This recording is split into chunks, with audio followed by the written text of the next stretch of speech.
clear answers yet. NEET aspirants will have to wait till Monday.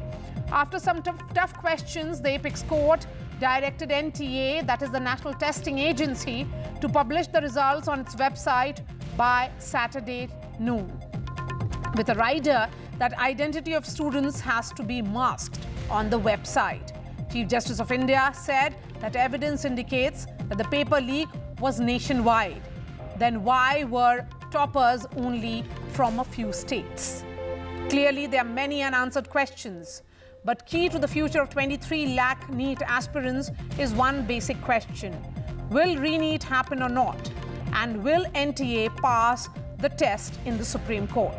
Joining us are NEET aspirants as well as petitioners for the retest and against it. Joining me on the show, C.B. Sharma, Professor of Education at IGNOU. Dheeraj Kumar Singh, he's an advocate for petitioners. Ira Ali is joining us. Keshav Karunakar is parent of a NEET aspirant, and we also have Anandi Singh, who's a NEET aspirant as well. C.B. Sharma, I'm beginning with you. You know, the questions which has been asked by the Supreme Court today is essentially about, is it too far-fetched to think that in those 45 minutes, the paper would have been leaked and the entire paper would have been solved? So I think these are very, very pertinent questions, because those 45 minutes will perhaps decide whether it was indeed a localized paper leak or perhaps something that spreads over states. Maria, I'm happy, and I really admire the observation of the Honorable Supreme Court. It has really hit the bullseye. The irregularity is not mass scale, and it is not nationwide. It is confined to a few places and to a few people. I have been holding the position right from the beginning that, look, there is a criminal conspiracy between those who held the question papers in the bank or wherever and the principal of the school. When we are holding a nationwide exam, this can happen. There can be connivance between a few people, and we should not cancel the NEET exam, which is massive and the largest exam of the world, in just one go. I would definitely like to mention that the whole issue has become political right from the beginning, as the results were declared on the day the results for the parliament came. We need to take this into cognizance, Maria, because this has heavily influenced this whole debate and this decision. And look at the demonstrations. The student wing of a political party has been spearheading this, and the coaching centers have been doing this. The government cannot and should not buckle to the pressure like this. I have mentioned again and again, 23 lakh plus students have appeared, and only about 1,20,000 will get admission. Every time you have a re-NEET, you will fail 22 lakh students. You get that voter list or voters capacity when you say that you have a re-NEET, because all those 22 lakh people would become your supporters. Okay. But I believe that every place where you find this has happened. No, I agree with you, because the question is also that, and in all, let me end by saying, there are 1,08,000 medical seats, with 56,000 in government colleges and 52,000 in private institutions. So to believe that all 23 lakh students will be impacted isn't correct. It will be about these 1,08,000 students will get admission.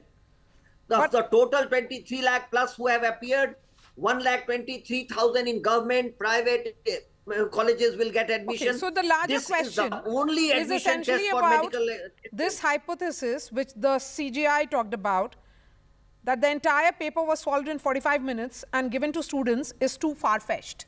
This is what is being highlighted by the Supreme Court in the observations today.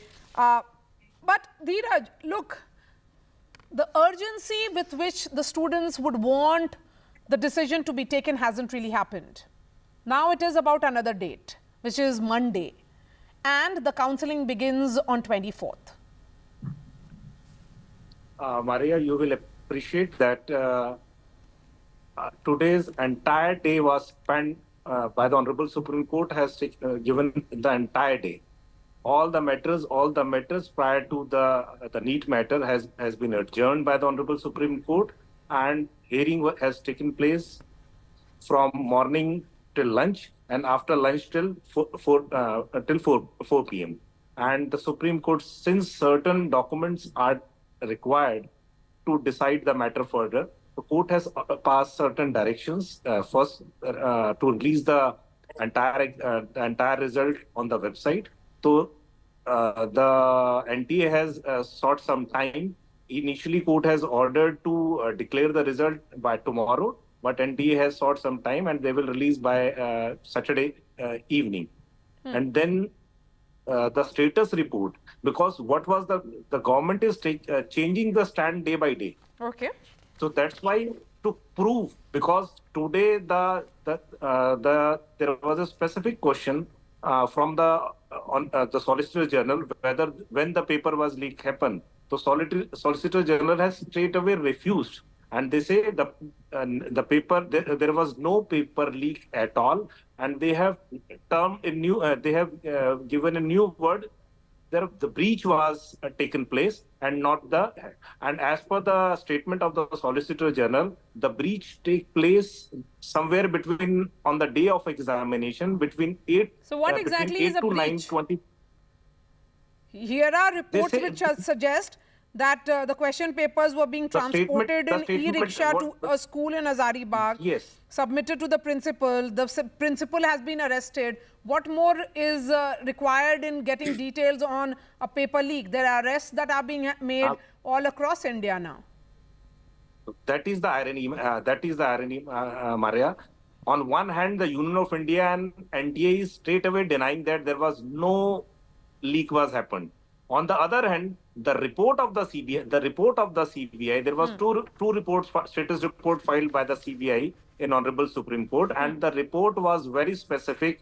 And when the Honorable Court has pointed out a particular para of that report, only then the Honorable Solicitor General has admitted, and then he has stated that. Let me bring in Ira and Anandi, the two students, before I bring in Keshav, the parent here who has been following the story very closely. Anandi and Ira, a lot of uncertainty at which the students like you are staring at. Even as the entire mark sheet and details will emerge and will be put up on the website by Saturday noon. Counselling going to begin on 24th, but still there is no clarity whether there'll be re-NEET or not. Are you in favor of complete retest, or are you of the opinion that the counselling should begin and the entire issue should be put to rest once and for all? Ira first. I was told on this very platform last week by Anandi itself that I should settle for whichever government college I am receiving. And I do not deserve, even if I'm not getting my dream college, it is okay.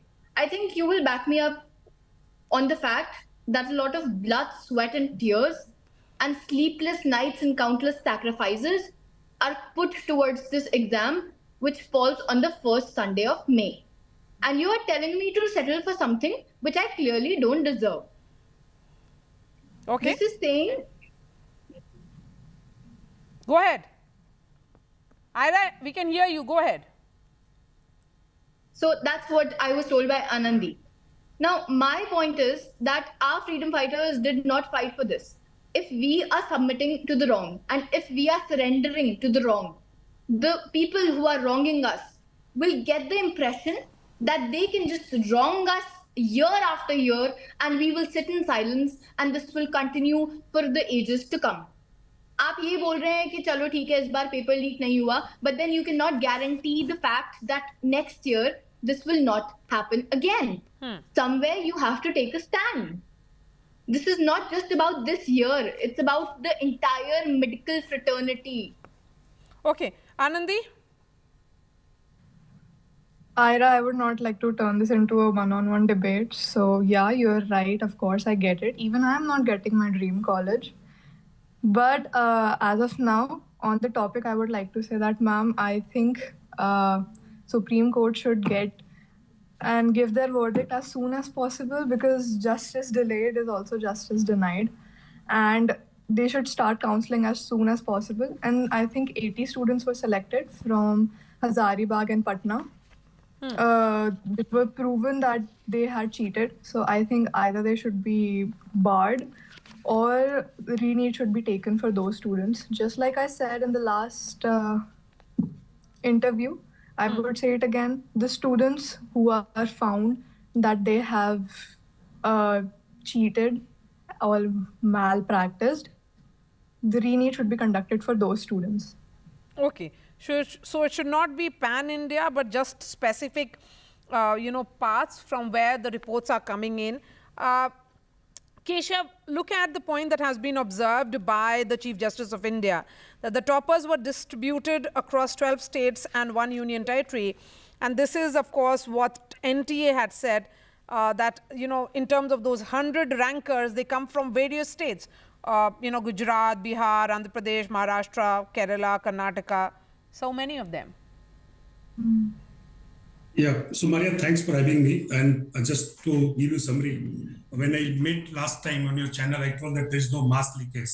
At least as of today, whatever has happened in the court, it proves that there is no mass leakage. Just to correct that, why NTA has been telling that there is no paper leak and there is a breach, just technicality I'm telling you. If I print 100 papers, 1 paper is lost, there is a 1 leak. What NTA is saying that physically no paper is taken. Somebody has taken picture and done the printout. That is what they're technically using, breach and leak. And day one they are standing on the ground that there was no physical paper taken. That in itself means, if the content of a paper is leaked, it's Exactly. a leak. What does it, taking away the paper will be seen as a leakage. That's a really confused alibi which is being sought by the NTA here. Exactly. So, but point is that if physically paper is leaked, then you don't know how many places has been printed. Physically paper is leaked. And that is where they are host leaked. But that's fine. 2 things that I want to bring it, or a couple of things that I want to bring it. First thing is that on the Godhra, the Supreme Court today didn't ask that how this guy got center allocated. The matter was asked that, okay, this guy is not getting selected. That is not the point. How did they get this center? Because center is supposed to be done by the computer. And those 14 people getting center, particularly in Godhra, where there's 2 centers are there, this has to be investigated. I am against re-NEET from day one. I have been telling this, rank inflation is truth. Now, my understanding, my reading of data, I told you the first time also, is that 3x to 4x is rank inflation at every marks. The factor that NTA has told that there is a syllabus reduction, 25% what they are saying, which is not correct. It is 15% because there are syllabus added. But the main point of atom physics question, which they are giving marks, which today CGI has noticed that only 17 people are people who have scored 720 of 720, 44 people have gone and got because of physics 2 question. And this is precisely my case number 21, which was not taken. If CGI looks into that, I believe that rank inflation will reduce for the meritorious system. But the question then is, has the sanctity of the entire exam been lost on a large scale? This is the question which has been asked. Then, has it been lost? Your answer will be what? No. At large scale, no.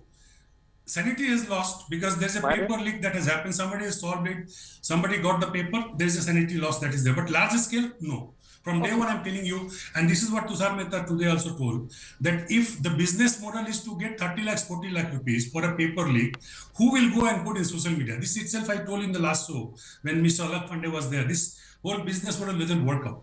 But my point is that if somebody is taken 5 lakhs, 10 lakhs to fill the OMR, or somebody is taken 5 lakhs to give the grace marks, that is not taken, right? Those investigations are not taken.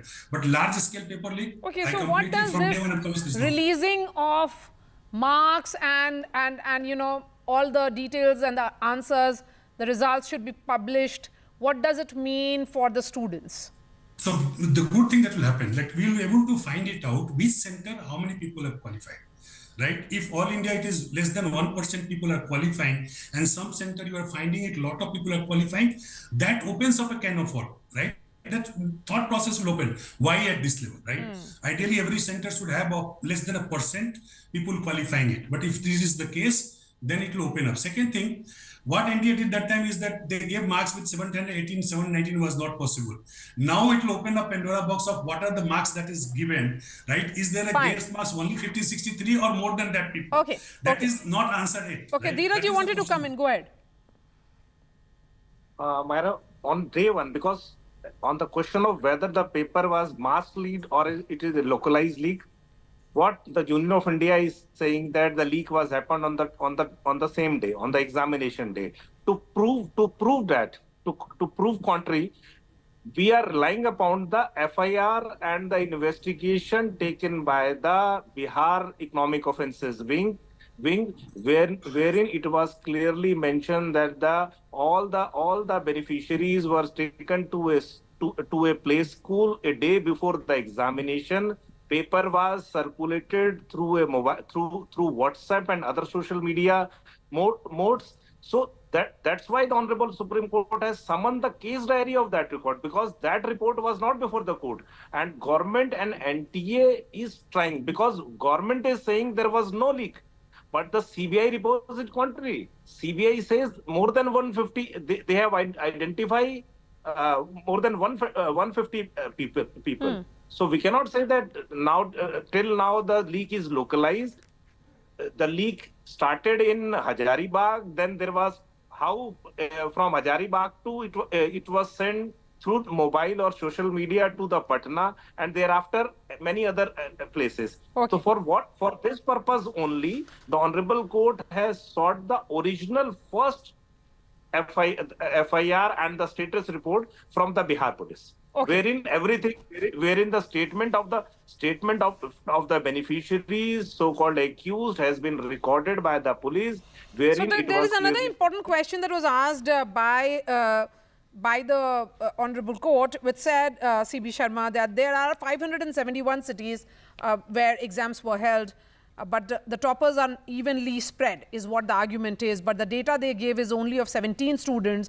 Why are they shying away? If they have run it for a top 100, they should give for all top 100, not just 17. Why is that happening? Maria, a couple of things. One is, what is a leak? Leak means every Harry, Tom or Dick has the question paper, and anybody or everybody who wants to have it. Leak doesn't mean that everybody should have it. I'm not, no. No, wait a minute. Let me explain, Maria.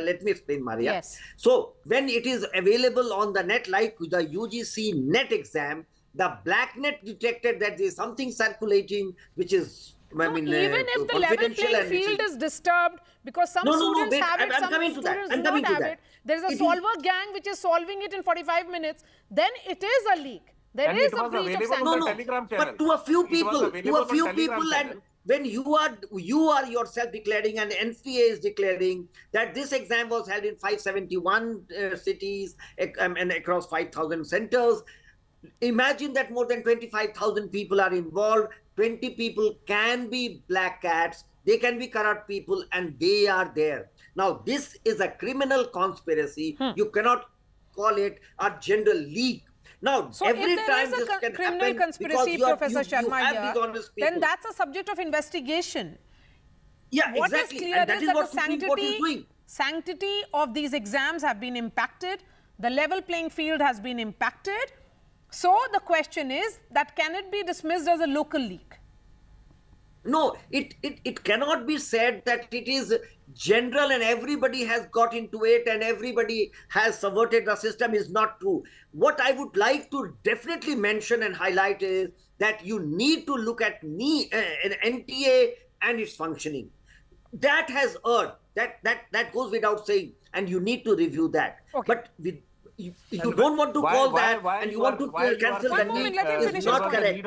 That's not correct. Let him finish his point. Let me finish.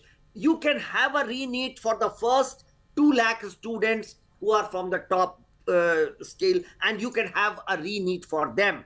But I definitely say that do not have a re-NEET altogether.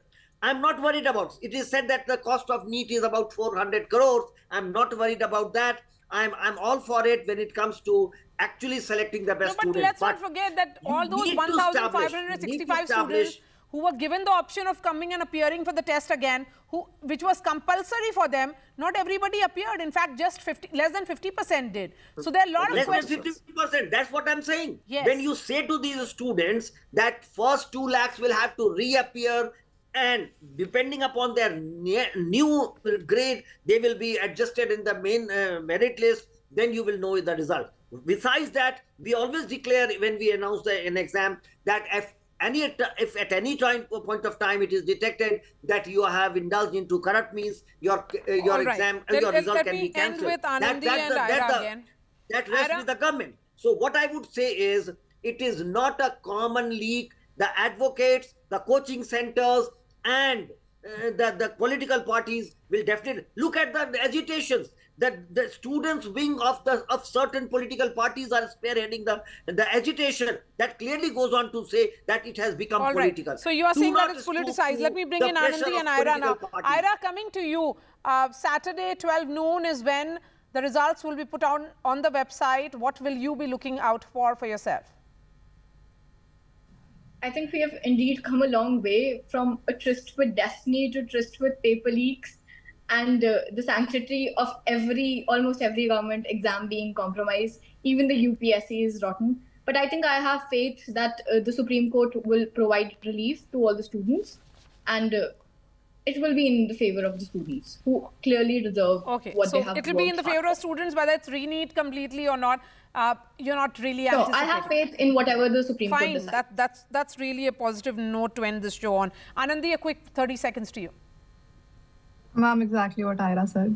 All right. So thank you so much for joining us, E.B. Sharma, Dheeraj, Ira, Keshav and Anandi. We are shifting our focus now to the BJP headquarters, where Prime Minister Narendra Modi is about to leave. He had a meeting with the party workers at the BJP headquarters, which included the support staff at the headquarters, and you can see the meeting was about all of them interacting with the Prime Minister. BJP President JP Nadda welcomed him. He also interacted with the spokespersons of the party. Let me go straight to Vedant, who's joining us from the BJP headquarters. Vedant, what happened in those 1.5 hours that the Prime Minister was? That's right, Maris. It was about 7:30 when the Prime Minister arrived here at the BJP headquarters. He's about to leave in just a short while from now. And as you rightly pointed out, it's not an unprecedented gesture by the Prime Minister. We've seen a similar sort of gesture by the Prime Minister back in 2014 and 2019 as well, just a way for him to thank all these, central party office workers, including the support staff here, for working tirelessly as far as general elections were concerned, and to also boost their morale, because remember, we are also going into another hectic election year with crucial state assembly elections, including Haryana and Maharashtra, which of course 2 states extremely crucial for the BJP. And as you'd know, Madam, more than anyone else, that the BJP is a cadre-based party. It's a worker-driven party, and the Karyakarta and the workers of the party are sacrosanct, which is why this gesture by the Prime Minister to thank them. Of course, there were all these reports of some sort of complacency also setting in as far as the booth workers are concerned, the Karyakartas are concerned. So here the Prime Minister also sending out that message that it's for the 3rd time that you have a strong NDA government at the centre, and that message was important to be sent out as far as the party workers are concerned. Of course, JP Nadda was present here to receive the Prime Minister when he arrived here. And as the BJP chief, he's of course also part of the cabinet this time. But yes, as a message of strength and solidarity being sent out by the Prime Minister, that it's for the 3rd time that you have a strong government at the centre. And of course, we're going into the crucial state assembly elections, so the party cadre has to be united, and of course the central party office workers play a crucial role as far as that is concerned. Madam. Vedant, really appreciate your time. Thank you so much. So Prime Minister Modi, they're interacting with the party workers at the BJP headquarters. That's all from me.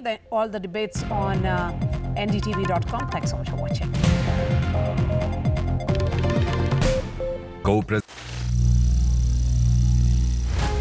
Some people say the metaverse will only be virtual.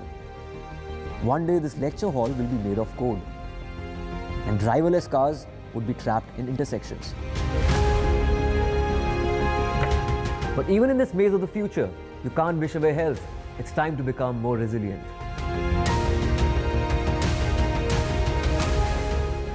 "10 years of Banega Swasth India, we have grown and achieved so many milestones.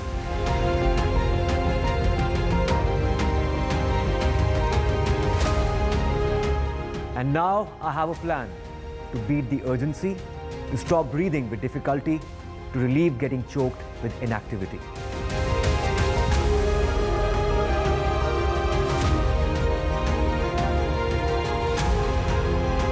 energize our government, our environment, our society, and ourselves.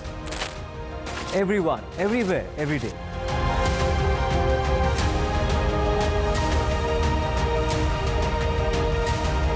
बनेगा स्वस्थ India, One World Hygiene.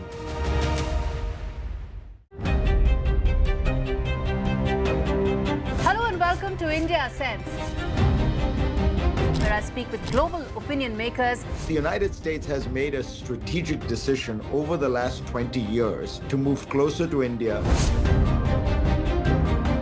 So a $7 trillion economy seems a perfectly conceivable number. If you want to be a national party, it's that you sort of accept the way the world is rather than want to endlessly hark back to how it was. Modi is promoting the digitization of the economy, which is accelerating growth in the country.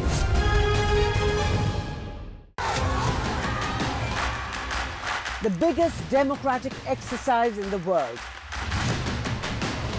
Team NDTV covers it from ground zero. BJP really had to fight a tough election this time. Unprecedented exercise.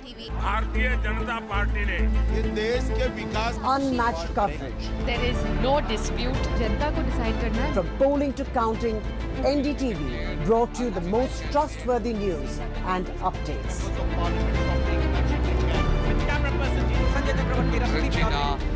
Elections mean NDTV. Stay informed and entertained with the new and updated NDTV News app. You can watch all our channels live, listen to podcasts, read breaking and exclusive news from around the world and more. Download the NDTV app today and get access to the best journalism and storytelling on your smartphone or tablet. The NDTV app. News that matters to you. NDTV proudly upholds its legacy of trust and credibility. According to the prestigious Reuters Institute's Digital News Report 2024, NDTV is the top-most news platform in the country. Number one in both online and offline reach in India. Beating all its competition, NDTV stands for trust. Get ready for the ride of your life. NDTV brings you the NDTV Auto Show with me, Mugdha Mishra. From the fastest supercars to the sleekest new energy vehicles to your trusted daily ride, we cover it all. Every Saturday at 10:30 a.m. and Sunday at 8:30 p.m. only on NDTV 24/7. Your next great escape starts here. MSMEs are the backbone for the country's economy. They account for 45% of exports. Frequent changes in GST tariffs and norms has proven to become a very tough issue for the small micro units. The budget should be in a growth-oriented budget. So we should bring more manufacturers into the fold of GST. Particularly for micro and small-scale industries, kindly give us a export benefit incentive to us. But for a micro or small-scale industry to go up, there should be a hand-holding mechanism which is definitely required.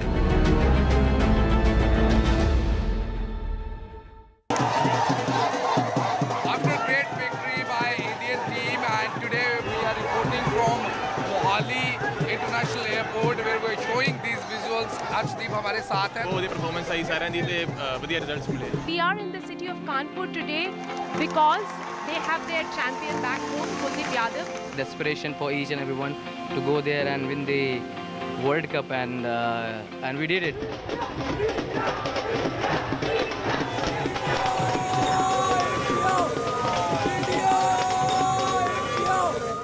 Stay informed and entertained with the new and updated NDTV News app. You can watch all our channels live, listen to podcasts, read breaking and exclusive news from around the world and more.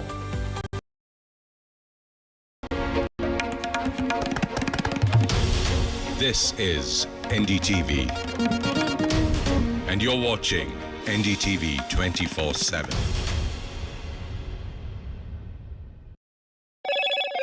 Hello, Moto.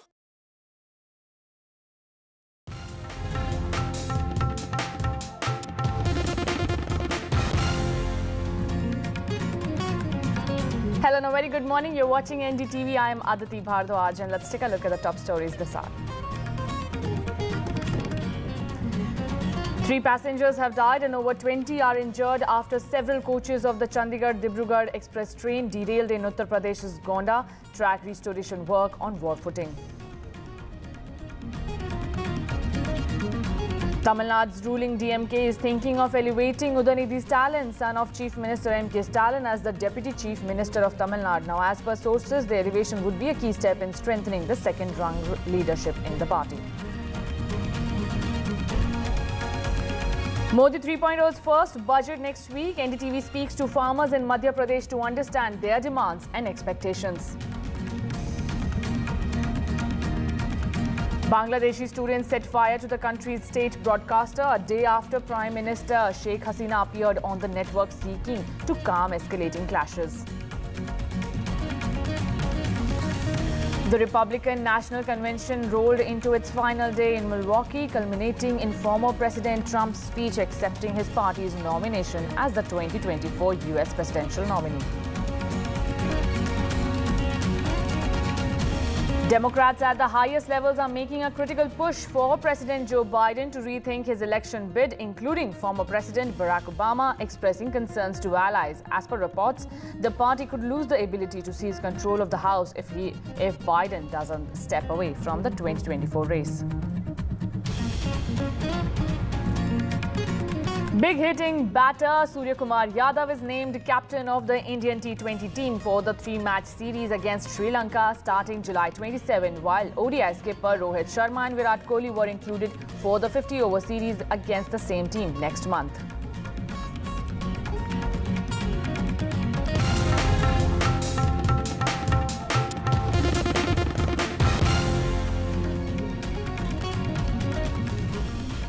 Now, at least 3 passengers have died and several are injured after several coaches of the Chandigarh-Dibrugarh express train derailed in Uttar Pradesh's Gonda yesterday. Rescue teams and local officials were rushed to the site of the accident, which took place around 2:30 p.m. Now, the focus is on to restore the tracks. The driver of the Chandigarh-Dibrugarh express claims he heard a loud explosion before multiple coaches derailed. A high-level inquiry has been ordered. Enhanced compensation of 10 lakhs will be given to the family of the dead, while 2.5 lakhs will be given to the injured. Meanwhile, the politics over the matter is also escalating, with the Congress party hitting out at the centre, stating that this is yet another instance of how Modi government has systematically jeopardized rail safety. Listen in to some reactions coming in. बाल बच गया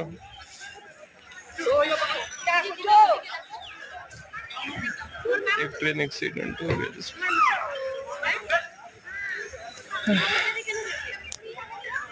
यहाँ ये 2:30 बजे के करीब में हादसा हुआ है। हाँ, चंडीगढ़ डिब्रूगढ़ एक्सप्रेस में गोंडा से करीब 20 किलोमीटर आगे है ये जी। तो बता रहे मनकापुर अभी यहाँ से 5 किलोमीटर है।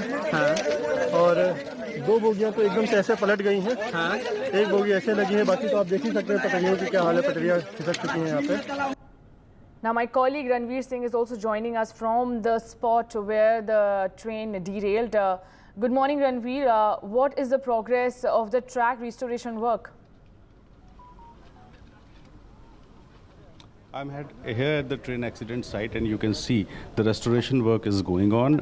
The whole night, the railway employees are here for restoration, and you can see the track, the broken track has been shifted, and the bogies also have been shifted to left side of the track, and you can see the work of restoration is going on. New track has been formed, and you can see the uplink which is in left of the accident site. You can see this is all set for train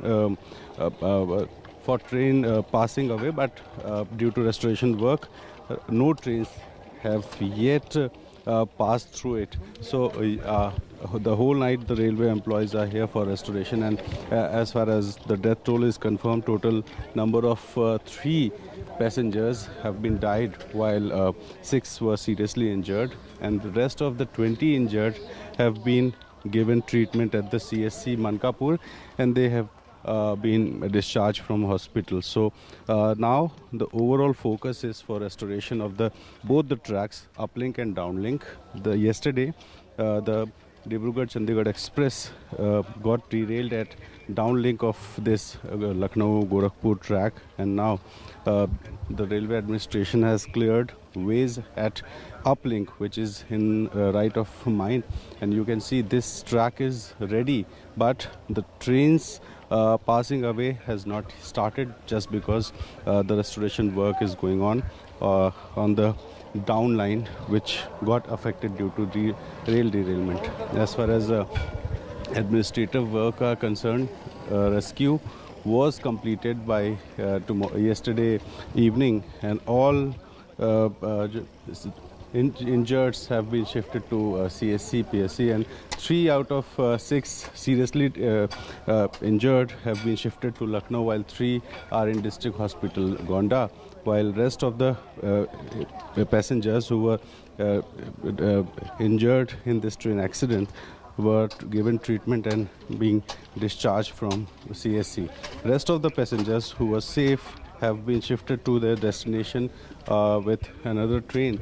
So now only restoration work is going on, and it may take some time because the restoration of track will take around a day. So we hope that the downlink will start by today evening or tomorrow morning.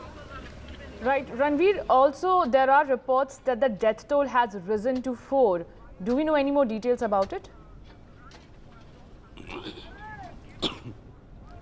Look, yesterday at 2:35, Dibrugarh-Chandigarh Express got derailed, and 21 coaches of this train, including 4 AC coaches, have been derailed, and 4 coaches, these are the coaches, AC coaches, you can see, which were entirely turned down, while rest of the coaches were derailed, and they have been, you can see, they have been shifted towards left, and the administration used JCBs to remove these bogies from the track, and now the uplink is all set, and you can see the wires have been restored, while on the downlink you can see some of the poles have been installed for electric installation of the wires for movement of trains. So all restoration work is going on, and the top officials of the railway were present at this site for to look after the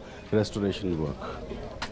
Right. Thank you so much, Ranveer, for giving us all the details, and we will be keeping a close track on how soon the work of the restoration of tracks will be done and delivered, while if there is any rise in the number of death toll or casualties in this case. Now shifting our focus to Tamil Nadu. Well, as per sources, Tamil Nadu's ruling DMK is thinking of elevating son of Chief Minister MK Stalin, Udayanidhi Stalin, as the Deputy Chief Minister of Tamil Nadu. If this will turn out to be true, then he would be the second in command in the government in Tamil Nadu. Now, Udayanidhi Stalin had handled key campaign responsibilities in the Lok Sabha elections that were there in 2019 and 2021. And this year's Lok Sabha elections also, Udayanidhi Stalin played a key role where the DMK swept in the state. Now, my colleague Sam Daniel will be joining us for giving us more details. Sam, we will be seeing that there are reports on sources that Udayanidhi Stalin will likely get the post of Deputy Chief Minister in Tamil Nadu. If this turns out to be true, what will it mean? Well, it would mean that the son of Chief Minister MK Stalin and the DMK chief is being groomed as his political heir at the party level, and perhaps as the chief ministerial candidate later. And even from the run-up to the assembly elections and the recent Lok Sabha elections, the party had built a narrative around Udayanidhi Stalin that he is the key campaigner for the party. And after the clean sweep, it was expected that as a reward for his work and his campaign across Tamil Nadu, he would be elevated as Deputy Chief Minister. Now, senior party sources say that the party is mulling to elevate him as Deputy Chief Minister. Is it going to be immediately now, or is it going to be a little later, a few weeks later, when Stalin is expected to travel abroad on official work? That's something we'll have to wait and watch. But there's no official word yet on this from the DMK or from Chief Minister M.K. Stalin. Politically, this is also being seen as a smart move to counter the political entry of Tamil star Vijay ahead of the 2026 Assembly election. And Udayanithi is also the chief of the party's youth wing. He commands a large youth following, and in that sense, this is being seen as a significant move. Some say this is being orchestrated, pushed by a family member. Right. The DMK is the top family, and we'll have to wait and see. But certainly, senior sources have confirmed to NDTV that they are mulling to make him the second in command, so that it will also be another step forward to strengthen the party's second-rung leadership. Anati. Right. Thank you, Sam, for giving us the details. Now, Union Finance Minister Nirmala Sitharaman will present the first budget of Prime Minister Narendra Modi's third term on July 23rd. Now, farmers are also keeping a close eye on the budget, especially those in Madhya Pradesh. We reached Sihor, where the country's Agriculture Minister Shivraj Singh Chauhan hails from, to understand the expectations and demands of the farmers from the upcoming budget.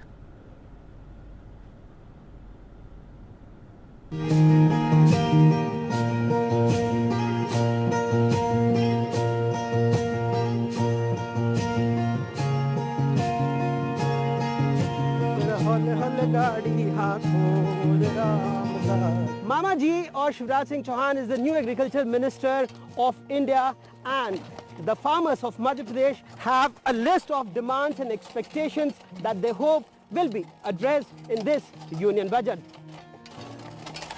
These are the country's food providers. Once every year at the time of union budget year, they look to Delhi with hopes. So we have reached Sihor, the home of country's Agriculture Minister Shivraj Singh Chauhan comes, the district where around 3.50 lakh hectares of land is cultivated in Kharif and 3.56 lakh hectares in Rabi, where 86% of the cultivated area is irrigated, where soybean, paddy and maize are cultivated. Sihor's Sharbati wheat has carved its own identity not only in the country but also globally. Rameshan Verma was seen tying a turban in Chanderi village of Sihor. He is a big farmer, mostly growing wheat and soybean crops.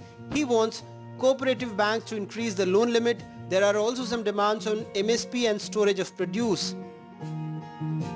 जैसे जिला सहकारिता bank में किसानों की जो है limit 10,000 रुपये पर एकड़ है, उसको बढ़ा के मतलब जो है 50-60 हज़ार एकड़, बाकी दूसरी बैंक उन 60,000 दे रही है, तो जिला सहकारिता बैंक को भी जो है 60,000 करना चाहिए उसको बढ़ा के ने, और 0% ब्याज में मान लो जो है 10,000 रुपये दे रहे हैं, दूसरी बैंक 7% में जो है 60,000 रुपये दे रही है, तो इनको भी जो है जिला सहकारिता बैंक के लिए भी मतलब जो है कि हम केंद्र में सरकार से ये निवेदन करते हैं कि इसकी जो है लिमिट बढ़ाई जाए। कृषि यंत्र के ऊपर जैसे उन्होंने मान लो सब्सिडी दे रहे थे, वो सब्सिडी उन्होंने ख़त्म कर दी, तो वो सब्सिडी चालू करें वापस, और जीएसटी मान लो कृषि यंत्र के ऊपर जीएसटी नहीं लगना चाहिए।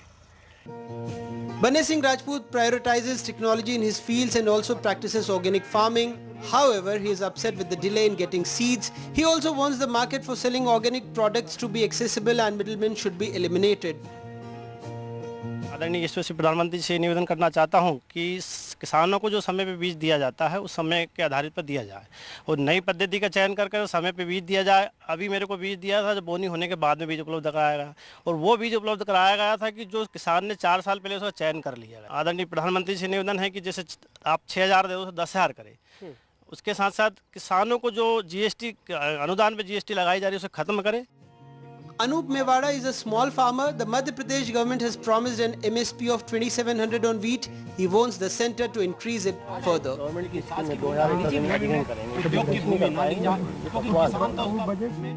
जिला सहकारी बैंक है वो 10,000 रुपये पर एकड़ केसीसी दे रही है और अदर बैंक है 40 से 50,000 रुपये पर एकड़ देती।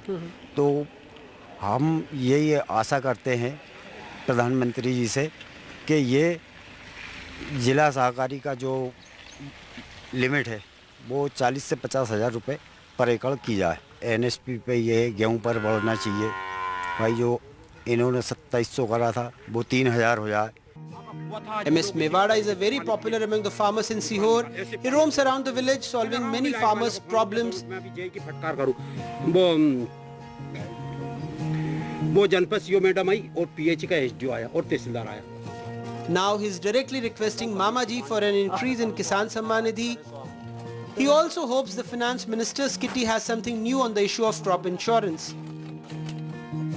खुशी मनाऊं कि आप लोग कम से कम किसानों की आवाज़ उठाती है NDTV। हमेशा किसानों की आवाज़ आपने उठाई है। प्रधानमंत्री मोदी जी से भी हमारी बजट में उम्मीद है कि पूरे भारत के किसानों को 10,000 रुपये देना चाहिए, सम्मान निधि। हाँ, 10,000 होना चाहिए, क्योंकि 6 नहीं, सबके साथ अन्याय नहीं होना चाहिए। KCC हमारी अभी लिमिट बढ़े, जैसे अभी 1 एकड़ पे बैंक जो है 40,000 रुपये देती है, उस लिमिट को बढ़ा के 1 लाख रुपये कर दे। हम तो उसका बाकायदा ब्याज भुगतते हैं। दूसरा, समय पे हमें लोन मिले। Sharbati of Sihor is also called the golden grain, golden in color, heavy on the palm and sweet in taste, hence the name Sharbati. The farmers here hope that the budget will also bring some sweetness in their lives. The farmers of Madhya Pradesh await the budget with bated breath, hoping that their voices will be heard and their demands will be met. In Chanderi village, Sihor, with camera person Rizwan Khan and Anurag Dwari for NDTV. Now, the union budget will be presented in Parliament next week, and everyone from the middle class to corporates, salaried employees to farmers will be watching to see what's in the budget specifically for them.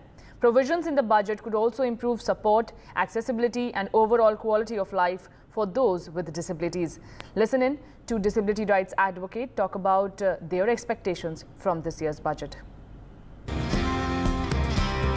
My expectation from the union budget is quite some. At this point of time, the expenditure that happens on disability sector is less than 0.3% of the total GDP. I want that total expenditure to grow to at least 0.6 to 0.7% of the GDP, so that more people with disabilities are getting impacted, and also the economic empowerment is something else that I am looking forward to for people with disabilities, because unless we put economic empowerment as a priority after the trainings that we provide the person with disabilities, the economy will not flourish.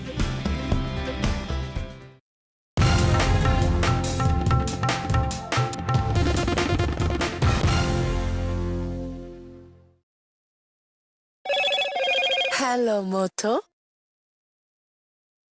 Motorola, India's best 5G smartphone brand. 3 dead, several injured in UP train accident. Focus now on the restoration of the track.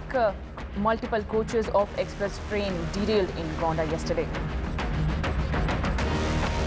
As per sources, Tamil Nadu Chief Minister M.K. Stalin's son Udhanidhi Stalin can be promoted to the post of Deputy Chief Minister of Tamil Nadu. Modi 3.0 to reveal its budget next week. What are farmers expecting from it? NDTV reports from Madhya Pradesh.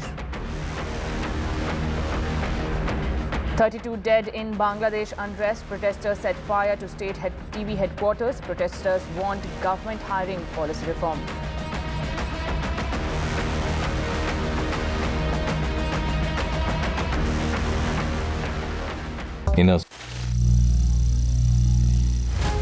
Some people say the metaverse will only be virtual. One day this lecture hall will be made of code, and driverless cars would be trapped in intersections. But even in this maze of the future, you can't wish away health. It's time to become more resilient.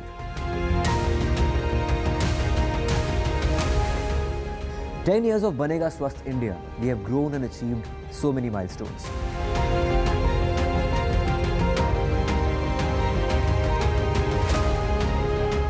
And now I have a plan to beat the urgency, to stop breathing with difficulty, to relieve getting choked with inactivity.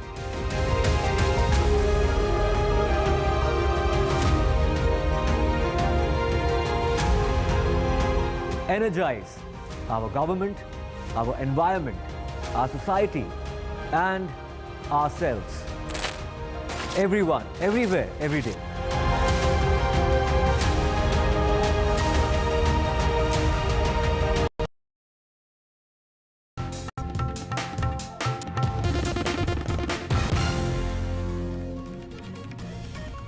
And in a short while from now on, former US President Donald Trump is due to deliver a speech at the Republican National Convention. This will be Mr. Trump's first speech after assassination bid, where he sustained injuries on his right ear after a bullet fired by a shooter identified as 20-year-old Thomas Matthew Crooks. The assassination attempt claimed the life of one rally attendant, critically injured two others, and ended with Crooks shot dead at the scene by a US Secret Service sniper. My colleague Catherine Gibson is now connecting with us to give us more details. Catherine, a very good morning to you from India. What can we expect from Mr. Trump's speech? Well, this is absolutely a highly anticipated speech behind me in the convention center here in Milwaukee. As you mentioned, the very first time we'll hear publicly from the former president since he survived that assassination attempt. We're hearing reports that he plans to work in the rally attendee who was killed. He was a firefighter, and reportedly President Trump will be carrying some of his gear during that speech. He'll also reportedly have a message of unity. He will not mention the current president, President Joe Biden. Instead, he'll talk about uniting the American people and looking forward to his America First agenda. And that means focusing on the economic needs of the American people versus worrying about foreign entanglements, foreign conflicts. So I have talked to all of the delegates here in the convention. They are very, very anxious to hear from the former president. Catherine, if you can also give us a sense, while there are reports that now even former US President Barack Obama is asking current US President Joe Biden to step down. Is that true? Well, those are reports. We are hearing from Obama's camp. We don't have confirmation from the former president himself that indeed he would like to see President Joe Biden step aside and hand over the reins to the Vice President Kamala Harris. A lot of Democrats here in the United States saying that Biden no longer has a good chance of beating President Donald Trump in the general election in November. We are hearing also from Hill lawmakers, they're encouraging the president to step aside. But as of now, Biden has not stepped aside. He is, of course, self-isolating right now at his home in Delaware because he has COVID. So he has stepped back from the public eye.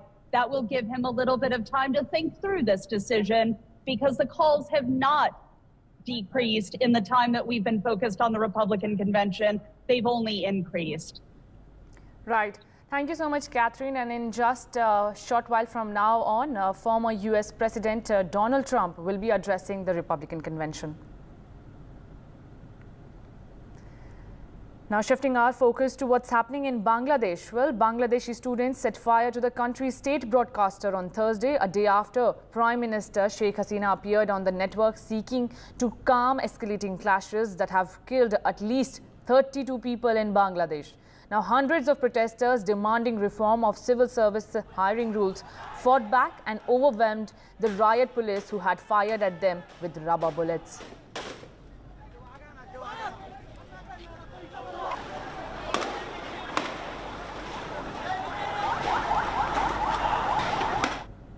That's all we could pack up in this bulletin, but stay tuned and continue watching. My colleague Parmeshwar Baba will be joining you next.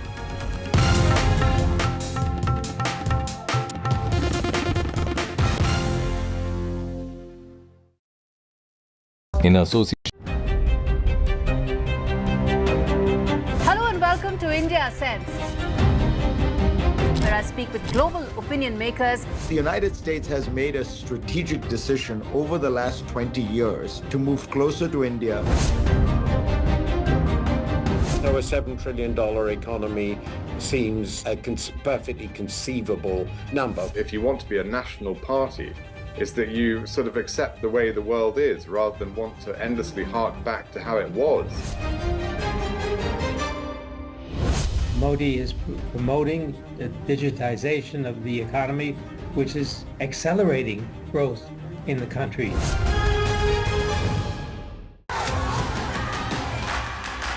The biggest democratic exercise in the world.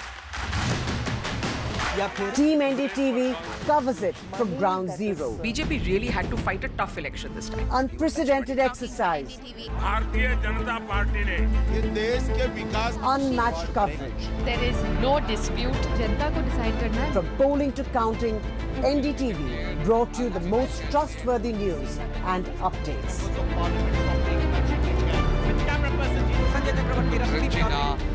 Elections mean NDTV. Stay informed and entertained with the new and updated NDTV News app. You can watch all our channels live, listen to podcasts, read breaking and exclusive news from around the world and more. Download the NDTV app today and get access to the best journalism and storytelling on your smartphone or tablet. The NDTV app. News that matters to you. NDTV proudly upholds its legacy of trust and credibility. According to the prestigious Reuters Institute's Digital News Report 2024, NDTV is the top-most news platform in the country. Number 1 in both online and offline reach in India. Beating all its competition, NDTV stands for trust. Get ready for the ride of your life. NDTV brings you the NDTV Auto Show with me, Mugdha Mishra. From the fastest supercars to the sleekest new energy vehicles to your trusted daily ride, we cover it all. Every Saturday at 10:30 a.m. and Sunday at 8:30 p.m. only on NDTV 24/7. Your next great escape starts here. MSMEs are the backbone for the country's economy. They account for 45% of exports. Frequent changes in GST tariffs and norms has proven to become a very tough issue for the small micro units. The budget should be in a growth-oriented budget. So we should bring more manufacturers into the fold of GST. Particularly for micro and small-scale industries, kindly give us a export benefit incentive to us. But for a micro or small-scale industry to go up, there should be a hand-holding mechanism which is definitely required.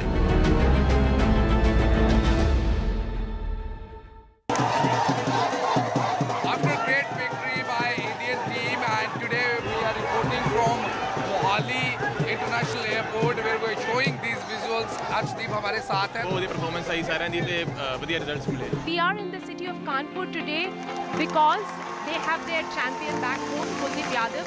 Desperation for each and everyone to go there and win the World Cup, and we did it.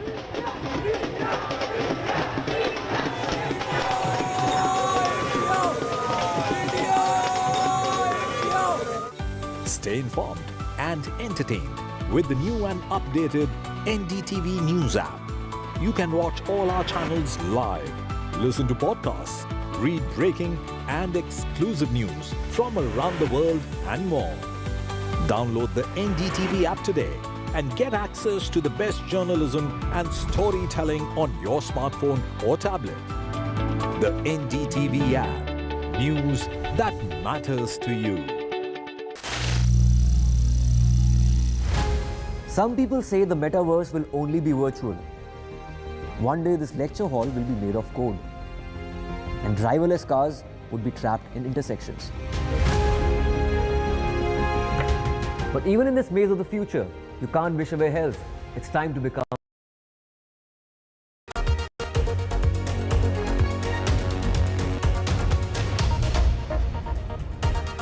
You are watching the World 24/7 on the NDTV network. I'm Parmeshwar Bafa. Let's begin with a quick look at the headlines we're tracking at the moment. The Republican National Convention rolled into its final day in Milwaukee. culminating in former President Trump's speech accepting his party's nomination as the 2024 presidential nominee. As per multiple reports, Democrats at the highest levels are making a critical push for President Joe Biden to rethink his election bid, with former President Obama expressing concerns to allies and Nancy Pelosi privately telling Biden the party could lose the ability to seize control of the House if he doesn't step away from the 2024 race. The US president is isolating at his Delaware Shore home as Democratic support appears to crumble around him. Bangladeshi students set fire to the country's state broadcaster a day after Prime Minister Sheikh Hasina appeared on the network seeking to calm escalating clashes that have killed at least 32 people. Labour's proposed foreign policy and security pact with the EU sounds quite promising. This is what the head of the European Parliament's Foreign Affairs Committee has said, adding that the British government should use the next weeks and months to come up with proposals that are as concrete as possible. China's President Xi Jinping has vowed to make high-quality development the guiding force of the world #2 economy, showing few initial signs that the top leadership is preparing to unleash major steps to boost demand or arrest the property slump.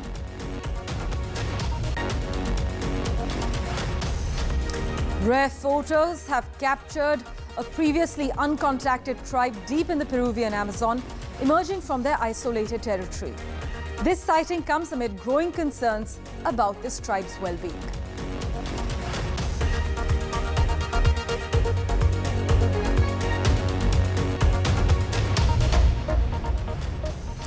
Well, one couldn't script a more extraordinary stretch of events to open the Republican National Convention, where Trump will accept the GOP nomination seemingly at the peak of his powers. Former US President Donald Trump is set to take the stage at the RNC very shortly, where he will deliver a speech as the party's standard bearer just 5 days after surviving an assassination attempt. Trump has said he actually rewrote his speech after surviving the incident at a Pennsylvania campaign rally, and his family and close allies have maintained that the president has been profoundly changed, as Trump and his supporters at the RNC have repeatedly referred to the near miss as an act of God.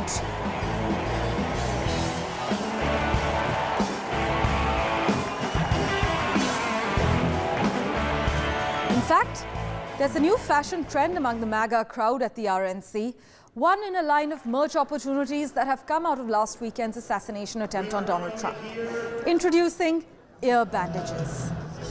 At the Republican National Convention in Milwaukee this week, a fashion trend with a difference has emerged. Fake ear bandages, from folded up slips of paper to pieces of tape on their right ears to showcase their solidarity with Donald Trump.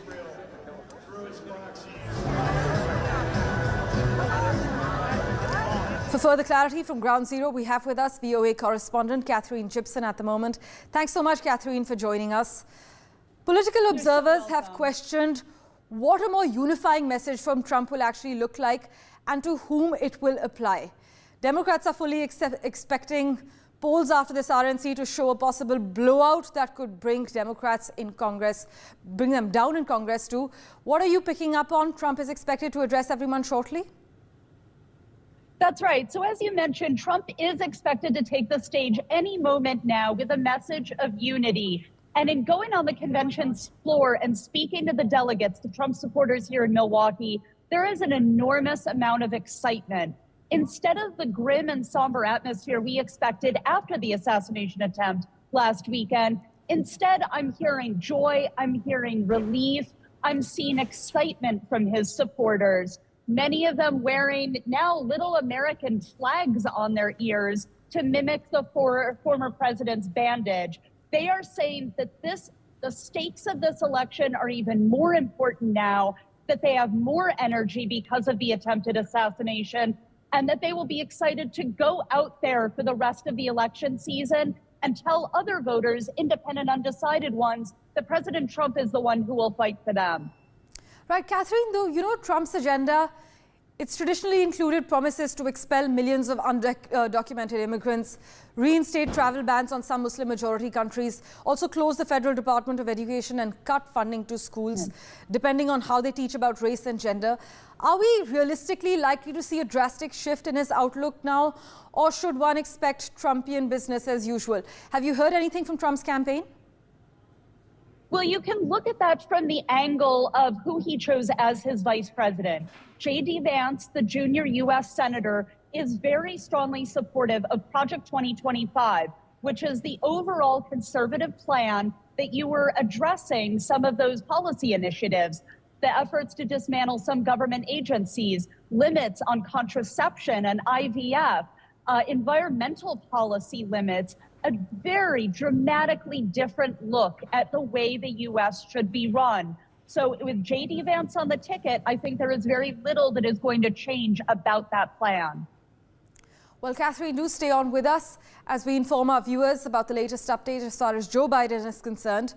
The 81-year-old president, now self-isolating with COVID, remains publicly dug in. But privately, he's resigned to mounting pressure, bad polls, and untenable scrutiny, making it impossible to continue his campaign. The Democrats have informed this to Axios. Behind the scenes, the private message distilled to its bluntest form that top leaders of his party, his friends, and key donors believe he cannot win, he can't change public perceptions of his age, and cannot deliver congressional majorities. In fact, multiple reports indicate Joe Biden is being told that if he stays in, former President Trump could win in a landslide and wipe away Biden's legacy and Democrats' hopes in November. The US president is isolating as we speak at his Delaware Shore home as Democratic support appears to crumble around him. Let's go across to Catherine, who joins us live at the moment. Catherine, in fact, an Axios report suggests that Joe Biden could drop out of the 2024 presidential race as early as this weekend. What are you picking up on? A Democratic official has previously said that Biden will not be dragged off the stage. The goal is to let him walk off the stage? That's right. It's important to remember that Joe Biden has been running for president for decades now. He finally won in 2020. He beat Donald Trump in what he felt was a win for democracy. And he feels very strongly about the accomplishments of his administration. It's going to take some time and pressure from congressional leadership for him to make this tough decision, which by all reports he has not yet made, although there are increasing sense and sources that he will make that decision to step aside. I think what's really key here is that you've been seeing over the past few days reports from the camps of Chuck Schumer and Nancy Pelosi, the two top Hill Democrats who have a lot of influence and who are hearing from their own rank and file members who have very tough congressional races and are worried that if President Biden is still on that ticket in November, it is going to drag them down and it is going to cause them to lose their own races. And the stakes of losing not only the White House, but also the U.S. Senate and the U.S. House of Representatives is something that congressional Democratic leadership just cannot stomach. So they are putting increasing pressure on Biden as he isolates while recovering from COVID. Catherine, thank you so much for joining us with the latest from Ground Zero. Always a pleasure to hear your perspective. As Catherine is reiterating as well, behind the scenes, the private message has been distilled to its bluntest form that the top leaders of Biden's party, his friends and key donors believe he cannot win and he cannot change public perceptions of his age at the moment and cannot deliver congressional majorities. In other crucial news, the focus is on what triggered the protests in Bangladesh at the moment. Well, they were triggered when the High Court reinstated a quota system for government jobs.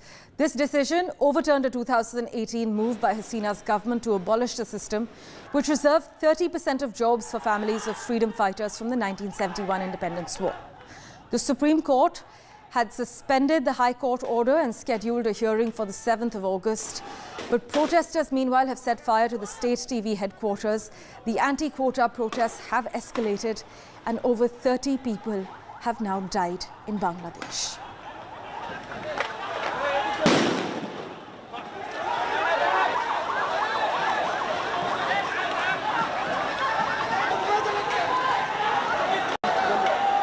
Switching tracks, US President Joe Biden delivered the perfect gift for Keir Starmer when the new British Prime Minister arrived at the White House a few days ago.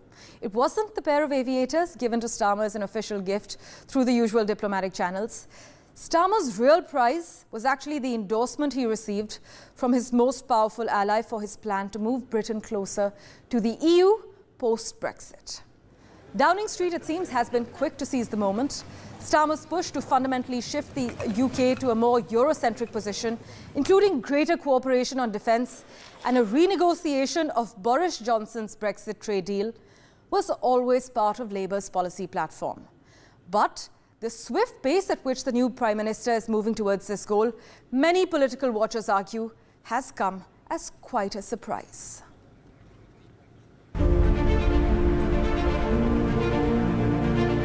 4 years after the dawn of Brexit, UK's newly elected Labour Prime Minister Keir Starmer is working to amend fractured ties with Europe as he hosts more than 45 European leaders at Blenheim Palace for a summit to discuss migration, energy security and the threat from Russia. His message is very much that Britain is back, that after years of wrangling and acrimony in the wake of Brexit, the UK wants once again to be a friend and partner to Europe, although he is clear that it doesn't wish to rejoin the EU. Among the leaders at the European Political Community Summit were French President Emmanuel Macron, Italian Prime Minister Giorgia Meloni, Ukrainian President Volodymyr Zelensky, and NATO Secretary General Jens Stoltenberg. The meeting marked a clean slate between Starmer and European leaders as a Labour Prime Minister distanced himself from the Tory rhetoric.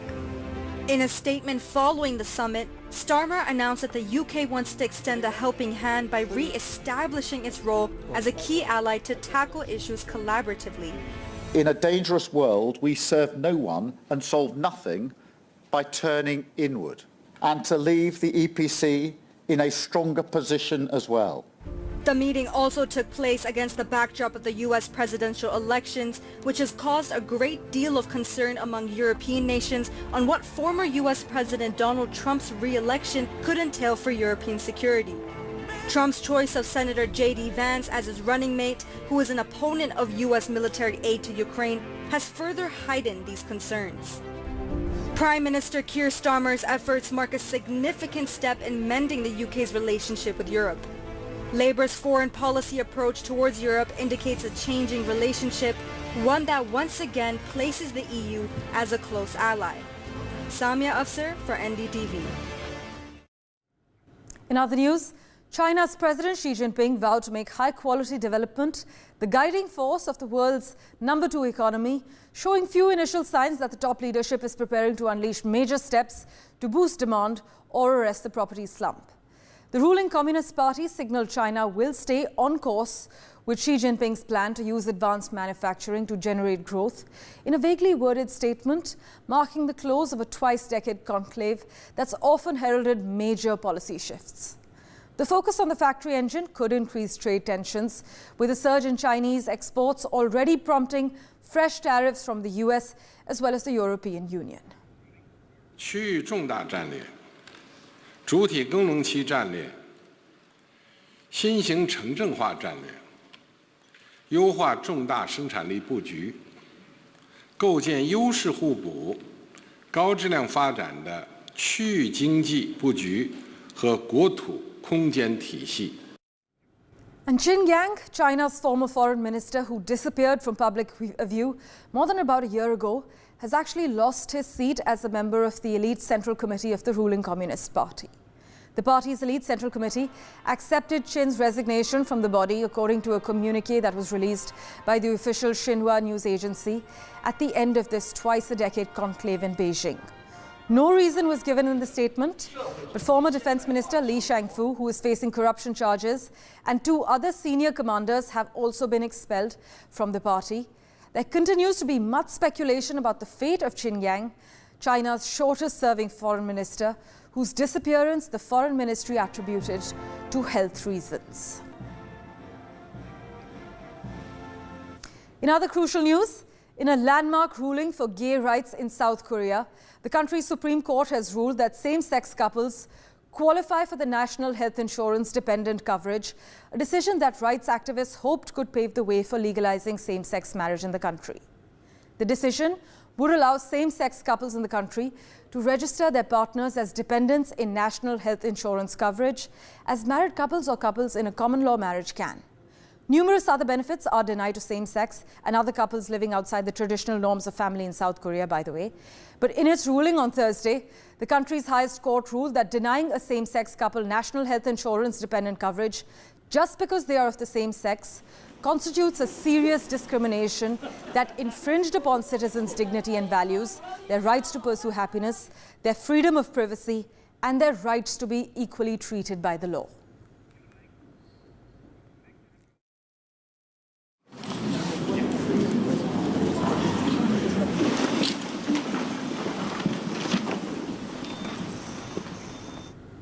Well, as I mentioned earlier, one couldn't script a more extraordinary stretch of events to open the Republican National Convention in Milwaukee, but Donald Trump will accept the GOP nomination seemingly at the peak of his powers.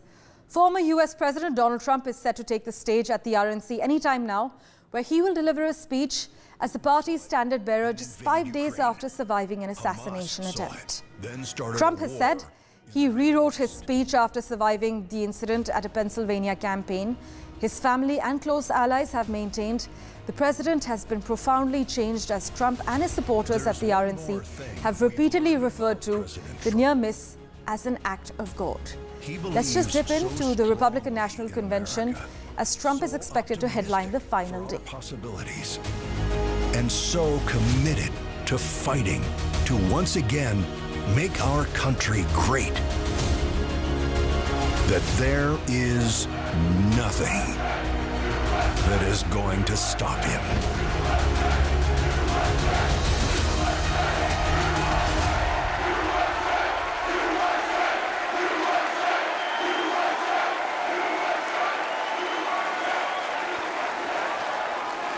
Ladies and gentlemen, please welcome Kid Rock.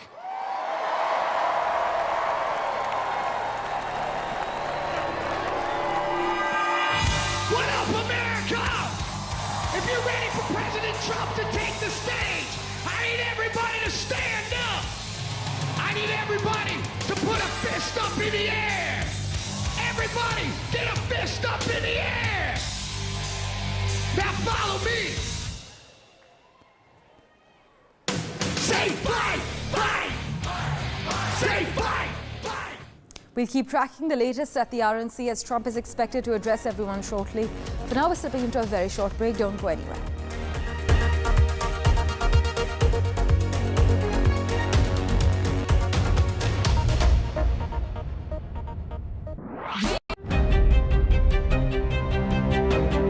Hello and welcome to India Sense, where I speak with global opinion makers. The United States has made a strategic decision over the last 20 years to move closer to India. So a $7 trillion economy seems a perfectly conceivable number. If you want to be a national party, it's that you sort of accept the way the world is rather than want to endlessly hark back to how it was. Modi is promoting the digitization of the economy, which is accelerating growth in the country.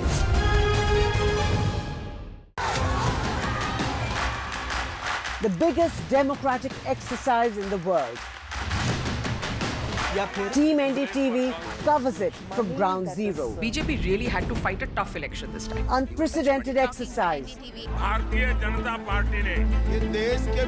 Unmatched coverage. There is no dispute. Janta ko decide karna hai. From polling to counting, NDTV brought you the most trustworthy news and updates.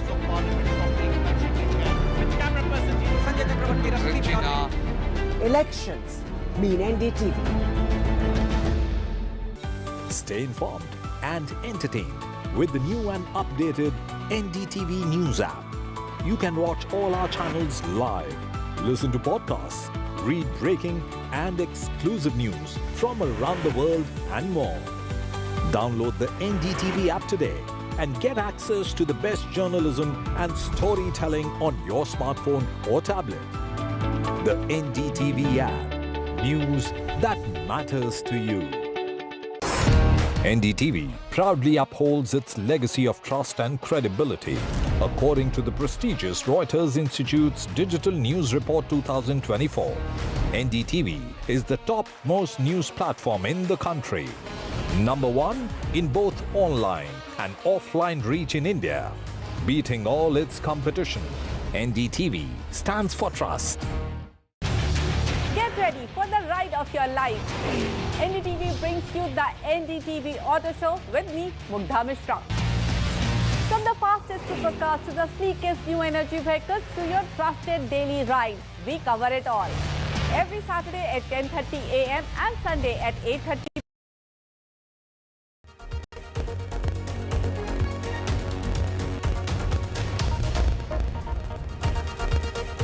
Welcome back. The Republican National Convention has rolled into its final day in Milwaukee, culminating in former President Trump's speech that is going to accept his GOP nomination formally as the 2024 presidential nominee. Eric Trump just addressed the large crowd a few moments ago. Listen in to what Eric had to say.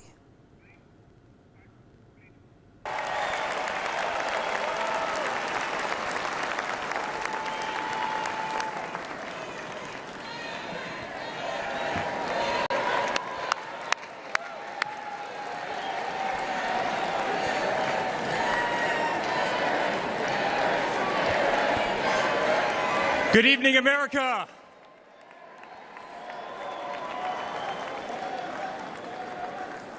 Eight years ago, my father sat our family down. He spoke of a nation in decline, of dreams slipping away, of a future endangered by failed leadership and broken promises.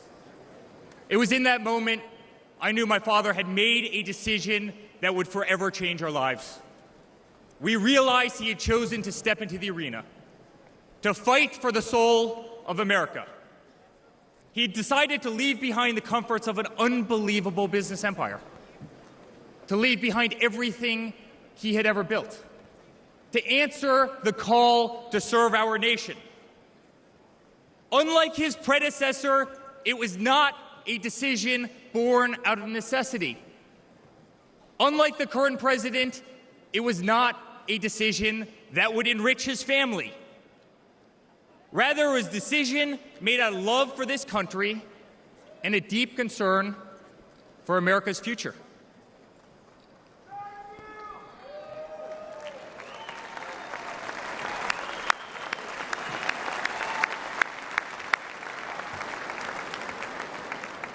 My father was clear it would not be easy, that there would be a huge price to pay, and that the attacks would be vicious. Looking back, that was an understatement. The made-up Russia hoax, the sham impeachments, the efforts to destroy an unbelievable company, a company that I run today, the efforts to cancel us, to silence him, to gag his free speech, and to drag him through every radical left courthouse in America. Well, switching tracks, in an exclusive interview to NDTV, Tibet's Prime Minister in exile, Sikyong Penpa Sering, speaks to us about how Tibetan soldiers have fought in wars for India and how this is a debt that Tibetans owe India for its hospitality for decades. He also speaks about China's hegemonic intentions. He said China's argument that no country recognizes Tibet as an independent nation is deeply flawed. Listen in. You had a very important visit, a US congressman recently who'd come up to Dharamshala to understand where the movement presently is, and it's also part of an effort in the United States to push through the Tibet-China Dispute Act. Tell us why this is important for your cause. Now, we follow what is called as the middle way policy, which is a Buddhist concept, avoiding extreme polarities. So this is a concept which His Holiness proposed, supported by a larger number of Tibetans and unanimously approved by the Tibetan Parliament in exile, and this continues to be our official position. So me being the Sikyong, or the directly elected political leader does not mandate me to change that policy, or the parliament by itself cannot. So if and when we change this policy, there has to be a referendum according to our charter, under Article 56 of our charter. So that being the case, we are committed to following His Holiness thinking on resolving the Sino-Tibet dispute through non-violence, through a negotiated solution that is mutually beneficial both for the Chinese people and the Tibetan people, and that would be long-lasting. So that is the policy we continue to follow, but we decided to change our strategy a little bit since I came into this position. When we say middle way, then you talk about extremes or polarities. And if there is no recognition for polarities, then there is no value for middle way. Yeah. So one polarity is the situation of occupied Tibet under the repressive communist government, which we keep talking about to the governments and public and representatives. But the other polarity, which is the historical status of Tibet as an independent state, was not pushed to the limit that we would have want. So there are 4 reasons why we went for this. One is to send a clear message to the Chinese government that they cannot change history, because history is in the past. Yeah. What matters more through the middle way policy is to bring more happiness for the Chinese people and the Tibetan people, and that's what His Holiness aspires for. What about India and the fact that, we back your cause 110%? What is the state of that relationship? And it's not just a relationship of brothers and sisters, or it's also an economic relationship at one level. It is also about sustaining Tibetan communities within India at so many levels. You were talking to me about Tibetan schools. So when you look at the relationship, the official relationship with the government of India, is it a glass half empty or a glass half full? I would say glass half empty, but it's still, I'm sure there's still a lot of things in the works which we may not be aware of, because it's not necessary that the Indian government has to tell us everything. But we are being very transparent with the Indian government on many matters. And the support that we have received is tremendous, particularly on humanitarian ground. But on political issues, there are a lot of things between China and India right now. So it's up to the leadership of India as to when, how they need to take this up. I'm nobody to advise the Indian government. I know there are a lot of sharp people at the helm of affairs. As I tell everybody, particularly our own people, that we have to understand that if there has to be a resolution to the Sino-Tibet dispute through the middle way policy, there is no other way than by reaching out to the Chinese government. Now, on the other hand, till such a time, then we have to reach out to the international community. Now, when we reach out to the international community, we can't expect that country to leave aside their national interests and then take up Tibet's national interest. It's the same case with India as well. But the difference between India and US or Europe-US is also because of India's proximity of border with Tibet. Now that has become in China. So there are a lot of, I think, political expediencies that need to be taken into consideration when it comes to India's relation with China. But at the same time, we find that, at the beginning of Prime Minister Modi's tenure, he made every effort to get better relations with China by inviting Xi Jinping to Gujarat, to Mahabalipuram, and he himself visiting Beijing and Wuhan and all that brotherhood, Brahaha, Panchil. Even now Panchil is being talked about, despite all the historical. So despite all the efforts from Indian government side, the response from the Chinese government has not been up to the mark. No. So there's serious questions like, when it comes to US-China relations, they say, oh, we are not being treated equal. But the question is, do China treat India equal?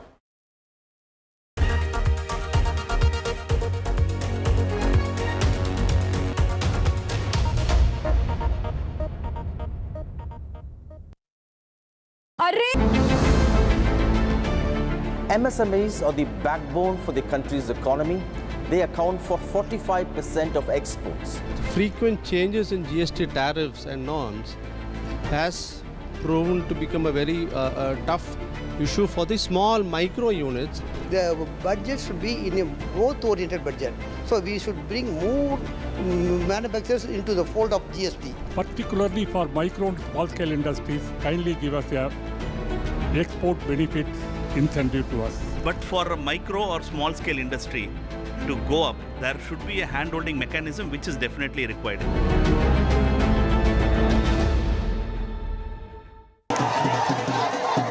After a great victory by Indian team, and today we are reporting.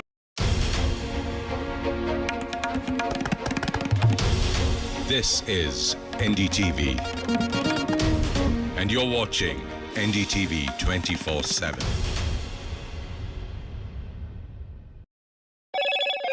Hello, Moto.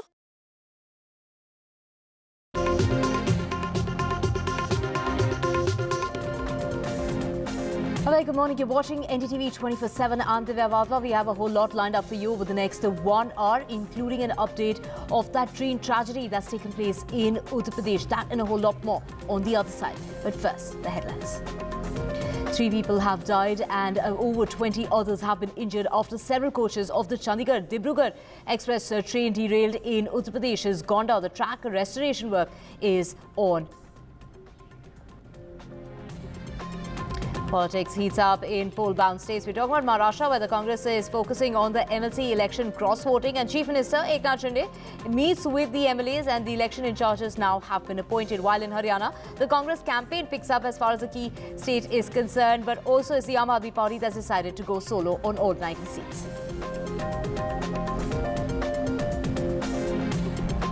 Tamil Nadu's ruling DMK is thinking of elevating Udayanidhi Stalin, the son of the Chief Minister MK Stalin, as the Deputy Chief Minister. As per sources, the elevation would be a key step in strengthening the second-rung leadership in the party.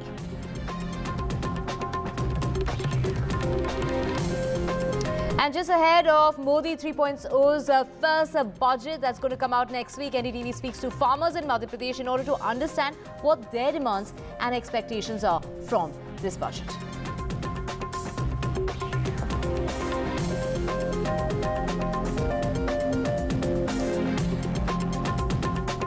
And protesters want government hiring policy reforms. And we're talking about Bangladeshi students who set fire to the country's state broadcaster a day after the Prime Minister appeared on the network seeking to calm the escalating clashes. Now 32 people have died in those protests.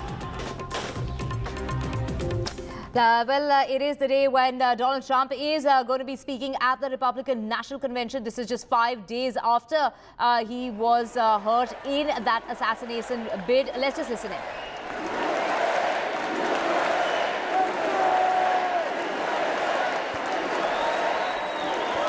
Thank you very much. Thank you very, very much. Wow. And thank you, Dana. Thank you, Kid Rock, sometimes referred to as Bob.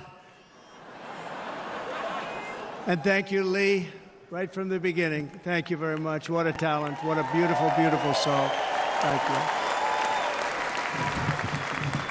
Friends, delegates, and fellow citizens, I stand before you this evening with a message of confidence, strength, and hope.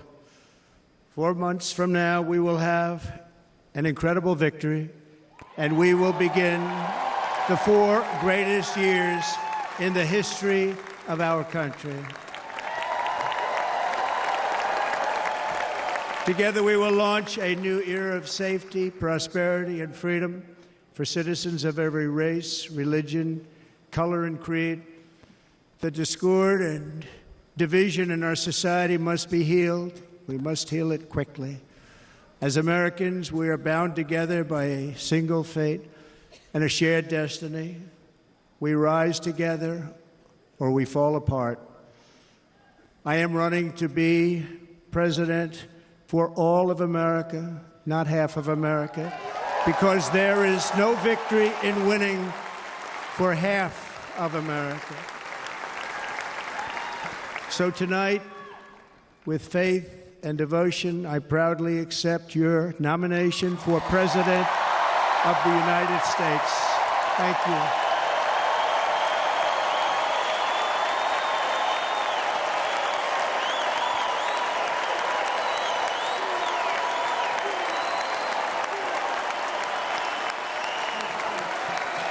Thank you.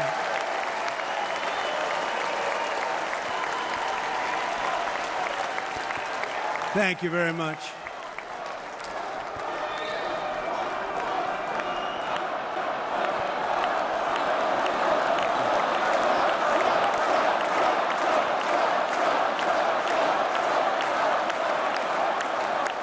Thank you very much. And we will do it right. Going to do it right.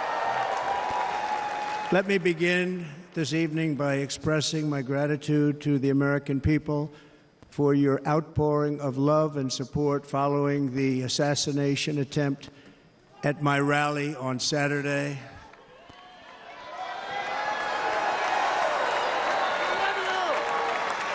As you already know, the assassin's bullet came within a quarter of an inch of taking my life. So many people have asked me, what happened? Tell us what happened, please. And therefore, I will tell you exactly what happened, and you'll never hear it from me a second time because it's actually too painful to tell.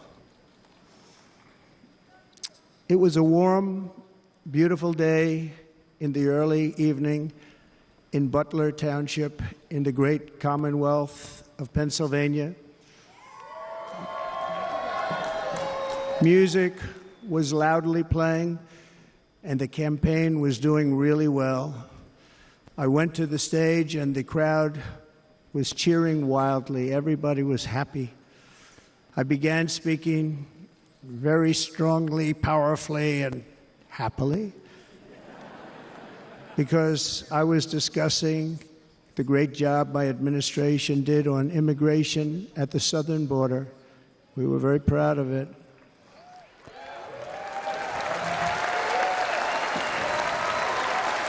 Behind me and to the right was a large screen that was displaying a chart of border crossings under my leadership. The numbers were absolutely amazing. In order to see the chart, I started to, like this, turn to my right and was ready to begin a little bit further turn, which I'm very lucky I didn't do, when I heard a loud whizzing sound and felt something hit me really, really hard on my right ear. I said to myself, wow, what was that? It can only be a bullet. And moved my right hand to my ear, brought it down. My hand was covered with blood, just absolutely blood all over the place. I immediately knew it was very serious, that we were under attack, and in one movement proceeded to drop to the ground. Bullets were continuing to fly as very brave Secret Service agents rushed to the stage, and they really did. They rushed to the stage.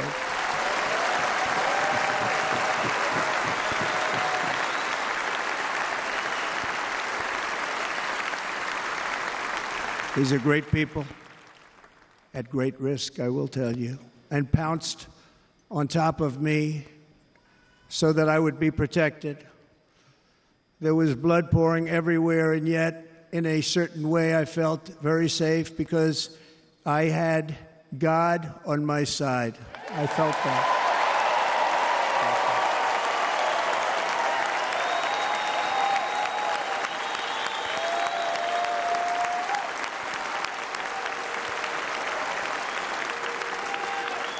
The amazing thing is that prior to the shot, if I had not moved my head at that very last instant, the assassin's bullet would have perfectly hit its mark, and I would not be here tonight. We would not be together. The most incredible aspect of what took place on that terrible evening in the fading sun was actually seen later. In almost all cases, as you probably know, and when even a single bullet is fired, just a single bullet, and we had many bullets that were being fired. Crowds run for the exits or stampede, but not in this case. It's very unusual.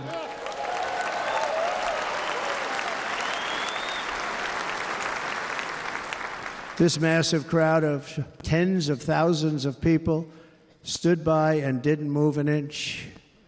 In fact, many of them bravely but automatically stood up looking for where the sniper would be. They knew immediately it was a sniper, and then began pointing at him. You can see that if you look at the group behind me. That was just a small group compared to what was in front. Nobody ran, and by not stampeding, many lives were saved. But that isn't the reason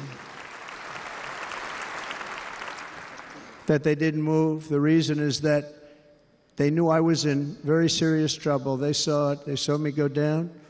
They saw the blood and thought, actually most did, that I was dead. They knew it was a shot to the head. They saw the blood. And there's an interesting statistic. The ears are the bloodiest part. If something happens with the ears, they bleed more than any other part of the body. For whatever reason, the doctors told me that. I said, why is there so much blood? He said, it's the ears. They bleed more. So we learned something, but they just, this beautiful crowd, they didn't want to leave me. They knew I was in trouble. They didn't want to leave me. And you can see that love written all over their faces. Incredible people. They're incredible people. Bullets were flying over us, yet I felt serene.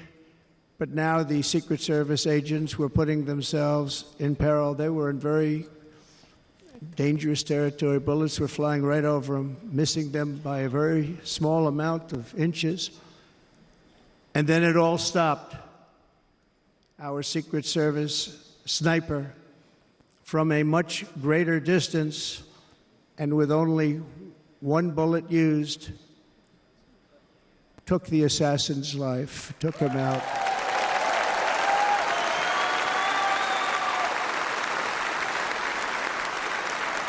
I'm not supposed to be here tonight. Not supposed to be here. Yeah.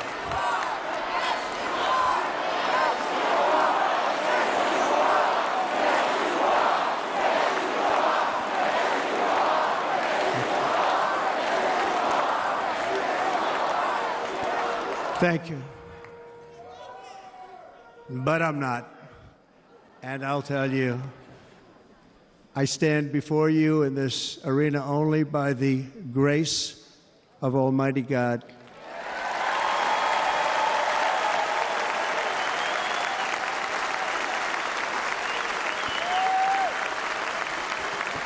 In watching the reports over the last few days, many people say it was a providential moment. Probably was. When I rose, surrounded by Secret Service, the crowd was confused because they thought I was dead, and there was great, great sorrow. I could see that on their faces as I looked out. They didn't know I was looking out. They thought it was over. But I could see it, and I wanted to do something to let them know I was okay. I raised my right arm, looked at the thousands and thousands of people that were breathlessly waiting, and started shouting, "Fight, fight, fight."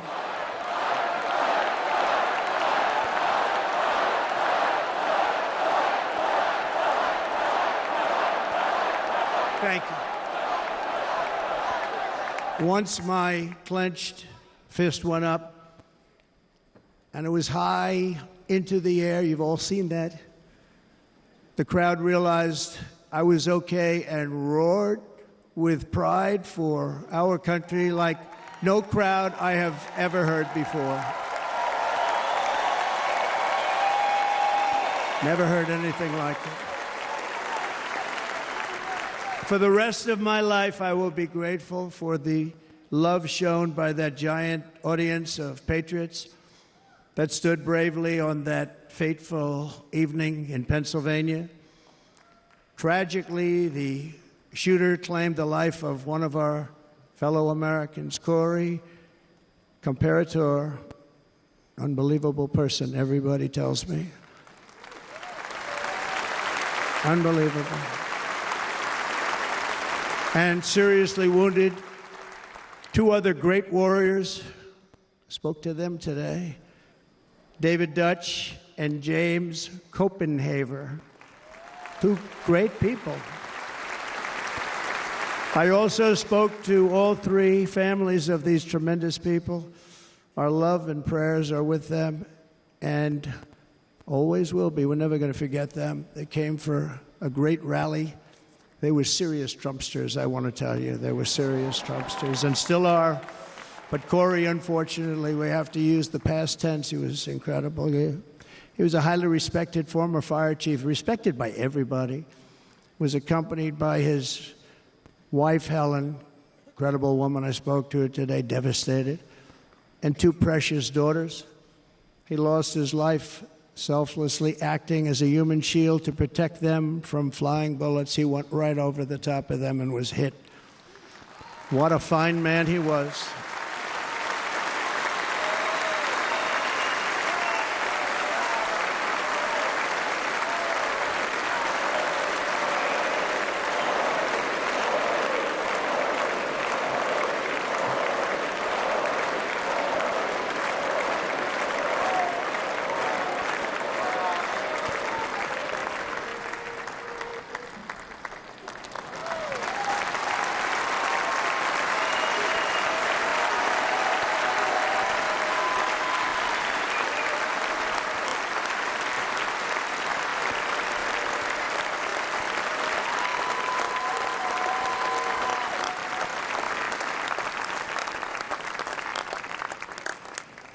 I want to thank the fire department and the family for sending his helmet, his outfit, and it was just something, and they're going to do something very special when they get it. But we did something which cannot match what happened, not even close. But I am very proud to say that over the past few days, we've raised $6.3 million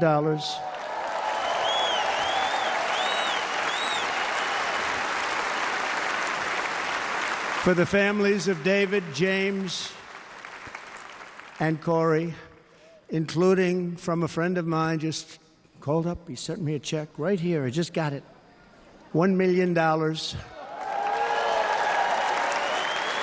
from Dan Newland. Thank you, Dan. And again, when speaking to the family, I told them, I said, well, I'm going to be sending you a lot of money, but it can't compensate. They all said the same thing. You're right, sir. We appreciate so much what you're doing, but nothing can take the place in the case of Corey. And the other 2, by the way, they were very, very seriously injured, but now they're doing very well. They're going to be okay. They're going to be doing very well.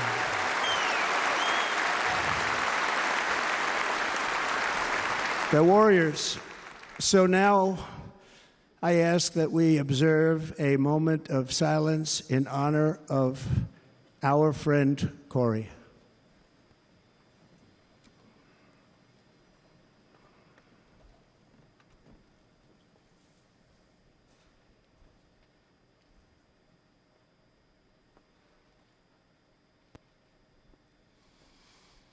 There is no greater love than to lay down one's life for others. This is the spirit that forged America in her darkest hours, and this is the love that will lead America back to the summit of human achievement and greatness. This is what we need. Despite such a heinous attack, we unite this evening more determined than ever. I am more determined than ever, and so are you. So is everybody in this room.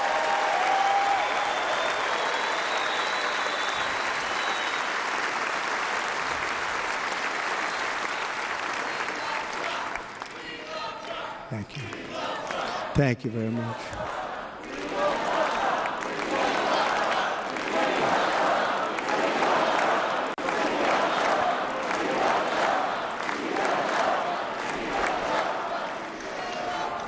Our resolve is unbroken and our purpose is unchanged to deliver a government that serves the American people better than ever before. Nothing will stop me in this mission because our vision is righteous and our cause is pure. No matter what obstacle comes our way, we will not break, we will not bend, we will not back down, and I will never stop fighting for you, your family, and our magnificent country. Never.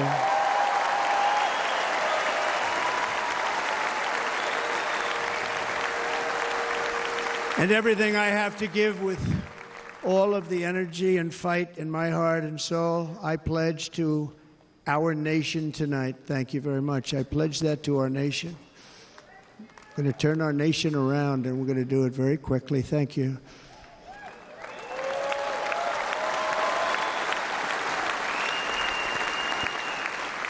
This election should be about the issues facing our country and how to make America successful, safe, free, and great again.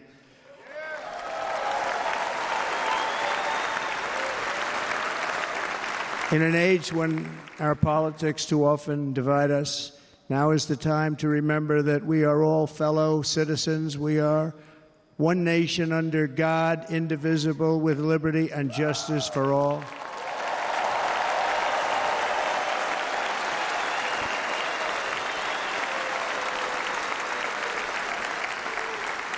And we must not criminalize dissent or demonize political disagreement, which is what's been happening in our country lately at a level that nobody has ever seen before. In that spirit, the Democrat Party should immediately stop weaponizing the justice system and labeling their political opponent as an enemy of democracy. Especially since that is not true. In fact, I am the one saving democracy for the people of our country.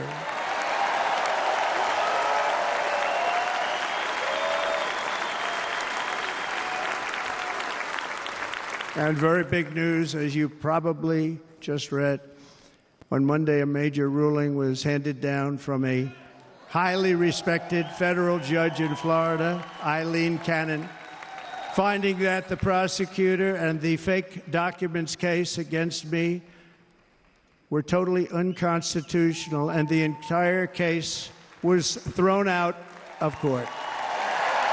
With all of that publicity, thrown out of court.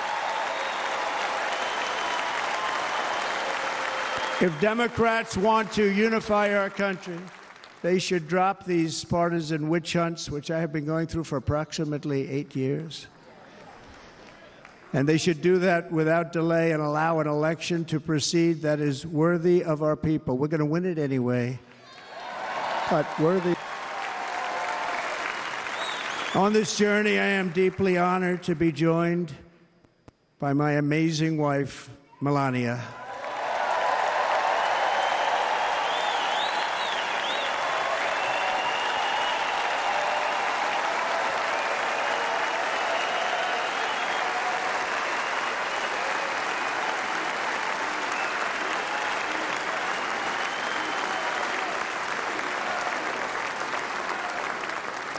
And Melania, thank you very much. You also did something really beautiful, a letter to America calling for national unity, and it really took the Republican Party by surprise. I will tell you, it was beautiful. In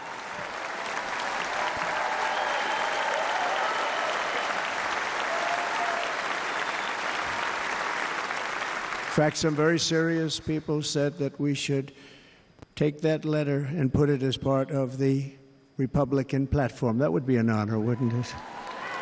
Right, Mr. Congressman?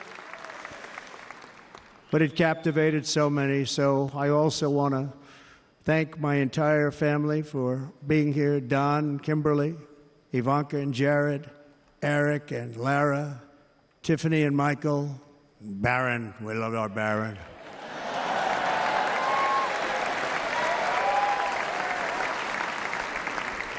And of course, my 10 wonderful grandchildren. You saw a few of them up there on my lap before.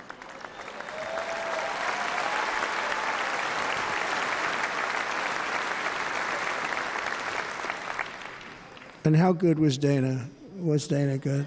I mean, was he good? He was on probably the only vacation he's had in about, maybe ever, because he works, but about 10 years with his wife, very far away. I won't tell you where, but very, very far away, beautiful place. And my people called, and he said, I won't be able to do it. This is many, many years. I promised my wife I can't do it. And they came in, they said, Dana won't be able to do it, because he was my first, second, and third choice. I said, well, that's too bad, but I understand he's away, and it's good. It's good for him. And that was it. About 30 minutes later, she came back in, sir, Dana just called. He's going to do it. And his wife, she said, you can't turn him down. You just can't do it. You have to go. That's a good wife.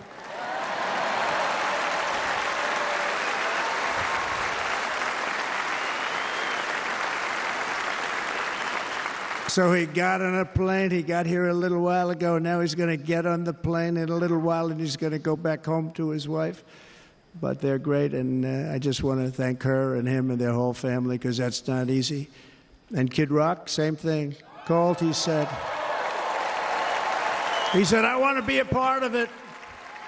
I want to be a part, because, Kid does his great song, Big, Big Monster song. I had no idea. He became a friend of mine over the last 10 years. And he's amazing. Everyone loves him. I didn't even know how big he was. He has rallies, 35,000, 40,000 people he gets every time he goes out. I think he's making so much money, he doesn't know what the hell to do with it. You want to know?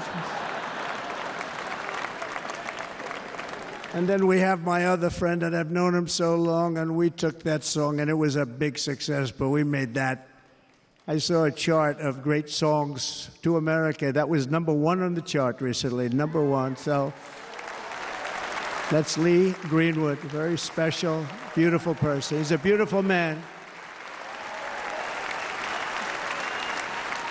But they all wanted to be here, they called. And how about the Hulkster? How good was he? Is he up?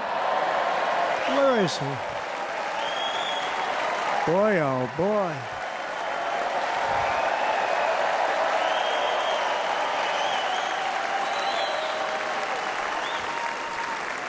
They may call that entertainment. I know about entertainment, but when he used to lift a 350-pound man over his shoulders and then bench press him 2 rows into the audience, I say maybe entertainment, but he is one strong son of a gun. I will tell you, I watched it many times.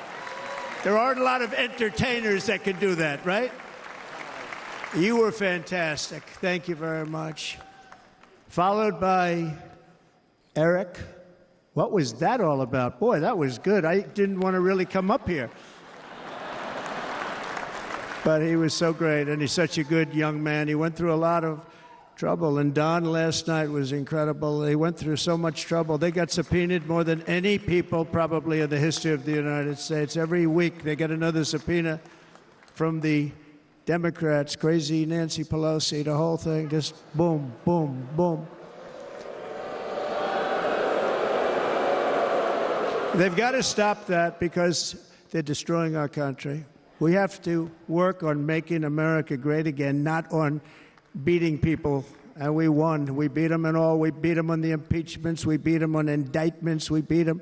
But the time that you have to spend, if they would devote that genius to helping our country, we'd have a much stronger and better country.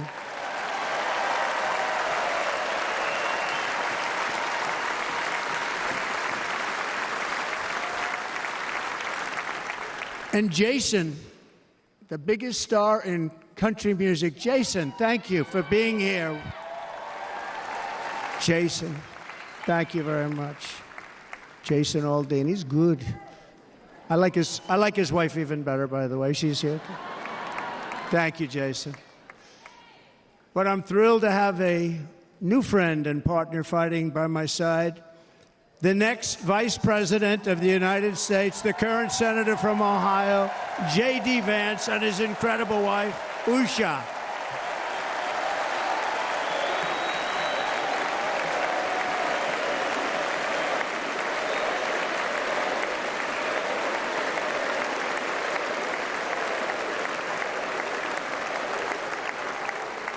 He's going to be a great vice president. He's going to be great. He'll be with this country and with this movement, greatest movement in the history of our country, Make America Great Again. When they criticize it, they say, we're going to try and stop MAGA. I said, MAGA is Make America Great Again. What are you going to stop? There's nothing to stop. Then they say, oh, that's right. It's very tough to fight it. And all of the people that did try and fight it have failed. But he's going to be with us for a long time, and it was an honor to select him. Great, great student at Yale. His wife was a great student at Yale. They met at Yale. These are two smart people. So, JD, you're going to be doing this for a long time. Enjoy the ride.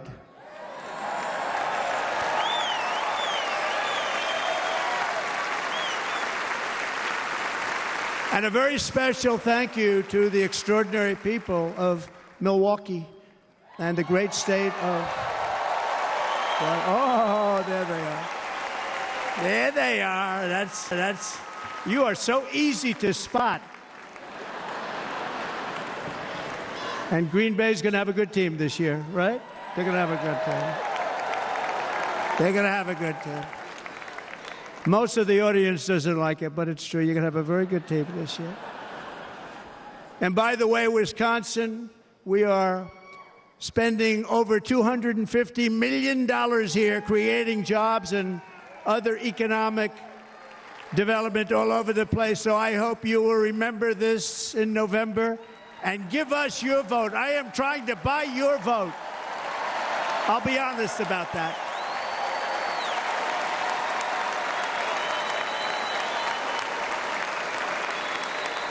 And I promise we will make Wisconsin great again. We're going to make it. Thank you, Mr. Governor. Thank you very much. Thank you. I'm here tonight to lay out a vision for the whole nation.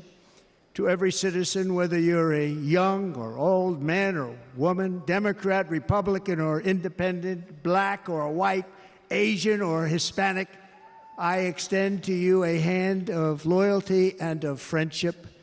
Together we will lead America to new heights of greatness like the world has never seen before. We were right there in the first term.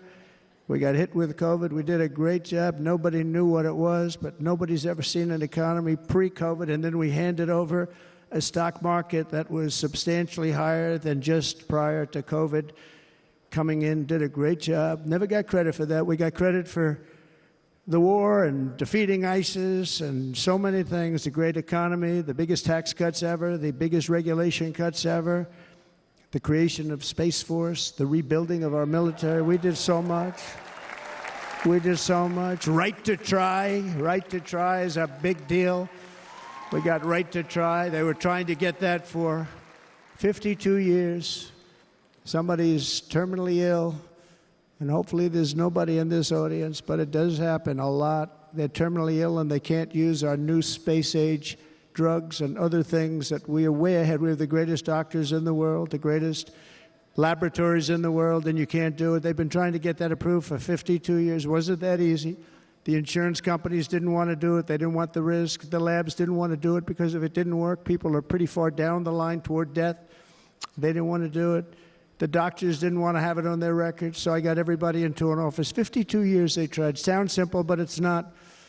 And I got them to agree that somebody that needs it will, instead of going to Asia, Europe, or someplace, or if you have no money going home and dying, just die.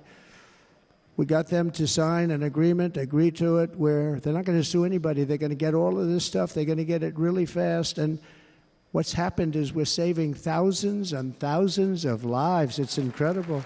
Right to try. It's a great feeling. Under our leadership, the United States will be respected again. No nation will question our power. No enemy will doubt our might. Our borders will be totally secure. Our economy will soar. We will return law and order to our streets, patriotism to our schools, and importantly, we will restore peace, stability, and harmony all throughout the world. But to achieve this future, we must first rescue our nation from failed and even incompetent leadership. We have totally incompetent leadership. This will be the most important election in the history of our country. Under the current administration, we are indeed a nation in decline. We have an inflation crisis that is making life unaffordable, ravaging the incomes of working and low-income families, and crushing, just simply crushing our people like never before. They've never seen anything like it. We also have an illegal immigration crisis, and it's taking place right now as we sit here in this beautiful arena. It's a massive invasion at our southern border that has spread misery, crime, poverty, disease, and destruction to communities all across our land. Nobody's ever seen anything like it. Then there's an international crisis, the likes of which the world has seldom been part of. Nobody can believe what's happening. War is now raging in Europe and the Middle East. A growing specter of conflict hangs over Taiwan, Korea, the Philippines, and all of Asia. And our planet is teetering on the edge of World War III. And this will be a war like no other war because of weaponry. The weapons are no longer army tanks going back and forth shooting at each other. These weapons are obliteration. It's time for a change. This administration can't come close to solving the problems. We're dealing with very tough, very fierce people. They're fierce people. And we don't have fierce people. We have people that are a lot less than fierce, except when it comes to cheating on elections and a couple of other things. Then they're fierce. Then they're fierce. So tonight, I make this pledge to the great people of America. I will end the devastating inflation crisis immediately, bring down interest rates, and lower the cost of energy. We will drill, baby, drill.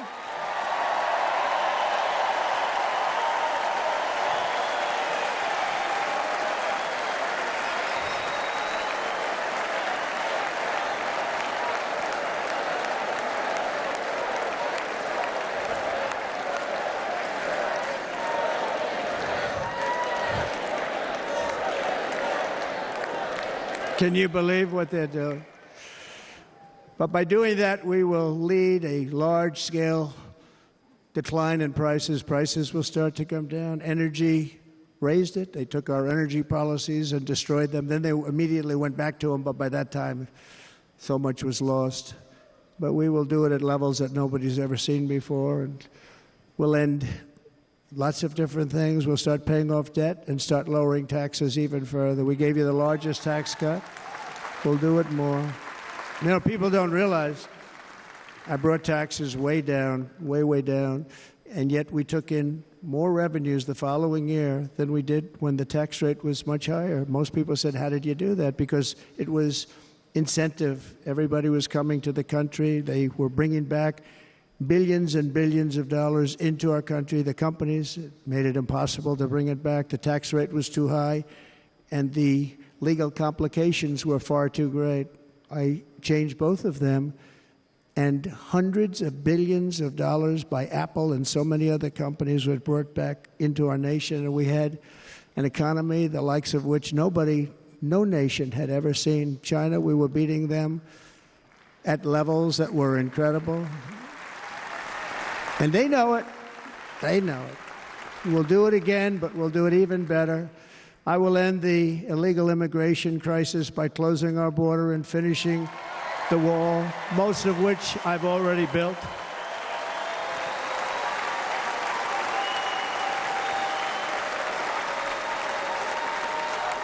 On the wall, we were dealing with a very difficult Congress. And I said, oh, that's okay. We won't go to Congress. I call it an invasion. We gave our military almost $800 billion. I said, I'm going to take a little of that money because this is an invasion. And we built, most of the wall is already built.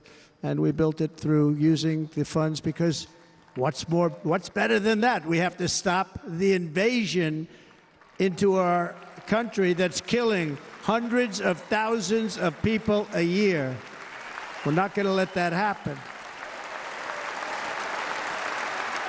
I will end every single international crisis that the current administration has created, including the horrible war with Russia and Ukraine, which would have never happened if I was president, and the war caused by the attack on Israel, which would have never happened if I was president. Iran was broke. Iran had no money. Now Iran has $250 billion. They made it all over the last 2.5 years. They were broke. I watched the other day on a show called Deface the Nation. Has anyone seen it? And they had a congressman who was a Democrat say, well, whether you like him or not, Iran was broke dealing with Trump. I told China and other countries, if you buy from Iran, we will not let you do any business in this country, and we will put tariffs on every product you do send in of 100% or more. And they said to me, well, I think that's about it. They weren't going to buy any oil. And they were ready to make a deal. Iran was going to make a deal with us. And then we had that horrible, horrible result that we'll never let happen again. The election result, we're never going to let that happen again. They used COVID to cheat. We're never going to let it happen again. And they took off all the sanctions, and they did everything possible for Iran. And now Iran is very close to having a nuclear weapon, which would have never happened. This is a shame what this administration, the damage that this administration has done. And I say it often, if you took the 10 worst presidents in the history of the United States, think of it, the 10 worst, added them up, they will not have done the damage that Biden has done. Only going to use the term once. Biden. I'm not going to use the name anymore, just one time. The damage that he's done to this country is unthinkable. It's unthinkable. Together we will restore vision, strength, competence, and we're going to have a thing called common sense making most of our decisions, actually. It's all common sense. Just a few short years ago, under my presidency, we had the most secure border and best economy in the history of our country, in the history of the world. We had the greatest economy in the history of the world. We had never done anything like it. We were beating every country, including China, by leaps and bounds. Nobody had seen anything like it. We had no inflation. Soaring incomes were going. Nobody can believe it. You can't believe what happened 4 years ago is happening now. Reverse. And the world was at peace. Inflation has been a killer for our country. No matter what you make it doesn't matter, because inflation is eating you alive. People that were putting away money, they were making great wages, the highest they've ever made, but they were putting away a lot of money. Now they are just being destroyed. They're not putting away anything. They're barely living. They're going into savings accounts. They're taking out their money to live because of inflation. Inflation, remember, it's called a country buster. You can go back to Germany from 100 years ago. You can go back to any country that suffered great inflation. We've suffered the worst inflation we've ever had. But go back and see what's happened to those countries. We've had the worst inflation we've ever had under this person. But in less than 4 years, our opponents have turned incredible success into unparalleled tragedy and failure. It's been a tremendous failure. Today, our cities are flooded with illegal aliens. Americans are being squeezed out of the labor force, and their jobs are taken. And by the way, you know who's taking the jobs that are created? 107% of those jobs are taken by illegal aliens. And you know who's being hurt the most by millions of people pouring into our country? The black population and the Hispanic population, because they're taking the jobs from our black population, our Hispanic population, and they're also taking them from unions. The unions are suffering because of it. Thank you. Thank you. I like you too. Thank you very much. Inflation has wiped out the life savings of our citizens and forced the middle class into a state of depression and despair. That's what it is. It's despair and depression. We cannot and will not let this continue. Less than 4 years ago, we were a great nation, and we will soon be a great nation again. We're going to be a great nation again.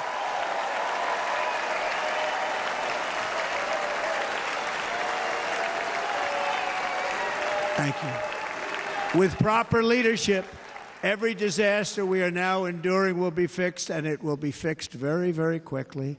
So tonight, whether you've supported me in the past or not, I hope you will support me in the future, because I will bring back the American dream. That's what we're going to do. You don't even hear about the American dream anymore.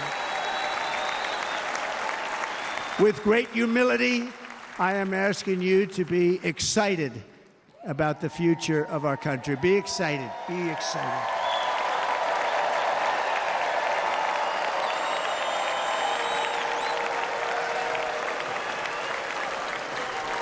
And by the way, the news reports, look at all of those big networks. Look at them. They're all here. But every one of them has said this could be the most organized, best run, and most enthusiastic convention of either party that they've ever seen. Every single one.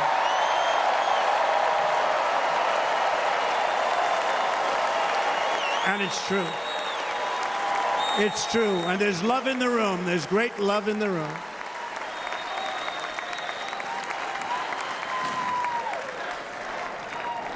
So I better finish strong. Otherwise, we'll blow it. And we can't let that happen. Now, this was great. All of the great people that spoke, and everybody hit a home run. I mean, there's not one that I can think of where I said, oh, gee, that wasn't great. Every single person. I refuse to be the only one. Don't do that to me. They're already getting ready. See, I gave them an idea. Now, this was a great convention. This was, I think we're actually going to go home and miss it. You know, usually with a first of all, look at these crowds. You'd never have this at a convention. Look at these crowds.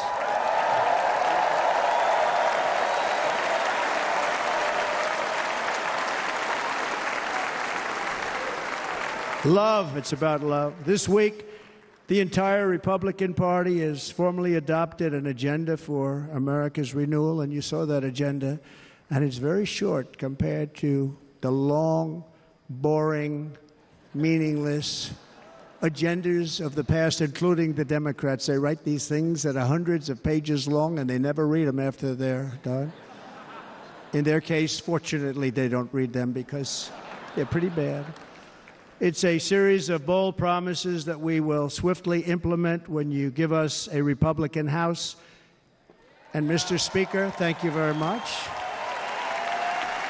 We have our great Speaker of the House with us tonight. Mr. Speaker, thank you very much. Thank you. A Republican Senate. We have many senators here. And send me back to our beautiful White House just a few short months from now. We're talking about just months. It can't come fast enough. We have to get it done. First, we must get economic relief to our citizens. Starting on day one, we will drive down prices and make America affordable again. We have to make it affordable. It's not affordable. People can't live like this.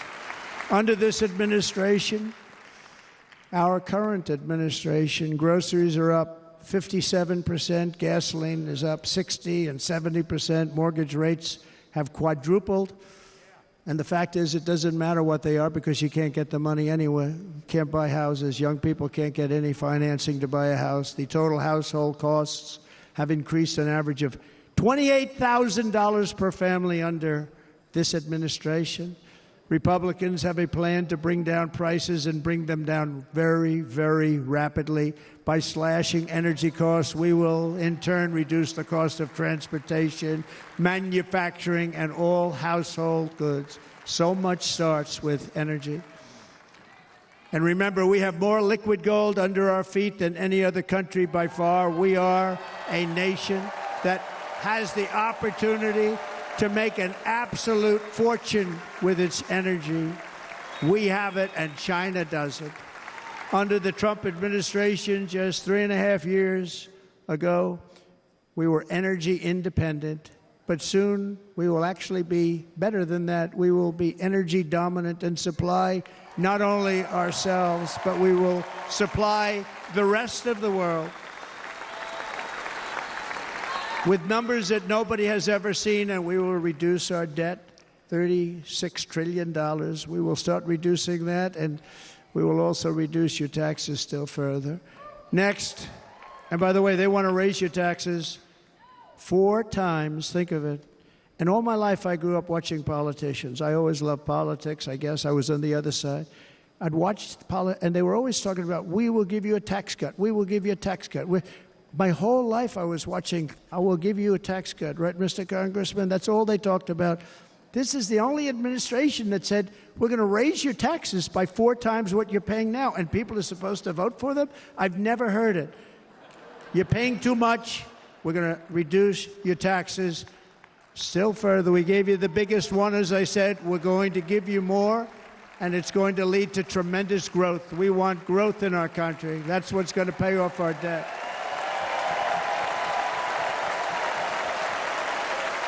And next, we will end the ridiculous and actually incredible waste of taxpayer dollars that is fueling the inflation crisis. They spent trillions of dollars on things having to do with the Green New Scam. It's a scam. And that's caused tremendous inflationary pressures in addition to the cost of energy. And all of the trillions of dollars that are sitting there not yet spent, we will redirect that money for important projects like roads, bridges, dams, and we will not allow it to be spent on meaningless Green New Scam ideas.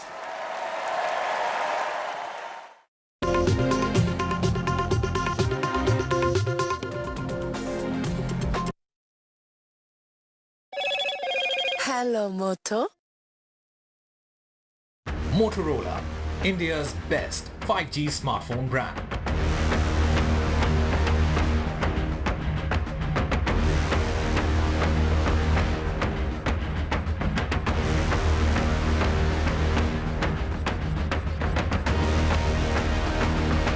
Co-powered. Get the magic of the best working for you now. Link your payment cards once, collect rewards forever.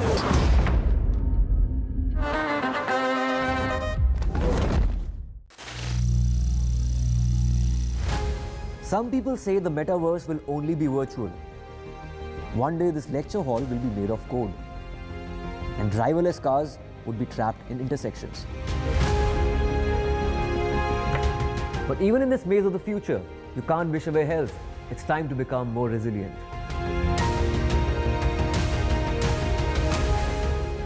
"10 years of Banega Swasth India, we have grown and achieved so many milestones.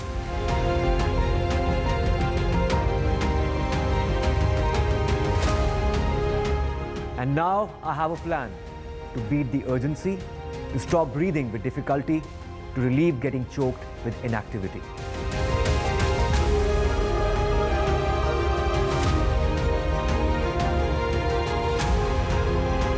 Energize our government, our environment, our society, and ourselves.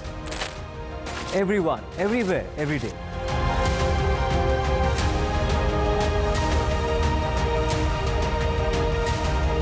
Banega Swasth India.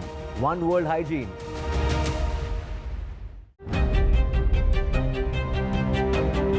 Hello and welcome to India Sense, where I speak with global opinion makers. The United States has made a strategic decision over the last 20 years to move closer to India.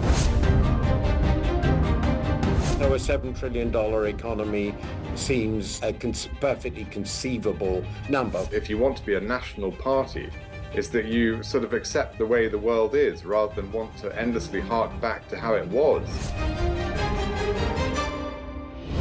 Modi is promoting the digitization of the economy, which is accelerating growth in the country.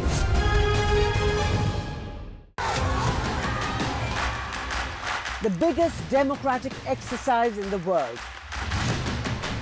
Team NDTV covers it from ground zero. BJP really had to fight a tough election this time. Unprecedented exercise. Unmatched coverage. There is no dispute. Janata ko decide karna hai. From polling to counting, NDTV brought you the most trustworthy news and updates.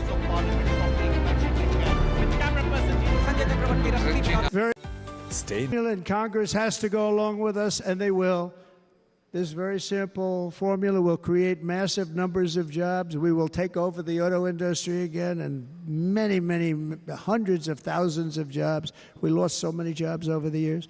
If you go back 20, 25 years, they've stolen, going to China and Mexico, about 68% of our auto industry manufacturing jobs. We're going to get them all back. We're going to get them all back, every one of them.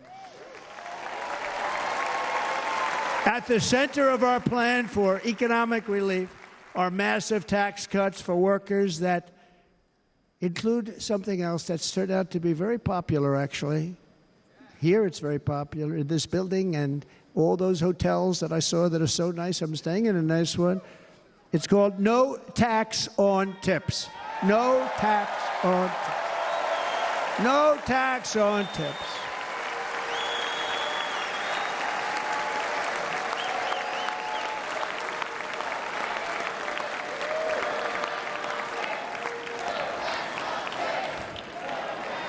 I got that by having dinner recently in Nevada, where we're leading by about 14 points. Hello. I'll see you there very soon, everybody.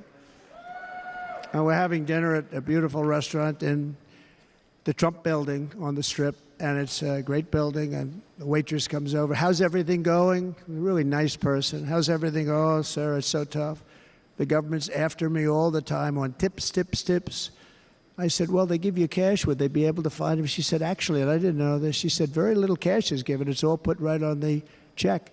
And they come in and they take so much of our money, it's just ridiculous. And they don't believe anything we say. And they've just hired, as you know, 88,000 agents to go after him even more. And I said,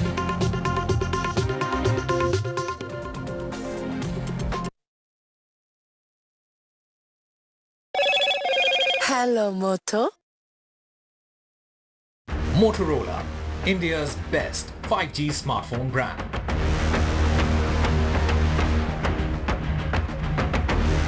Three people have died and over 20 others have been injured in a train tragedy that took place on an express train which was headed to Dibrugarh from Chandigarh and derailed in Uttar Pradesh's Gonda.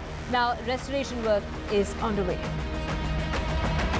Tamil Nadu's ruling DMK is thinking of elevating Udayanidhi, the son of Chief Minister M.K. Stalin, as the Deputy Chief Minister of the state. The elevation would be a key step in strengthening the second-rung leadership in the party. And it's Budget 2024. What farmers really want? Well, NDTV gets you a ground report from Madhya Pradesh. The demand for better loan rates from banks is one of their key demands.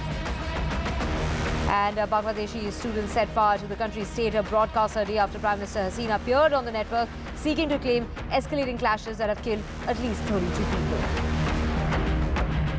Loan मिलेगा या नहीं ये आपके credit score पे depend करता है। तो आज ही पैसाबाजार.com पर जाइए और अपना क्रेडिट स्कोर चेक कीजिए फ्री में, क्योंकि लोन की जरूरत कभी भी किसी को भी पड़ सकती है। बस एक्टिंग करा लो इनसे। पैसाबाजार.com, क्रेडिट स्कोर चेक, आदत अच्छी है। Get ready for the ride of your life. NDTV brings you the NDTV Auto Show with me, Mugdha Mishra. From the fastest supercars to the sleekest new energy vehicles to your trusted daily ride, we cover it all. Every Saturday at 10:30 a.m. and Sunday at 8:30 p.m. only on NDTV 24/7. Your next great escape starts here. MSMEs are the backbone for the country's economy. They account for 45% of exports. Frequent changes in GST tariffs and norms has proven to become a very tough issue for the small micro units. The budget should be in a growth-oriented budget. So we should bring more manufacturers into the fold of GST. Particularly for micro and small scale industries, kindly give us a export benefit incentive to us. But for a micro or small scale industry to go up, there should be a hand-holding mechanism which is definitely required.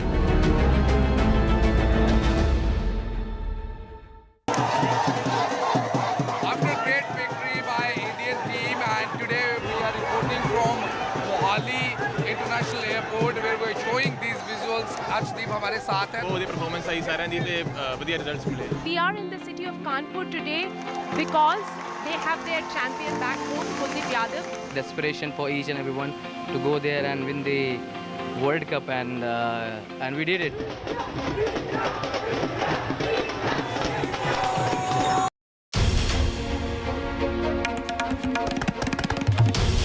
This is NDTV, and you're watching NDTV 24/7.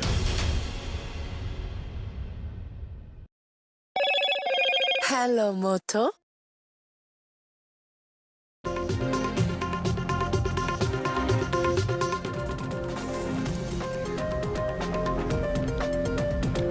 Well, former President of the United States, Donald Trump, recounts his shooting horror, says he wasn't supposed to be here. He has God on his side, talking about the assassination bid that took place just 5 days ago. Donald Trump accepts the Republican nomination while attacking Biden, says that Biden has damaged the country in ways that's unthinkable. He says he'll bring back the American dream. He says he will cut down taxes and also help with the economy.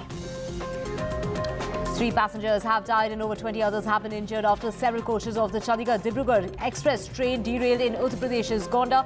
Restoration work is on.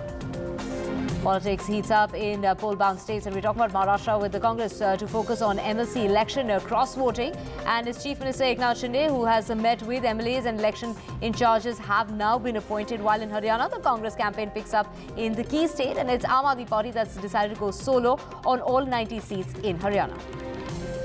Tamil Nadu's ruling DMK is thinking of elevating Udayanidhi, the son of MK Stalin, as the Deputy Chief Minister. The elevation, a key step in strengthening the second-run leadership of the party.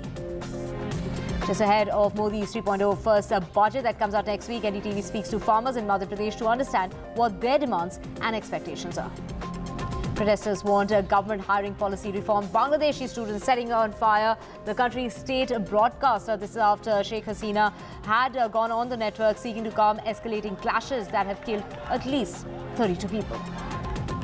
Democrats at the highest levels are making a critical push for President Joe Biden to rethink his election bid, including former president and his friend Barack Obama expressing concerns to allies. As per reports, the party could lose the ability to seize control of the House if he doesn't step away from the presidential race. Big hitting batter. We talk about Surya Kumar Yadav is named captain of the Indian T20 team for the 3-match series against Sri Lanka starting on the 27th of this month, while ODI skipper Rohit Sharma and Virat Kohli were included for 50-over series against the same team next month.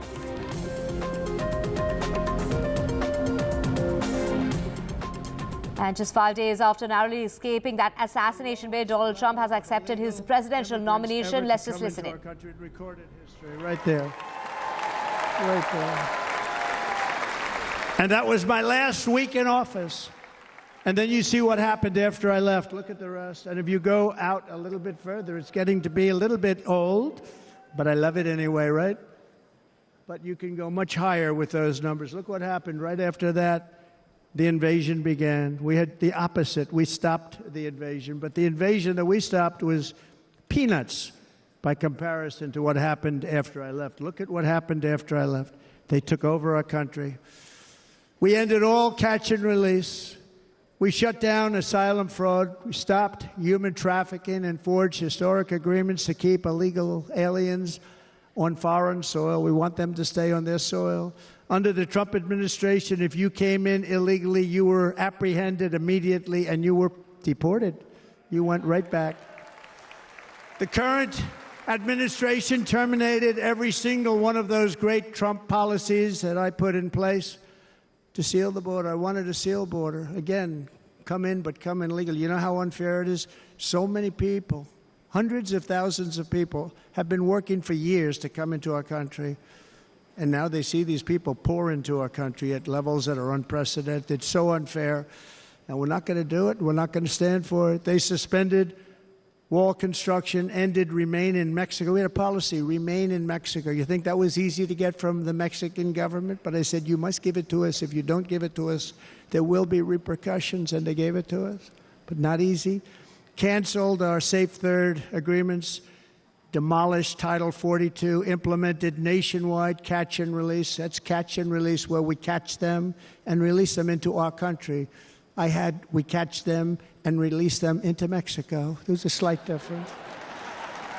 And took 93, this is the previous administration, 93 executive actions to throw open our border to the world. The entire world is pouring into our country because of this very foolish administration. The greatest invasion in history is taking place right here in our country.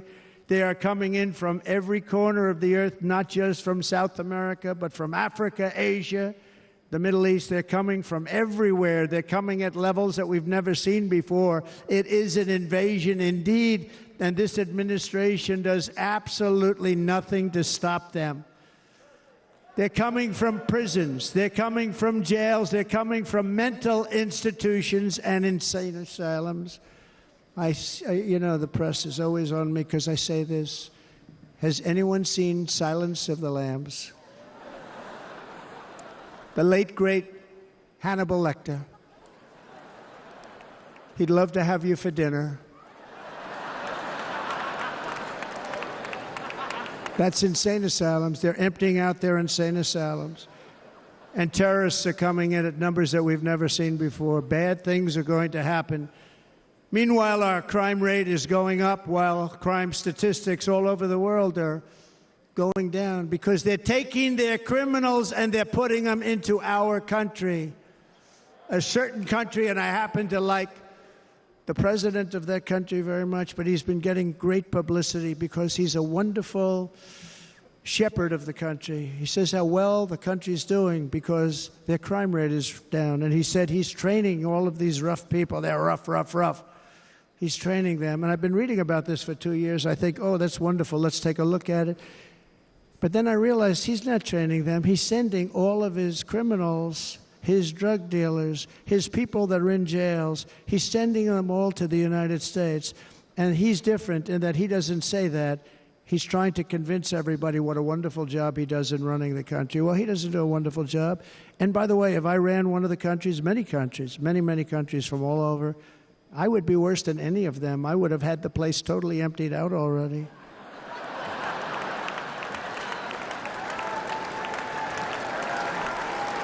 But we become a dumping ground for the rest of the world, which is laughing at us. They think we're stupid. And they can't believe that they're getting away with what they're getting away with, but they're not going to be getting away with it for long. That's what I can tell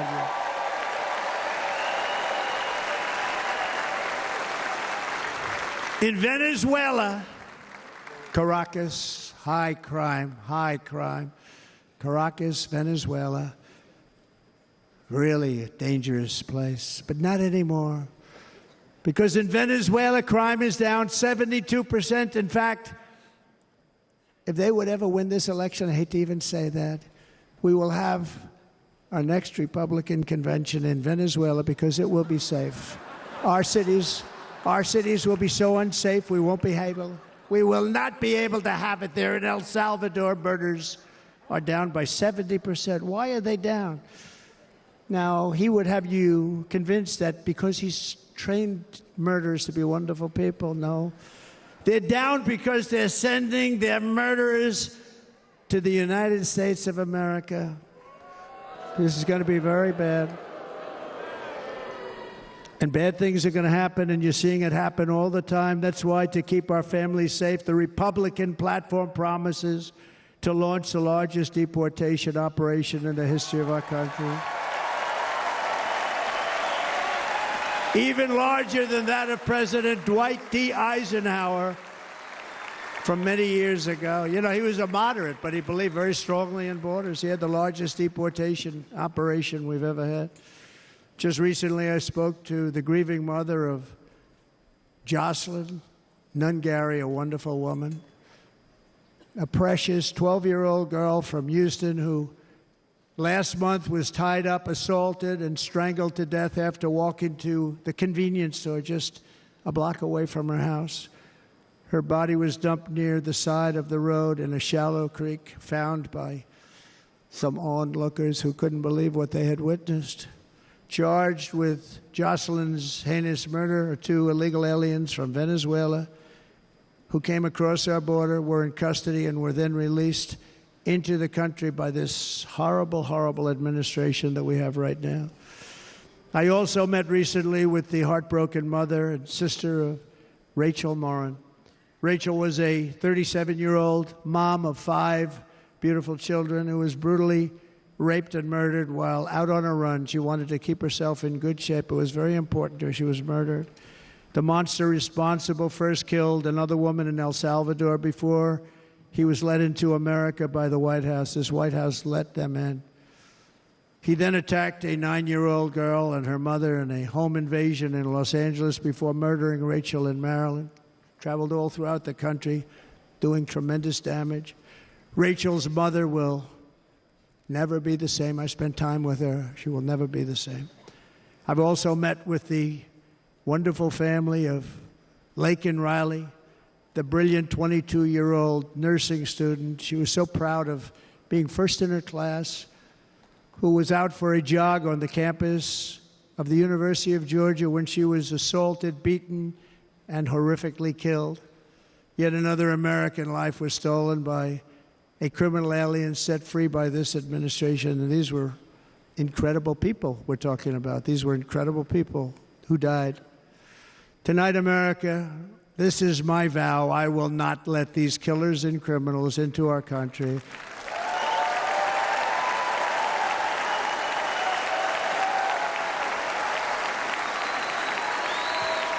I will keep our sons and daughters safe. As we bring security to our streets, we will help bring stability to the world. I was the first president in modern times to start no new wars. You know, we were the toughest, we were the most respected. And you saw this. Hungry, strong country, run by a very powerful, tough leader. He's a tough guy. Press doesn't like him because he's tough. And he came out recently. They were asking him at an interview, the whole world is exploding. What's happening? What's going on? Viktor Orban, Prime Minister of Hungary, very tough man. He said, I don't want people coming into my country and blowing up our shopping centers and killing people. But they said to him, tell us what's going wrong, what's happening, what is it? He said, there's only one way you're going to solve it. You got to bring President Trump back to the United States because he kept everybody at bay. True. He used a word I wouldn't use because I can't use that word, because you'd say it was braggadocious. The press would say he was a braggart. I'm not a braggart. But Viktor Orban said it. He said Russia was afraid of him. China was afraid of him. Everybody was afraid of him. Nothing was going to happen. The whole world was at peace. And now the world is blowing up around us. All of these things that you read about were not going to happen. Under President Bush, Russia invaded Georgia. Under President Obama, Russia took Crimea. Under the current administration, Russia is after all of Ukraine. Under President Trump, Russia took nothing.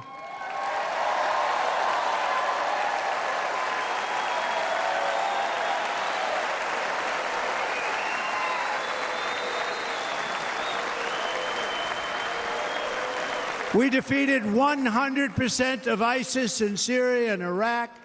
Something that was said to take 5 years, sir. It'll take 5 years, sir. We did it in a matter of a couple of months. We have a great military. Our military is not woke. It's just some of the fools on top that are woke.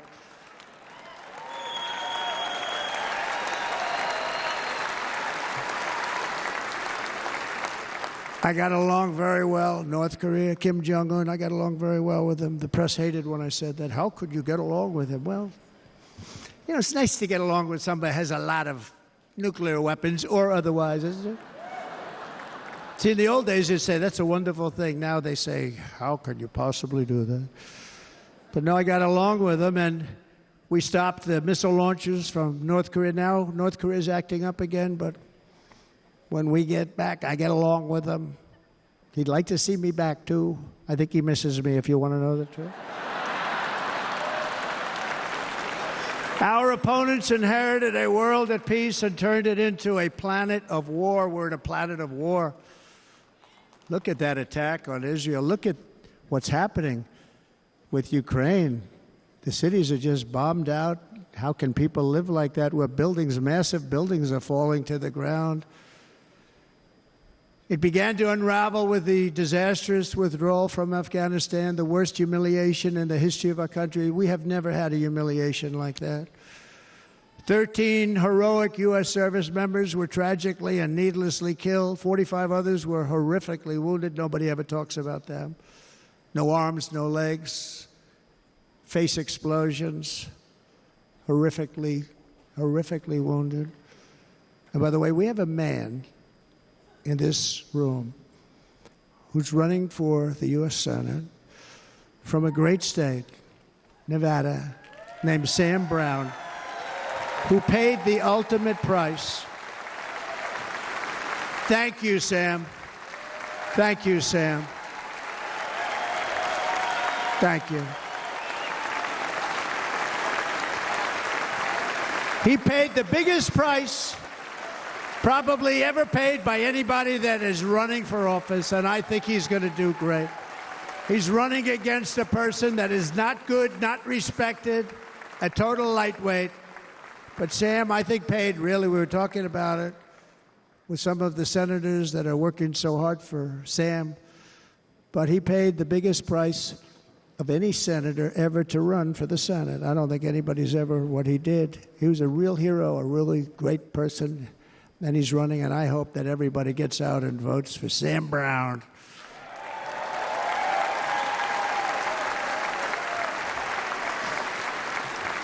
And we also left behind $85 billion worth of military equipment, along with many American citizens were left behind. Many, many American citizens, emboldened by that disaster. Russia invaded Ukraine. They saw this group of people that were incompetent. We took the soldiers out first. No, we're going to take the soldiers out second. If they would have followed my plan, we had a great plan.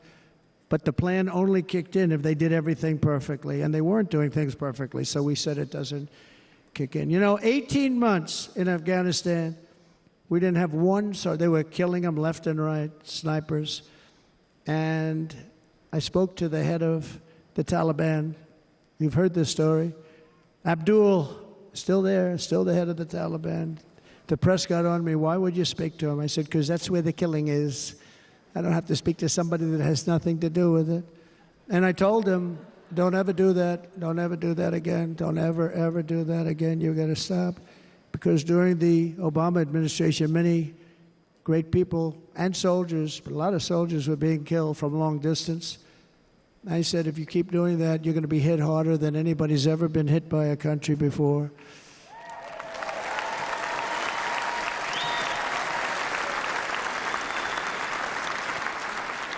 And he said, I understand, Your Excellency. He called me Your Excellency. I wonder if he calls the other guy Your Excellency. I doubt it. The other guy gave him everything. I mean, what kind of a deal was that? He walked out, gave him everything. Do you know that right now Afghanistan is one of the largest sellers of weapons in the world? They're selling the brand new, beautiful weapons that we gave them. But think of it. He actually said to me, but why do you show me a picture of my home? I said, you'll have to ask your people or one of your wives.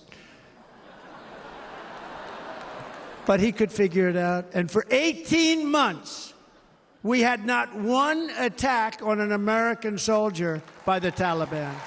18 months.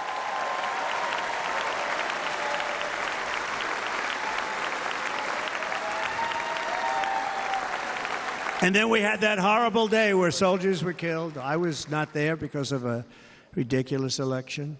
But we had that horrible attack And they also gave up Bagram, one of the biggest bases anywhere in the world, air bases anywhere in the world, the longest runways, most powerful, hardened, thickened runways.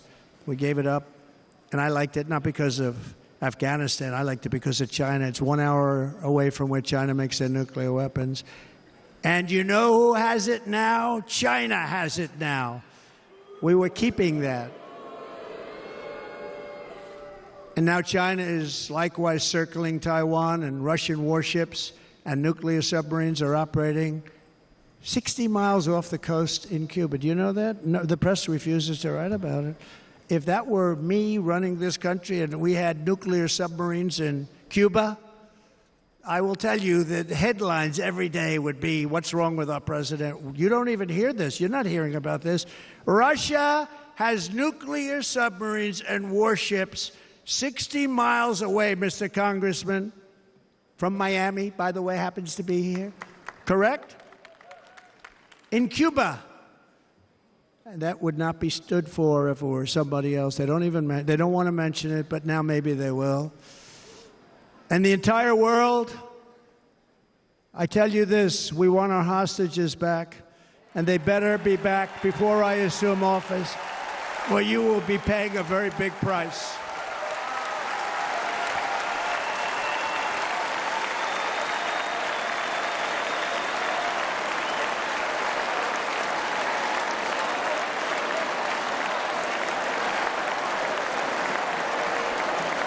With our victory in November, the years of war, weakness, and chaos will be over. I don't have wars. I had no wars other than ISIS, which I defeated, but that was a war that was started. We had no wars. I could stop wars with a telephone call.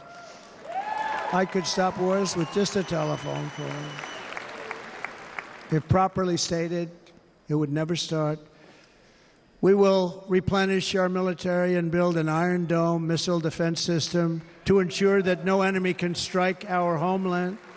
And this great Iron Dome will be built entirely in the USA. We're going to build it in the USA. And Wisconsin, just like I gave you that massive ship contract, and you're doing a very nice job, Governor, right? Thank you, Governor. And they're doing a great job. In fact, I had a little design change, and we gave them a tremendous for essentially what we used to call destroyers. These are now the most beautiful. They look like yachts. I said, we have to take the bow, and we have to make it a little nicer and a little point at the top instead of a flat nose. And the people at the shipyard said, this guy sort of knows what he's doing. We have the most beautiful ships, right, Governor? And everybody sitting over there.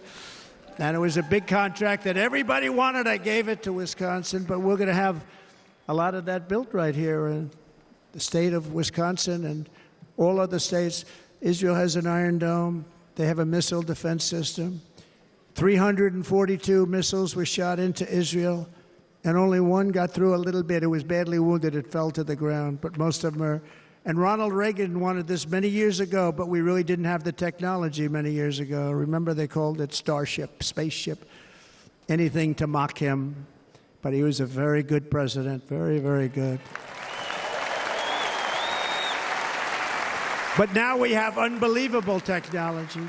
And why should other countries have this and we don't? No, we're going to build an Iron Dome over our country, and we're going to be sure that nothing can come and harm our people. And again, from an economic development standpoint, we're going to make it all right here. No more sending it out to other countries in order to help. It's America first. America first. We will unleash the power of American innovation. And as we do, we will soon be on the verge of finding the cures to cancer, Alzheimer's disease, and many other diseases. We're going to get to the bottom of it. You remember this gentleman that I don't want to mention other than one time I had to, because when you say the 10 worst, I had to do it. I didn't want anybody to be confused. But this man said, we're going to find a cure to cancer. Nothing happened. We're going to get to the cure for cancer and Alzheimer's and so many other things. We're so close to doing something great. But we need a leader that will let it be done. We will not have men playing in women's sports. That will end immediately.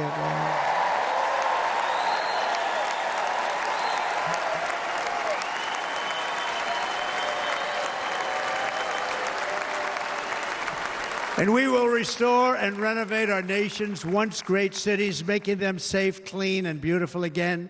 And that includes our nation's capital, which is a horrible killing field. So many things. They leave from Wisconsin, they go to look at the Washington Monument, they end up getting stabbed, killed, or shot. We will be very soon very proud of our capital, again, Washington, D.C.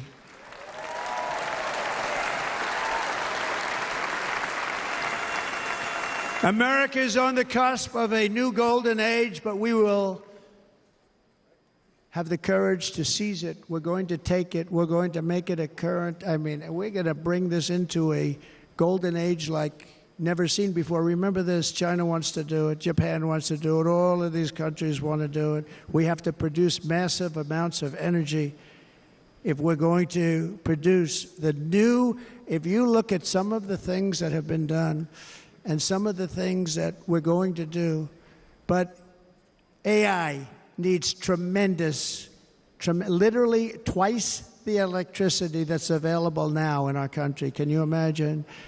But instead, we're spending places where they recharge electric cars. They built 8 chargers at a certain location toward the Midwest. 8 chargers for $9 billion. Think of them as a tank for filling up your gas. Think of it. They spent $9 billion on 8 chargers, 3 of which didn't work. And if you were going to do this all over our country, this crazy electric mandate, if you're going to do this and by the way, I'm all for electric. They have their application. But if somebody wants to buy a gas-powered car, gasoline-powered car, or a hybrid, they're going to be able to do it. And we're going to make that change on day 1.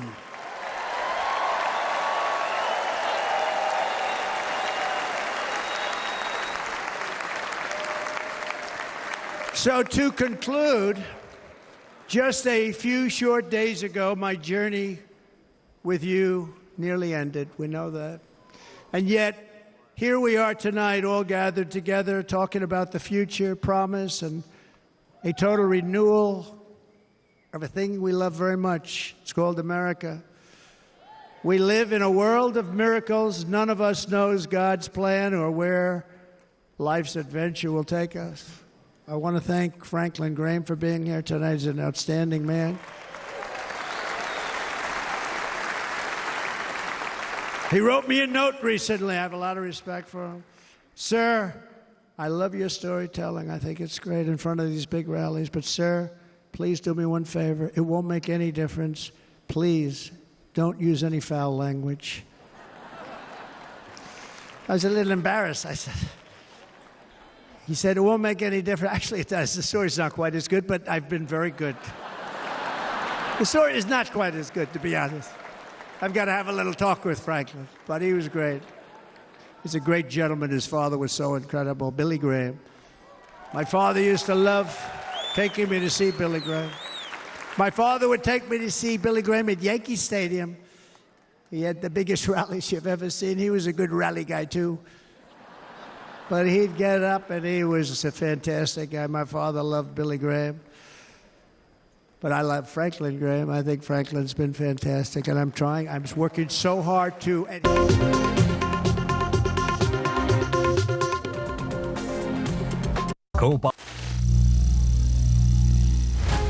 Some people say the metaverse will only be virtual.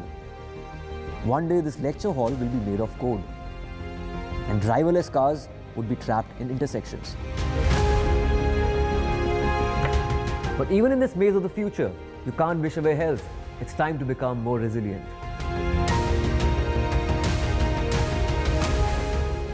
10 years of Banega Swasth India, we have grown and achieved so many milestones.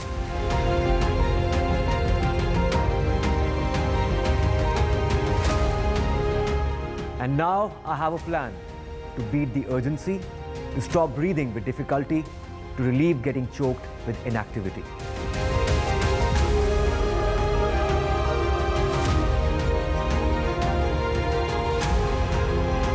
Energize our government, our environment, our society, and ourselves. Everyone, everywhere, every day.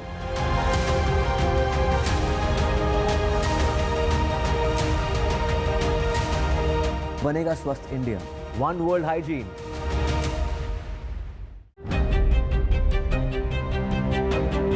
Hello and welcome to India Sense, where I speak with global opinion makers. The United States has made a strategic decision over the last 20 years to move closer to India. So a $7 trillion economy seems a perfectly conceivable number. If you want to be a national party, it's that you sort of accept the way the world is rather than want to endlessly hark back to how it was. Modi is promoting the digitization of the economy, which is accelerating growth in the country.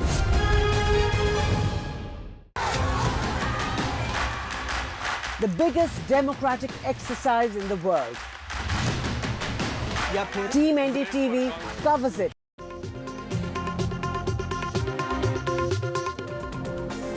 Created a mighty empire to establish our cherished republic.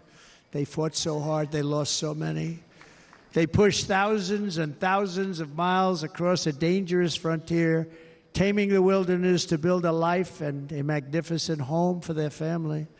They packed their families into covered wagons, trekked across hazardous trails, scaled towering mountains, and braved rivers and rapids to stake their claim on the wide open, new, and very beautiful frontier.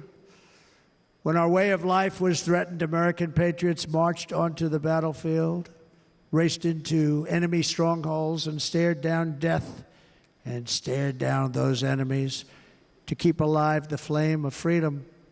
At Yorktown, Gettysburg, and Midway, they joined the roll call of immortal heroes. So many just so many heroes, so many great, great people. And we have to cherish those people. We can't forget those people. We have to cherish those people.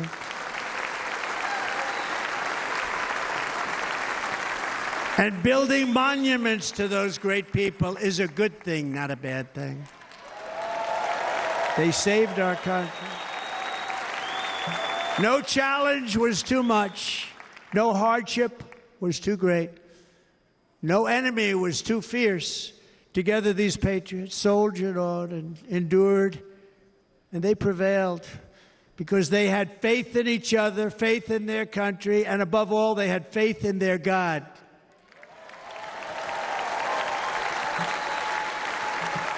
Just like our ancestors, we must now come together, rise above past differences. Any disagreements have to be put aside and go forward united as one people, one nation, pledging allegiance to one great, beautiful, I think it's so beautiful, American flag. Tonight I ask for your partnership, for your support, and I am humbly asking for your vote. I want your vote. Going to make our country great again. Every day I will strive to honor the trust you have placed in me, and I will never, ever let you down. I promise that. I will never let you down. To all of the forgotten men and women who have been neglected, abandoned, and left behind, you will be forgotten no longer. We will press forward, and together we will win, win, win.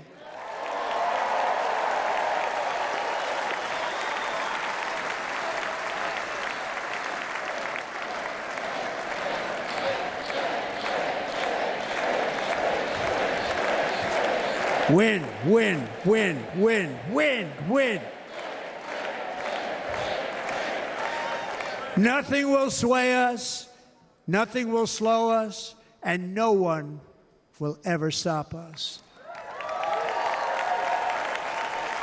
No matter what dangers come our way, no matter what obstacles lie in our path, we will keep striving toward our shared and glorious destiny, and we will not fail. We will not fail. Together, we will save this country. We will restore the republic, and we will usher in the rich and wonderful tomorrows that our people so truly deserve.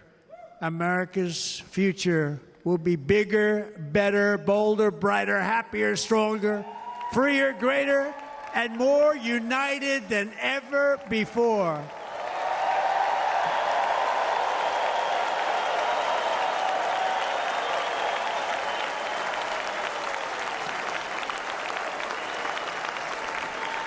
And quite simply put, we will very quickly make America great again.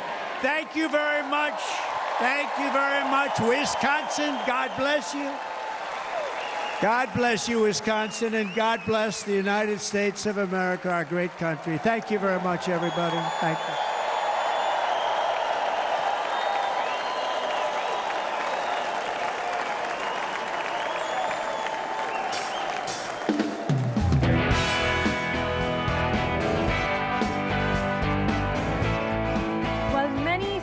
Former President Donald Trump had something rare, something precious and definitional, which is the moment, a fleeting chance to redefine himself this election.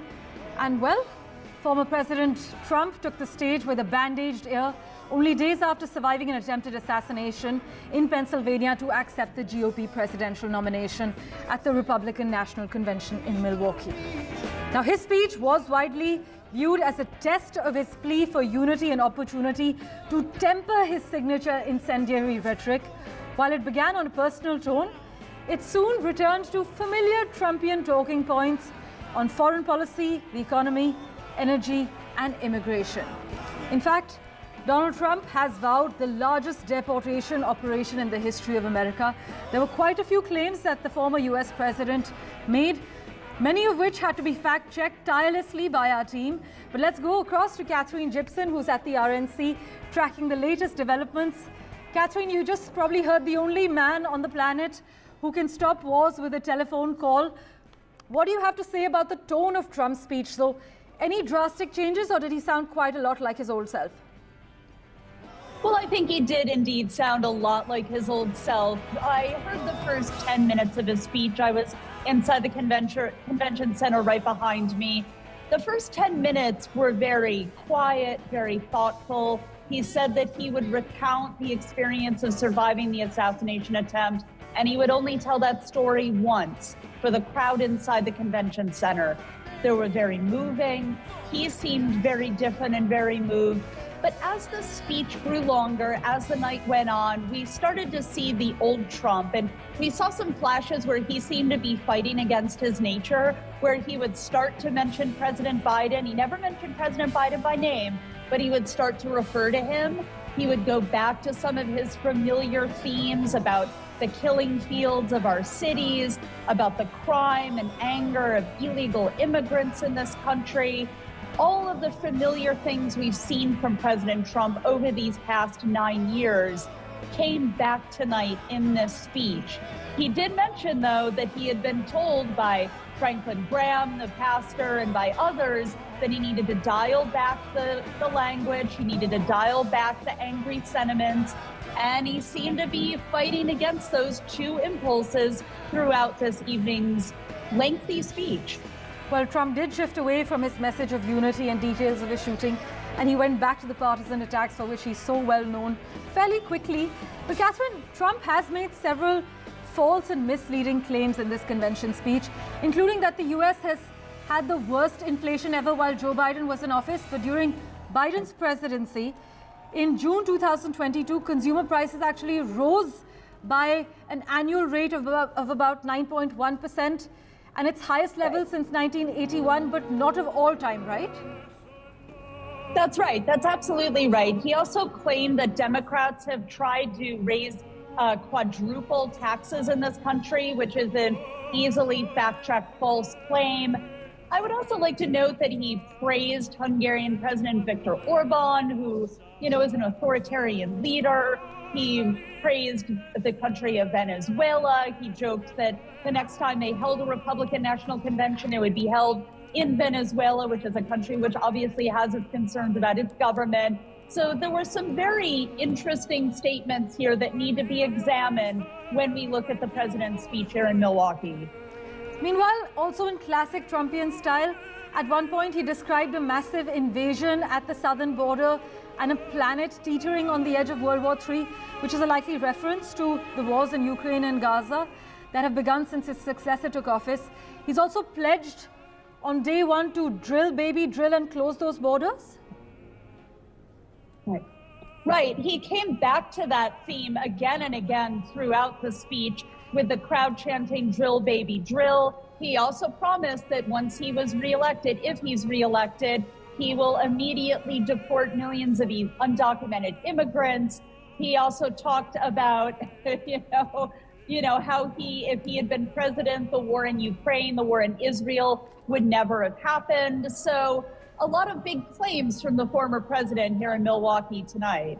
In fact, he also made his first foray into the well-trodden path of 2020 election denialism fairly early in his convention speech, saying that they used COVID to cheat.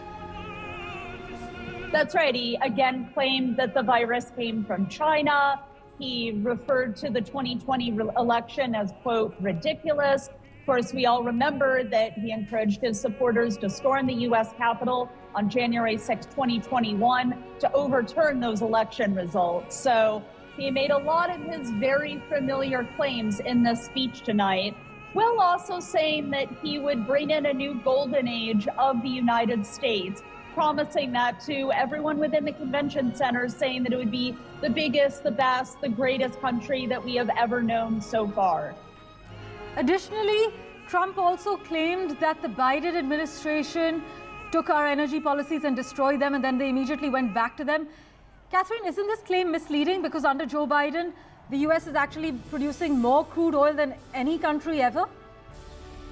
That is correct, yes. And that is something that is always a very popular line with his supporters that they want to believe. And so they chant back to him when he does say that. In fact, I must inform our viewers that Trump's record was an average of 12.3 million barrels per day in 2019. Biden actually set a new world record of 12.9 million daily barrels in 2023. But Catherine, Trump repeated another claim that is a favorite among Republicans, that the Biden administration supposedly hired about 88,000 IRS agents. This claim is false, right? This is a false claim as well. Yes, you are correct about that. So, in terms of if we're stepping back and we're looking at the way the speech was billed as a speech of unity, if we're going to go through all of these claims that are false and have been repeated falsely throughout the past few months, the past few years, this really is not a change in tone from the Trump that we've known. Yes, he spoke about unifying the country. He spoke very movingly about his assassination attempt. But when we get down to the details of the speech, it was very, very similar to what we've heard again and again throughout the years. In fact, the chart that Trump says he was looking at a point when the gunman was opening fire in Pennsylvania, which he credits for saving his life, features some misleading statements as well. I just read that the chart reportedly comes from a graphic created by the office of Wisconsin Senator Ron Johnson, and it purports to show monthly encounters with migrants on the U.S.'s southwest border. That's right. Yeah, Trump counts the way undocumented immigrants are apprehended at the U.S.-Mexico border differently than the way it is officially counted. And he uses those statistics to look and make the immigration crisis appear larger than it is. Right. Former President Trump took the stage with a bandaged ear. He's made a lot of claims, many of which have to be fact-checked as they are misleading, but he has vowed the largest deportation operation in the history of America. Thanks so much, Catherine, for joining us with the latest from Milwaukee. Really appreciate your time. Many are saying that Trump had something rare and precious, which is a moment to redefine himself and this election and his outlook for the country. He took the stage with a bandaged ear only days after surviving an attempted assassination in Pennsylvania to accept the GOP presidential nomination at the RNC in Milwaukee. Now, his speech was widely viewed as a test of his plea for unity, an opportunity to temper his signature incendiary rhetoric. While it began on a personal note, it soon turned to familiar Trumpian talking points, whether it's regarding foreign policy, the economy, energy, or immigration. He's also vowed the largest deportation operation in the history of America. Here are the key takeaways from Trump's convention speech at the RNC. I'm not supposed to be here tonight. Not supposed to be here. Yeah.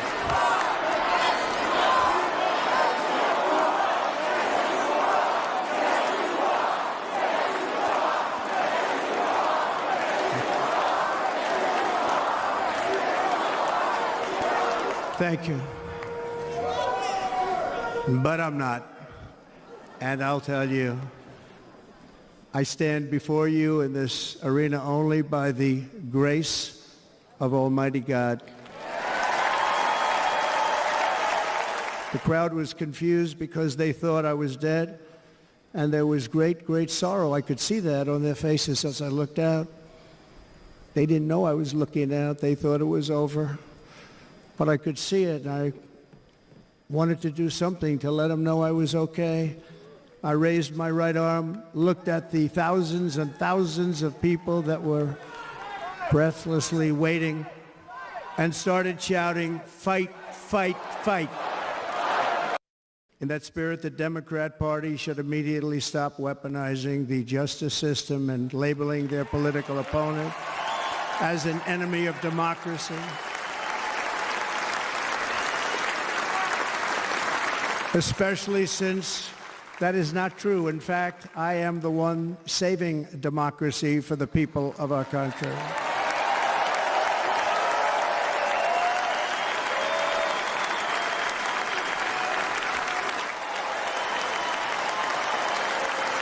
If Democrats want to unify our country, they should drop these partisan witch hunts, which I have been going through for approximately 8 years. Under the current administration, we are indeed a nation in decline. We have an inflation crisis that is making life unaffordable, ravaging the incomes of working and low-income families, and crushing, just simply crushing our people like never before. They've never seen anything like it. We also have an illegal immigration crisis, and it's taking place right now as we sit here in this beautiful arena. It's a massive invasion at our southern border that has spread misery, crime, poverty, disease, and destruction to communities all across our land. Nobody's ever seen anything like it. War is now raging in Europe and the Middle East. A growing specter of conflict hangs over Taiwan, Korea, the Philippines, and all of Asia. And our planet is teetering on the edge of World War III. It's time for a change. This administration can't come close to solving the problems. If you took the 10 worst presidents in the history of the United States, think of it, the 10 worst, added them up, they will not have done the damage that Biden has done. I'm only going to use the term once. Biden. I'm not going to use the name anymore, just one time. The damage that he's done to this country is unthinkable. It's unthinkable. Together we will restore vision, strength, competence, and we're going to have a thing called common sense making most of our decisions, actually. It's all common sense. Just a few short years ago, under my presidency, we had the most secure border and best economy in the history of our country, in the history of the world. We had the greatest economy in the history of the world. Inflation has been a killer for our country. I will bring back the American dream. Under the current administration, Russia is after all of Ukraine. Under President Trump, Russia took nothing. Our opponents inherited a world at peace and turned it into a planet of war. We're in a planet of war. Look at that attack on Israel. Look at what's happening with Ukraine. The cities are just bombed out. How can people live like that where buildings, massive buildings are falling to the ground? It began to unravel with the disastrous withdrawal from Afghanistan, the worst humiliation in the history of our country. We have never had a humiliation like that. Well, former President Trump took the stage with a bandaged ear only days after surviving an attempted assassination in Pennsylvania to accept the GOP presidential nomination at the Republican National Convention in Milwaukee. He left it after roughly 90 minutes of a mostly familiar stump speech, many would say. This was supposed to be a pitch of unity, but many say he reverted to his classic Trumpian style fairly quickly. He didn't delve too deep into the attempted assassination attempt on Saturday. He said it's too painful to talk about. Meanwhile, whether it was immigration, whether it was his opponent Joe Biden, the Democrats, the dispensation that's carried on in America, he lashed out at all this fairly quickly. But while he attacked the Biden government and the Democrats, he did mention that this brave Secret Service agents rushed to the stage to save him. At a time when the Secret Service agents have been under fire for their response at that rally in Pennsylvania on Saturday, Trump at the RNC very clearly saying that the brave Secret Service agents rushed to the stage to save the former US president. He delivered his first speech since the shooting. He says he can't progress unless they stop illegal aliens. He made a bunch of statements. In fact, for the latest from Ground Zero, we have with us at the moment Dr. Sampath Shivangi joining us right from the RNC in Milwaukee at the moment. Thank you so much, sir, for joining us. Well, would you say Trump essentially delivered a regular campaign speech at the Republican National Convention tonight? Or would you say that this was a new version of Donald Trump? Yeah. We're going to come out by the elevator. Right around the corner. Yeah. You know me. Right, so am I audible to you? Yes, follow the crowd that's going around in the elevators that's on this wall, on this side, would bring me down.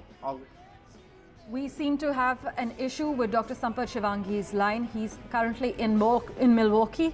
I'm told he's actually stuck in an elevator, but he'll be joining us very soon. Many say Trump essentially delivered a regular campaign speech at the RNC convention. It was meant to be a bit of a subdued speech. However, he did lash out at the Democrats, his opponent Joe Biden. He claimed the biggest tax cuts ever were enacted during his administration, a claim that is evidently false. A lot of claims were made tonight in Milwaukee at the RNC. Our team is working tirelessly to fact-check all those claims.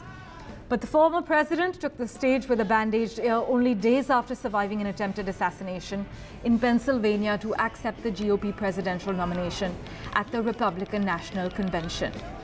Whether it was his close ties with Viktor Orban, he has been quite vocal about his support for EU leaders at a time when Viktor Orban has actually upset his other 26 EU bloc leaders. Whether it was immigration, he said that he is going to essentially have tougher borders. When it was talking about the Democrats, he said the Democratic Party should stop painting him as a threat to democracy. In fact, Trump claimed he is the only one saving democracy for the people of his country. He also added that Democrats should partisan witch hunts that have been subjected for 8 years should essentially stop. But he had no secrets tonight. He said under the current administration, we are indeed a nation in decline. These are the words of the former US president. Donald Trump added, our people are being crushed like never before.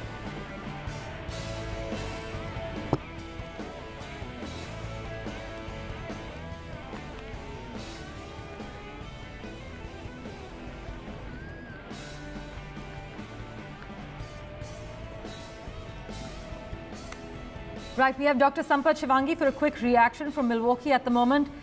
Sir, would you say Trump essentially delivered a regular campaign speech tonight, or did you spot a different version of a Trump, a more subdued version? It was internationally recognizable speech. It was outstanding. I think he covered every part of the world. You know, we're proud of President Trump. Yeah. I think he's a great friend of India. He will do much, much more than what we had in the last 4 years. Nothing has happened between India and US in 4 years. I think that will change. I promise you, I'll work on it. Personally, I'll work on President Trump gets elected to make India-US relations much stronger and much more faithful to each other. Right. But President Trump actually claimed the biggest tax cuts ever were enacted during his administration. That is obviously a false claim. While his speech began on a personal tone, it soon turned to Trumpian talking points with misleading statements and lies. So what do you have to say about the misleading statements and lies? No, President Biden promised that he will cut taxes, no taxes on the tips. Nothing has happened. Actually, inflation has gone to 27 to 30%. The taxes have gone 30% up. People are in misery in America. So I think we need a change. Even though I like President Biden as a person, but I don't think he's good with the people of America. People are, poverty has increased much more than before. So that is the greatest gift of President Trump to U.S. I am told that he may not stay in the... Right, Dr. Shivangi, thank you so much for joining us with those quick comments on the RNC. Trump has delivered his key speech. He left it after roughly 90 minutes of a mostly familiar stump speech, many are calling it. All the updates continue and they carry on from Milwaukee right after the RNC has concluded. We're stepping into a very short break for now.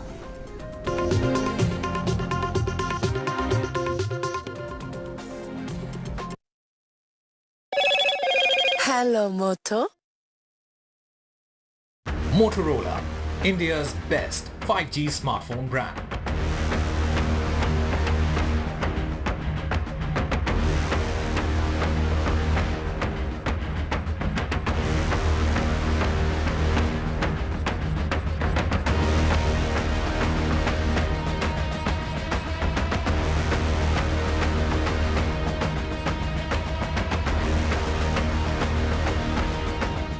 Loan मिलेगा या नहीं ये आपके credit score पे depend करता है। आज ही जाइए पैसाबाजार.com पर और अपना क्रेडिट स्कोर चेक कीजिए फ्री में, क्योंकि लोन की जरूरत किसी को भी कभी भी पड़ सकती है। चल एक्टिंग थोड़ा भेल बनो।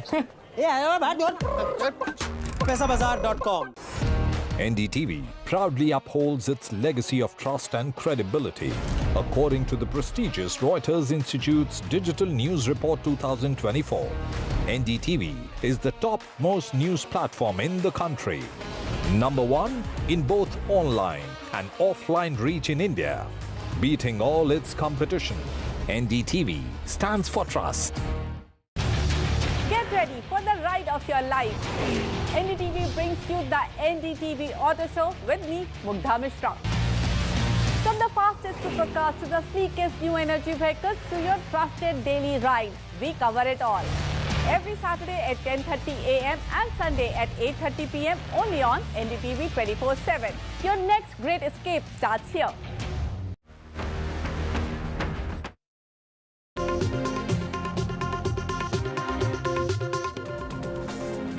Well, Donald Trump has accepted his Republican nomination.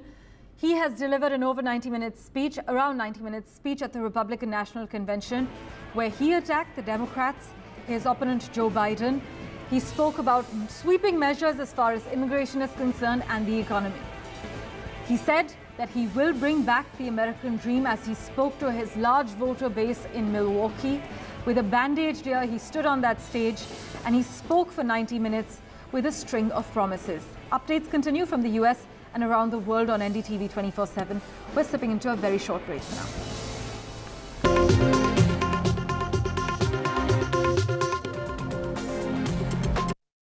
Loan मिलेगा या नहीं ये आपके क्रेडिट स्कोर पे डिपेंड करता है। तो आज ही अपना क्रेडिट स्कोर चेक करें फ्री में पैसाबाजार.com पर। लोन की जरूरत कभी भी किसी को भी पड़ सकती है। ठीक से एक्टिंग नहीं। पैसाबाजार.com। After great victory by Indian team, and today we are reporting from Mohali International Airport where we are showing these visuals. Arshdeep हमारे साथ हैं। वो परफॉर्मेंस सही सारे दी थे बढ़िया रिजल्ट्स मिले। We are in the city of Kanpur today because they have their champion back home, Kuldeep Yadav. Desperation for each and everyone to go there and win the World Cup, and we did it.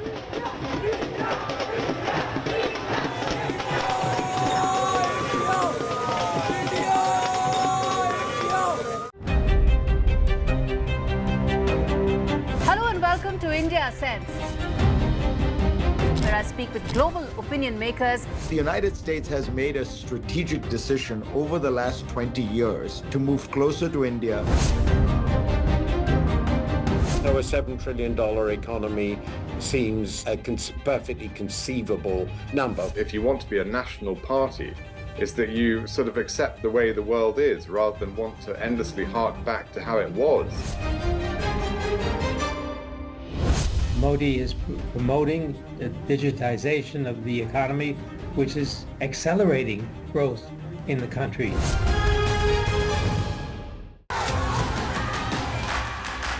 The biggest democratic exercise in the world. Team NDTV covers it from ground zero. BJP really had to fight a tough election this time. Unprecedented exercise. Unmatched coverage. There is no dispute. जनता को decide करना है. From polling to counting.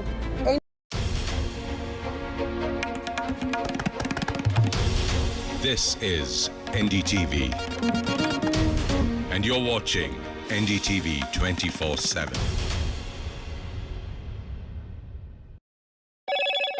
Hello, Moto.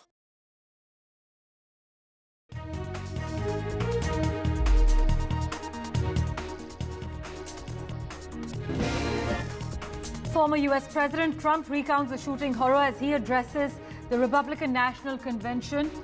Trump accepts the Republican nomination and attacks his opponent Joe Biden. He says the damage Biden has done to the country is unthinkable.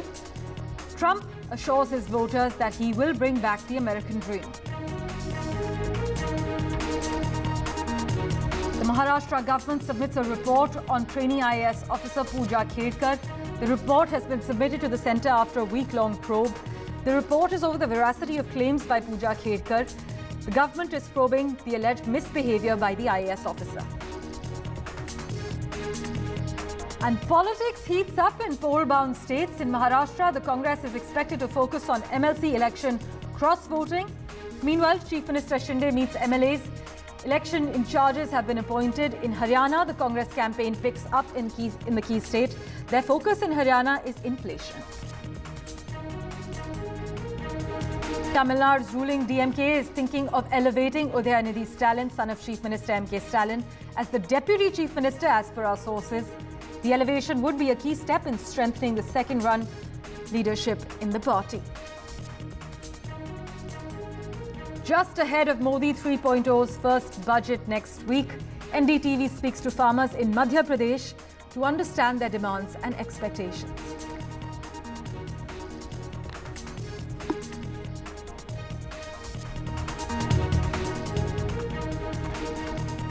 It's 10 a.m. You are watching NDTV 24/7. I'm Parmeshwar Bhava.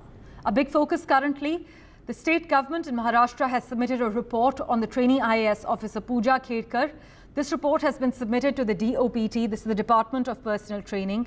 After a week-long probe, the state government's General Administration Department, headed by Additional Chief Secretary Nitin Garade, has submitted its report on Pooja Khedkar. A copy of this report has also been sent to a one-member committee that was formed by the central government, Manoj Dwivedi. Now, the report is a collection of documents that have been obtained from various agencies to test the veracity of various claims made by Ms. Khedkar before joining the services. My colleague Paris has been tracking the latest details for us. He joins us live at the moment. Paris, what details can you disclose to our viewers at the moment? So I'll start with one of the most important thing in this entire report is that in this entire matter, the main document which has been submitted by the state government to the central government and the ODPT is that the election commission affidavit on her father, former civil servant Dilip Khedkar, state his net worth be rupees 40 crores which conducted. Pooja claims that the family annual income was less than 8 lakhs to enable her to avail OBC quota benefit, and the certificate from the RTO stating that Pooja did not have a driving license. The report also mentioned her unruly behavior at the Pune collectorate where she was posted. The report also mentions that she has installed an amber beacon and state government logo on the Audi she was using to to the work, and that she had a dispute with a senior official over the use of the Audi. The report also mentions that the time she spent in Pune and she claims the cabin of the additional collector Ajay More and use her personal car for office duty. The submitted report also mentioned the medical report that she has claimed that she is mentally disabled and she has problem with her eyes. So this is the entire report which has been submitted by the state government to the central government. Also a copy of this has been sent to central government. Plus with that, central government also is probing into this entire matter and has to submit the report in 2 weeks. So in this entire matter, trouble is mounting for Pooja Khedkar and family. Thanks so much, Paras. Just before I let you go, just want to confirm, you mentioned her father's declared income was nearly 40 crore rupees and her declared income was 8 lakh rupees in order to make the cut for this job? Right, correctly said that. So this has been mentioned in the report that in the election affidavit, her father has said that his net worth is 40 crores, which contradicts Pooja claims that the family annual income was less than 8 lakh rupees to enable her to avail OBC quota benefit. Thanks so much, Paras, as always, for joining us with the crucial information. We have this information thanks to my colleague Paras Dama, who's joined us with a live update. I can share with you currently that the state government has submitted a report on trainee IAS officer Pooja Khedkar now through the DOPT. Well, meanwhile, politics heats up in poll-bound states. In Maharashtra, the Congress is expected to focus on MLC election cross-voting. I must also inform you that the Election Commission has allowed Uddhav Sena to accept public contributions now. Meanwhile, Chief Minister Shinde is expected to meet MLAs and election in charges have also been appointed there. Anuj joins us with the latest update as far as a roundup and the latest lowdown on the political scene is concerned. Anuj, what details can you disclose currently?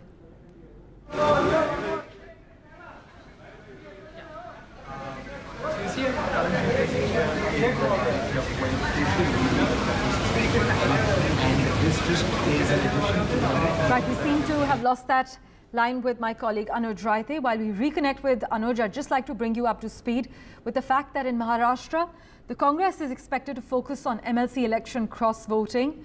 Meanwhile, other political developments include the fact that the Election Commission has allowed Uddhav Sena to now accept public contributions. As far as movement with Eknath Shinde is concerned, well, the Chief Minister has met MLAs and election in charges have also been appointed. I'm told Anuj Raithe is back with us. He's been tracking the latest as far as political developments are concerned. Anuj, what details can you disclose currently?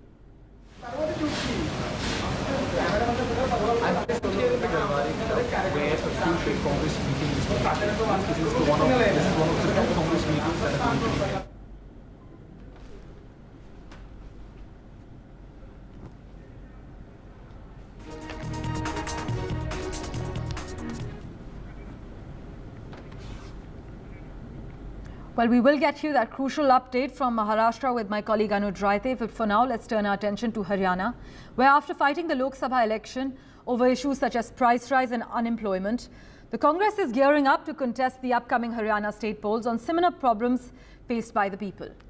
The party's campaign slogan, Haryana Mange Hisab, claims that the state has the highest unemployment rate in the country, highest price rise and highest crime rate. Well, the politics is heating up in poll-bound states. The Congress campaign picking up in Haryana. Inflation and job loss are the key issues as far as the Congress's campaign is concerned. Gurpreet Singh Chinna is tracking the latest developments. He joins us live at the moment. Gurpreet, the Congress has launched the Haryana Mange Hisab campaign. What details can you share regarding this campaign? And we're told inflation and unemployment are meant to be the key issues.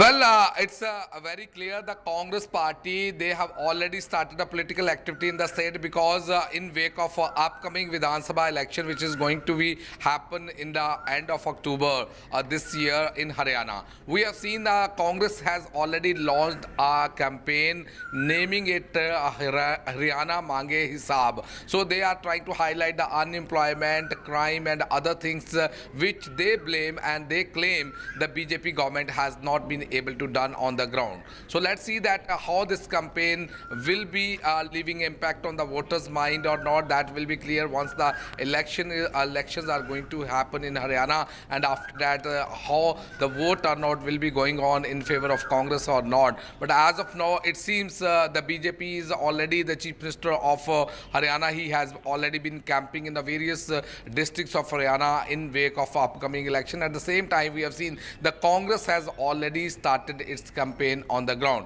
Back to studio. Thanks so much, Gurpreet, for joining us with a quick update. Let's turn our attention now to Tamil Nadu, where, as per sources, the ruling DMK is thinking of elevating the son of Chief Minister M.K. Stalin, Udayanidhi Stalin, as the Deputy Chief Minister. If this will turn out to be true, then he would be the second in command in the government. Udayanidhi Stalin had handled key campaign responsibilities as far as the 2019 Lok Sabha polls are concerned, the 2021 Assembly polls, and this year's Lok Sabha election that was swept by the DMK in the state, raising expectations of rewards. The elevation would be a key step in strengthening the second-rung leadership in the party. This is what our sources say.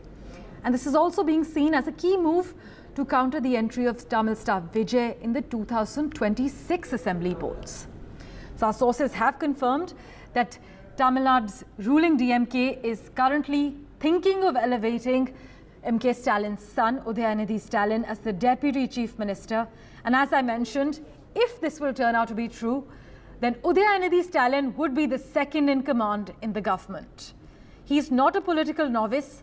Udayanidhi Stalin has handled key campaign responsibilities, whether it's in 2019, whether it's the Lok Sabha polls back in 2019, the 2021 Assembly polls, or the 2024 Lok Sabha election, which was, by the way, swept by the DMK in this state. That's raised the expectations of rewards for M.K. Stalin's son. What would this elevation essentially mean? Well, the elevation would be a key step in strengthening the second-rung leadership in the party, political watchers believe. Sam Daniel is tracking the latest developments for us. Sam, what have your sources disclosed? What can you share with our viewers?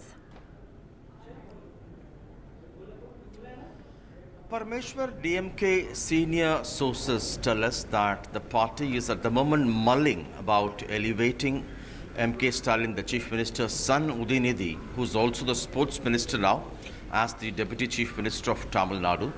They cite 2 or 3 reasons. One, to reward him in terms of his campaign from the 2019 Lok Sabha elections into the 2021 Assembly elections and the 2024 Lok Sabha elections. The 2 Lok Sabha elections, the DMK had swept the polls, and this time winning all the 39 seats. Secondly, they also want his elevation to strengthen the second rung of leadership in the party by making him the second in command in the government. They say this will be in that direction. Thirdly, at the political level, they're also preparing the DMK by elevating him to counter the political entry of Tamil star Vijay, who has announced that he would make his foray into electoral politics in the 2026 Assembly elections. For quite some time, the DMK has been building a narrative around Udayanidhi Stalin that he has been playing a significant role in the victories of the party from the 2019 Lok Sabha elections onwards, including the 2 by-polls. And now, since the party has swept the Lok Sabha polls and the very recent by-poll at Vikravandi, they feel this could be the right time for them to elevate him, citing his contribution to the party. When will this happen? Nobody has a clear answer. They say it could be immediate, or it could be perhaps in the month of August, when M.K. Stalin is scheduled to travel overseas on official work. But this could also open up the party for criticism that it's again promoting family politics, dynastic politics. Earlier, when Mr. Karunanidhi, the late Chief Minister, was in power at the helm, heading the government and the DMK, he had groomed his younger son, MK Stalin, and there was a long wait. But many say there was a difference. In the case of MK Stalin, they say Karunanidhi had groomed MK Stalin over a few decades, making him an MLA and then the mayor of Chennai and then a minister and then the deputy chief minister. But in the case of Udayinidhi Stalin, many say he's yet to gain that kind of a stature, gain that kind of an experience and political acumen. He's only a first-time MLA. He was made the minister less than 2 years ago. And now to elevate him as Deputy Chief Minister, superseding several veteran leaders and talented ministers, young ministers, that many say, although in the party it will be accepted, it will be sending a wrong message. That's what some feel. But all eyes will be on what the party stand is officially. So far, neither DMK nor Chief Minister MK Stalin himself have commented on this yet. Sam, as always, thanks so much for joining us with the latest details. Well, news and updates continue on NDTV 24/7 right after this very short break.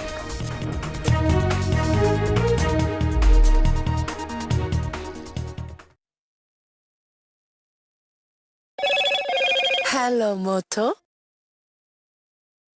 Motorola, India's best 5G smartphone brand.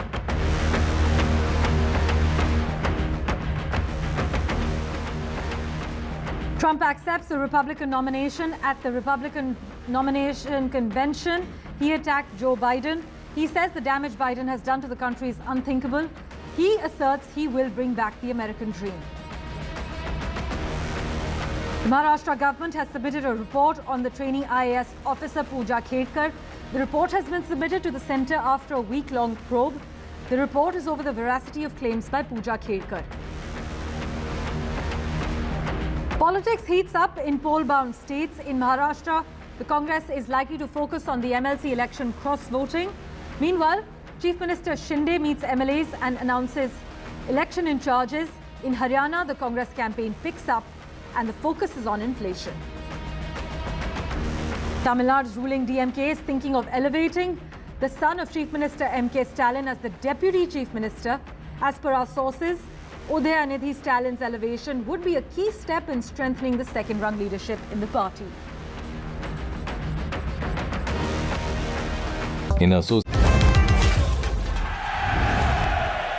Get the magic of the best working for you now. Link your payment cards once, collect rewards forever.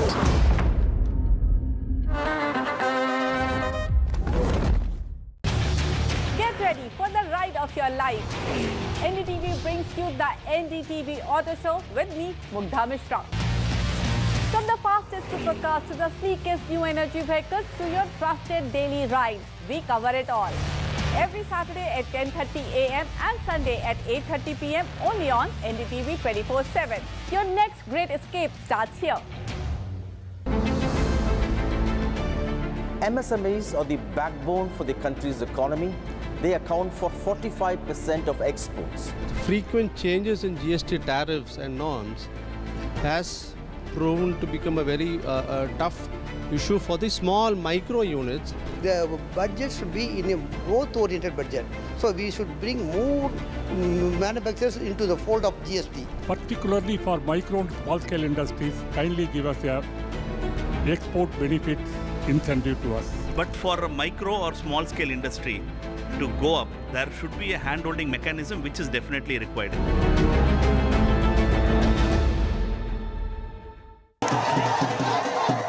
After a great victory by Indian team, and today we are reporting from Mohali International Airport where we are showing these visuals. Arshdeep हमारे साथ हैं. बहुत ही performance आई सारे दी थे बढ़िया results मिले. We are in the city of Kanpur today because they have their champion back home, Kuldeep Yadav. Desperation for each and everyone to go there and win the World Cup, and we did it.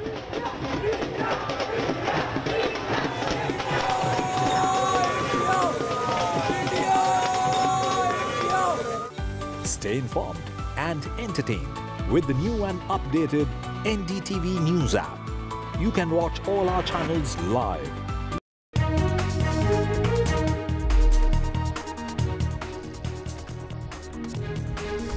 Welcome back. Union Finance Minister Nirmala Sitharaman will present the first budget of Prime Minister Modi's third term on the 23rd of July. Farmers are also keeping a close eye on the budget, especially those in Madhya Pradesh. We actually reached Sihor, where the country's Agriculture Minister Shivraj Singh Chauhan hails from, to understand the expectations and demands of the farmers from this year's budget.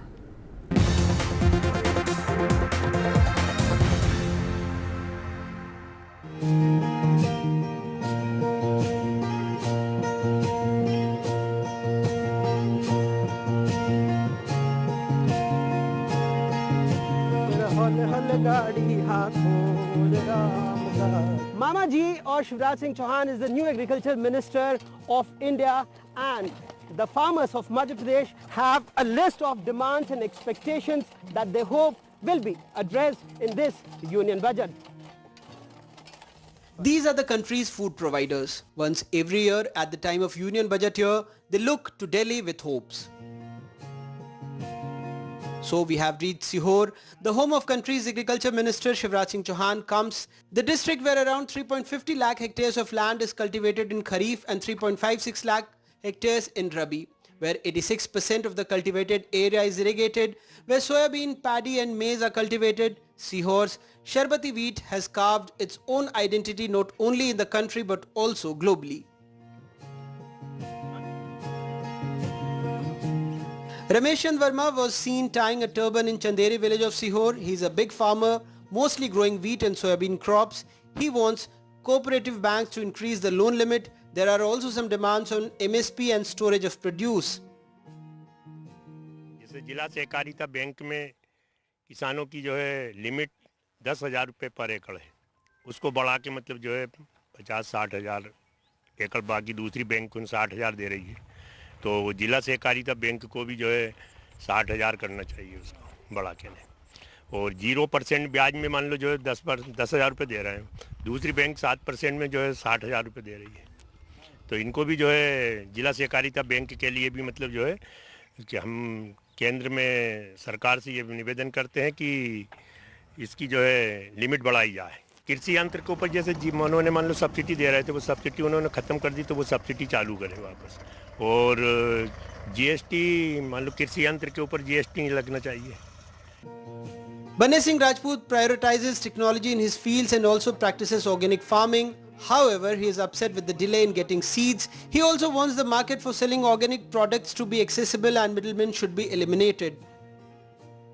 आदरणीय यशस्वी प्रधानमंत्री से निवेदन करना चाहता हूं कि किसानों को जो समय पे बीज दिया जाता है उस समय के आधारित पर दिया जाए और नई पद्धति का चयन करके समय पे बीज दिया जाए। अभी मेरे को बीज दिया था जो बोनी होने के बाद में बीज उपलब्ध कराया गया, और वो बीज उपलब्ध कराया गया था कि जो किसान ने 4 साल पहले उसका चयन कर लिया गया। आदरणीय प्रधानमंत्री से निवेदन है कि जैसे आप 6,000 दे दो तो 10,000 करें। उसके साथ साथ किसानों को जो जीएसटी अनुदान पे जीएसटी लगाई जा रही है उसे खत्म करें। Anup Mewada is a small farmer. The Madhya Pradesh government has promised an MSP of 2,700 on wheat. He wants the centre to increase it further.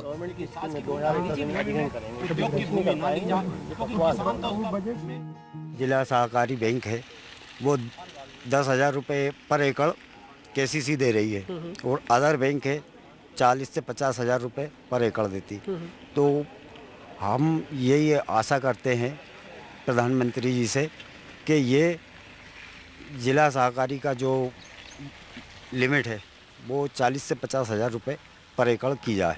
NSP पे ये गेहूं पर बढ़ना चाहिए भाई, जो इन्होंने 2700 करा था वो 3,000 हो जाए। MS Mewada is a very popular among the farmers in Sihor. He roams around the village solving many farmers' problems. वो जनपद सीओ मैडम आई और पीएच का एसडीओ आया और तहसीलदार आया। Now he is directly requesting Mama Ji for an increase in Kisan Samman Nidhi. He also hopes the finance minister's kitty has something new on the issue of crop insurance.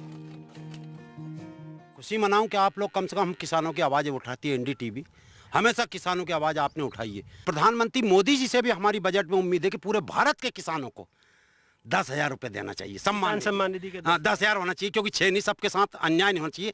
KCC हमारी अभी limit बढ़े, जैसे अभी 1 एकड़ पे bank जो है 40,000 रुपये देती है, उस लिमिट को बढ़ा के 1 लाख रुपये कर दे। हम तो उसका बाकायदा ब्याज भुगतते हैं, हैं, दूसरा समय पे हमें लोन मिले। Sharbati of Sihor is also called the golden grain, golden in color, heavy on the palm and sweet in taste, hence the name Sharbati. The farmers here hope that the budget will also bring some sweetness in their lives. The farmers of Madhya Pradesh await the budget with bated breath, hoping that their voices will be heard and their demands will be met. In Chanderi village, Sihor, with camera person Rizwan Khan and Anurag Dwari for NDTV. Well, the union budget will be presented in Parliament next week, and everyone from the middle class to corporates, salaried employees to farmers will be watching to see what's in the budget specifically for them. Provisions in the budget could also improve support, accessibility and overall quality of life for those with disabilities. Listen to disability rights advocates talk about their expectations from this year's budget. My expectation from the union budget is quite some. At this point of time, the expenditure that happens on disability sector is less than 0.3% of the total GDP. I want that total expenditure to grow to at least 0.6 to 0.7% of the GDP, so that more people with disabilities are getting impacted.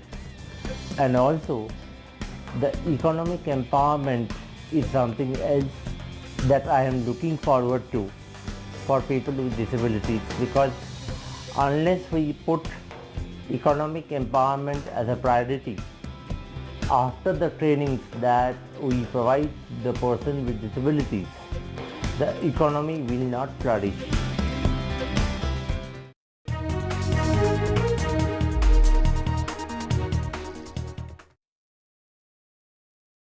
Loan मिलेगा या नहीं ये आपके credit score पे depend करता है। तो आज ही पैसाबाजार.com पर जाइए और अपना क्रेडिट स्कोर चेक कीजिए फ्री में, क्योंकि लोन की जरूरत कभी भी किसी को भी पड़ सकती है।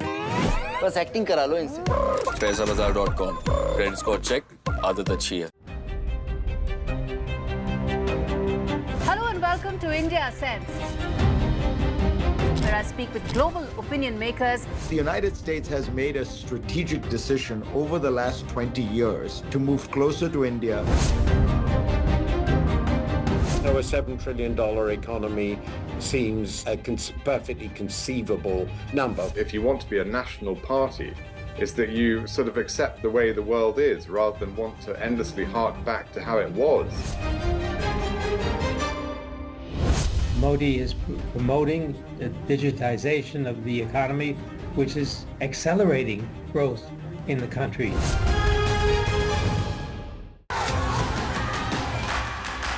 The biggest democratic exercise in the world. Team NDTV covers it from ground zero. BJP really had to fight a tough election this time. Unprecedented exercise.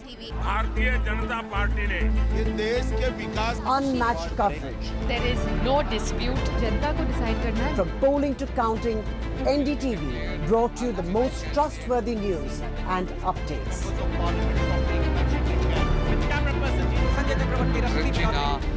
Elections mean NDTV. Stay informed and entertained with the new and updated NDTV News app. You can watch all our channels live, listen to podcasts, read breaking and exclusive news from around the world and more. Download the NDTV app today and get access to the best journalism and storytelling on your smartphone or tablet. The NDTV app. News that matters to you. NDTV proudly upholds its legacy of trust and credibility. According to the prestigious Reuters Institute's Digital News Report 2024, NDTV is the topmost news platform in the country. Number one in both online and offline reach in India. Beating all its competition, NDTV stands for trust. Get ready for the ride of your life. NDTV brings you the NDTV Auto Show with me, Mugdha Mishra. From the fastest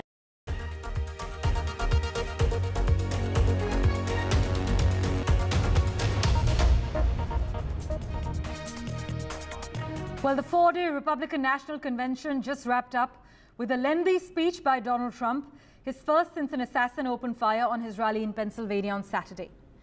Trump has formally accepted the Republican presidential nomination and for what he said would be the first and only time recounted the assassination attempt.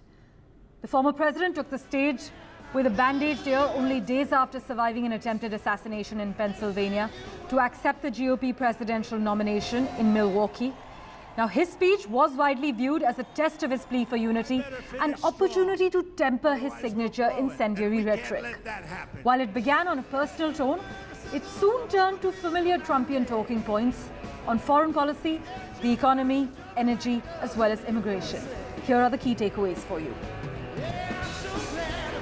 Supposed to be here tonight. Not supposed to be here. No.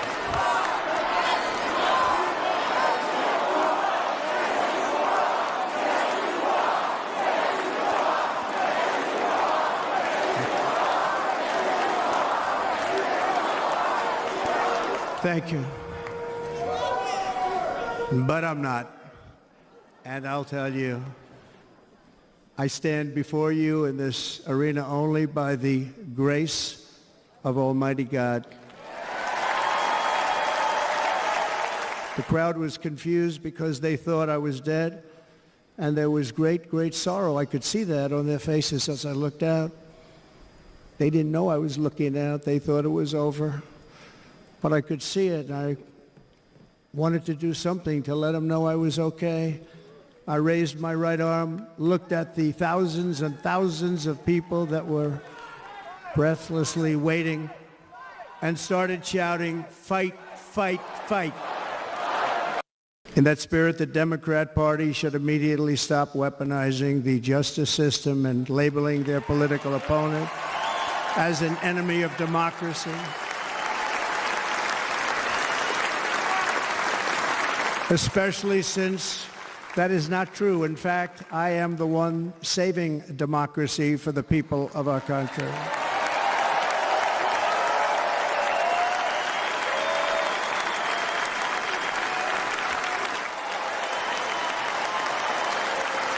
If Democrats want to unify our country, they should drop these partisan witch hunts, which I have been going through for approximately 8 years. Under the current administration, we are indeed a nation in decline. We have an inflation crisis that is making life unaffordable, ravaging the incomes of working and low-income families, and crushing, just simply crushing our people like never before. They've never seen anything like it. We also have an illegal immigration crisis, and it's taking place right now as we sit here in this beautiful arena. It's a massive invasion at our southern border that has spread misery, crime, poverty, disease, and destruction to communities all across our land. Nobody's ever seen anything like it. War is now raging in Europe and the Middle East. A growing specter of conflict hangs over Taiwan, Korea, the Philippines, and all of Asia. And our planet is teetering on the edge of World War III. It's time for a change. This administration can't come close to solving the problems. If you took the 10 worst presidents in the history of the United States, think of it, the 10 worst, added them up, they will not have done the damage that Biden has done. I'm only going to use the term once. Biden. I'm not going to use the name anymore, just one time. The damage that he's done to this country is unthinkable. It's unthinkable. Together we will restore vision, strength, competence, and we're going to have a thing called common sense making most of our decisions, actually. It's all common sense. Just a few short years ago, under my presidency, we had the most secure border and best economy in the history of our country, in the history of the world. We had the greatest economy in the history of the world. Inflation has been a killer for our country. I will bring back the American dream. Under the current administration, Russia is after all of Ukraine. Under President Trump, Russia took nothing. Our opponents inherited a world at peace and turned it into a planet of war. We're at a planet of war. Look at that attack on Israel. Look at what's happening with Ukraine. The cities are just bombed out. How can people live like that where buildings, massive buildings, are falling to the ground? It began to unravel with the disastrous withdrawal from Afghanistan, the worst humiliation in the history of our country. We have never had a humiliation like that. Catherine, you just probably heard the only man on the planet who can stop wars with a telephone call. What do you have to say about the tone of Trump's speech? So, any drastic changes, or did he sound quite a lot like his old self? Well, I think he did indeed sound a lot like his old self. I heard the first 10 minutes of his speech. I was inside the convention center right behind me. The first 10 minutes were very quiet, very thoughtful. He said that he would recount the experience of surviving the assassination attempt, and he would only tell that story once for the crowd inside the convention center. They were very moving. He seemed very different and very moved. But as the speech grew longer, as the night went on, we started to see the old Trump, and we saw some flashes where he seemed to be fighting against his nature, where he would start to mention President Biden. He never mentioned President Biden by name, but he would start to refer to him. He would go back to some of his familiar themes about the killing fields of our cities, about the crime and anger of illegal immigrants in this country. All of the familiar things we've seen from President Trump over these past 9 years came back tonight in this speech. He did mention, though, that he had been told by Franklin Graham, the pastor, and by others that he needed to dial back the language, he needed to dial back the angry sentiments, and he seemed to be fighting against those two impulses throughout this evening's lengthy speech. Well, Trump did shift away from his message of unity and details of his shooting, and he went back to the partisan attacks for which he's so well known fairly quickly. But Catherine, Trump has made several false and misleading claims in this convention speech, including that the US has had the worst inflation ever while Joe Biden was in office. But during Biden's presidency, in June 2022, consumer prices actually rose by an annual rate of about 9.1%. And its highest level since 1981, but not of all time, right? That's right. That's absolutely right. He also claimed that Democrats have tried to raise quadruple taxes in this country, which is an easily fact-checked false claim. I would also like to note that he praised Hungarian President Viktor Orban, who, is an authoritarian leader. He praised the country of Venezuela. He joked that the next time they held a Republican National Convention, it would be held in Venezuela, which is a country which obviously has its concerns about its government. So there were some very interesting statements here that need to be examined when we look at the president's speech here in Milwaukee. Meanwhile, also in classic Trumpian style, at one point he described a massive invasion at the southern border and a planet teetering on the edge of World War III, which is a likely reference to the wars in Ukraine and Gaza that have begun since his successor took office. He's also pledged on day one to drill, baby, drill, and close those borders.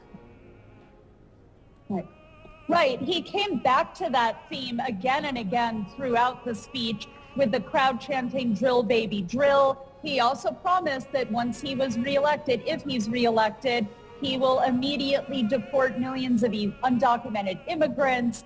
He also talked about, how if he had been president, the war in Ukraine, the war in Israel would never have happened. So a lot of big claims from the former president here in Milwaukee tonight. In fact, he also made his first foray into the well-trodden path of 2020 election denialism fairly early in his convention speech, saying that they used COVID to cheat. That's right. He again claimed that the virus came from China.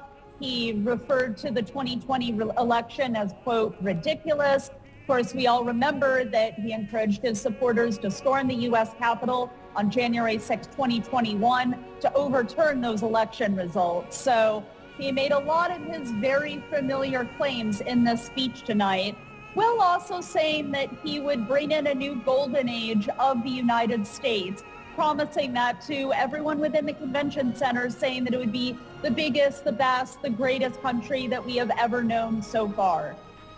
Additionally, Trump also claimed that the Biden administration took our energy policies and destroyed them, and then they immediately went back to them. Catherine, isn't this claim misleading? Because under Joe Biden, the US is actually producing more crude oil than any country ever? That is correct, yes. And that is something that is always a very popular line with his supporters, that they want to believe, and so they chant back to him when he does say that. In fact, I must inform our viewers that Trump's record was an average of 12.3 million barrels per day in 2019. Biden actually set a new world record of 12.9 million daily barrels in 2023. But Catherine, Trump repeated another claim that is a favorite among Republicans, that the Biden administration supposedly hired about 88,000 IRS agents. This claim is false, right? This is a false claim as well. Yes, you are correct about that. So, you know, in terms of if we're stepping back and we're looking at the way the speech was billed as a speech of unity, if we're going to go through all of these claims that are false and have been repeated falsely throughout the past few months, the past few years, this really is not a change in tone from the Trump that we've known. Yes, he spoke about unifying the country. He spoke very movingly about his assassination attempt. But when we get down to the details of this speech, it was very, very similar to what we've heard again and again throughout the years.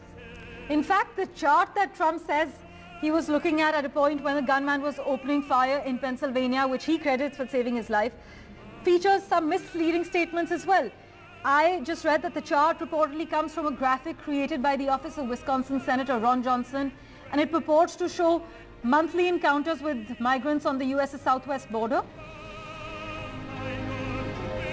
That's right. Yeah, Trump counts the way undocumented immigrants are apprehended at the U.S.-Mexico border differently than the way it is officially counted. And he uses those statistics to look and make the immigration crisis appear larger than it is. Right. Former President Trump took the stage with a bandaged ear. He's made a lot of claims, many of which have to be fact-checked as they are misleading, but he has vowed the largest deportation operation in the history of America. Thanks so much, Catherine, for joining us with the latest from Milwaukee. Really appreciate your time. Well, Donald Trump's speech, clocked at more than an hour and a half, is the longest televised speech given by a presidential hopeful accepting the nomination. Trump's speech broke records he'd already made while accepting the Republican Party's nomination for president in the 2016 and 2020 elections. This is according to data from the American Presidency Project. Now, at first, Donald Trump adopted a tone of unity, but many say quickly lapsed into familiar partisan attacks, such as accusing Democrats of weaponizing the justice system. We have with us Editor-in-Chief of News Mobile in Saurabh Shukla joining us on the broadcast to analyze Trump's comments and the RNC as a whole. Thank you so much, Mr. Shukla, for making time for us. While Trump's speech, widely viewed as a test of his plea for unity, it began on a personal tone.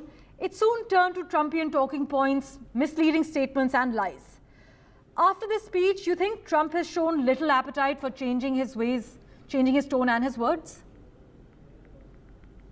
You know, Donald Trump is known for his Trumpism, but I can tell you that when he started off, he was a subdued Donald Trump. And certainly that assassination attempt seems to have had some kind of an impact. But obviously, he can't go away from what, that he's known for. But if you ask me, talking to a lot of analysts here in the US and a lot of voters, I think he made a performance which will only help him in these elections, Parmeshwar, because something which he did very well. One, he addressed his own gallery, which is the core Republican base, but he also went out to speak to other voters who are undecided, especially in the swing states in the US. There are some Democrats voters who are having doubts about, President Biden. So certainly Trump cleverly played to that gallery as well. That's the reason why he spoke about unity. Yes, he turned to some of the other things that you were speaking about earlier. There was some misinformation that was there. claims which are fact-checked and found to be not true. All that was there. That's classic Donald Trump. But if you ask me in terms of the performance, he played to the gallery and he did it well because he knew that he has a role that he has to play. And after that assassination attempt, a lot of sympathy factor is also played in for him. And he made sure that was there. If you saw the visuals that were played out, it was very well calibrated. And I would say that the Republican strategist did a fine job in making sure that he stuck to the script. He obviously did his own bit of Trump humorism, which he does, saying that, Kim Jong-un, has been missing him. And his he comment had about Nancy chats Pelosi. with a couple of world leaders. In fact, some political experts actually argue that this was an echo of former President Ronald Reagan, who also projected strength and humor after being shot back in 1981. Reagan was politically untouchable from that point on. But you think things are expected to be similar for Trump? Very important point. I'm glad that you brought Ronald Reagan. Ronald Reagan is a very, very well-regarded president, a Republican president. He also had a very famous speech on immigrants. Donald Trump spoke about legal immigrants. So he made a distinction about skilled legal immigrants here and illegal immigrants, which will be a good news for the Indian immigrants who are there in the US.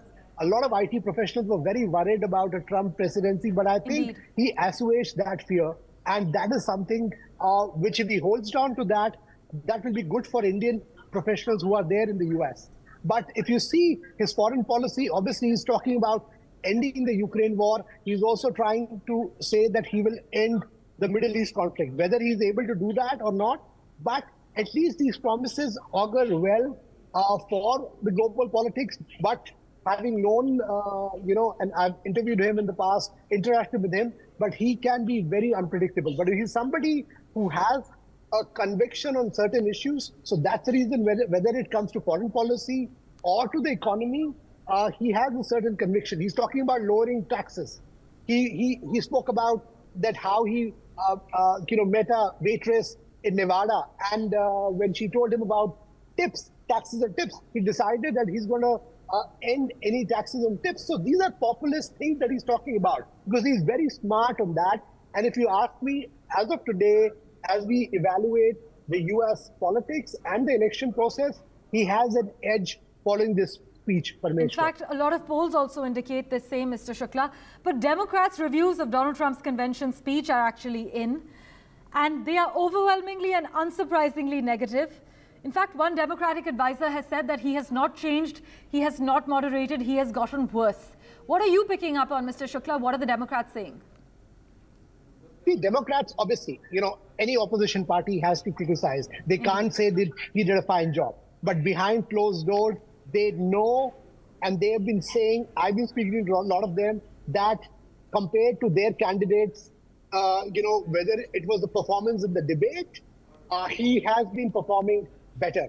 Yes, people have doubts about the fact that he, does speak a lot of things which are not factual.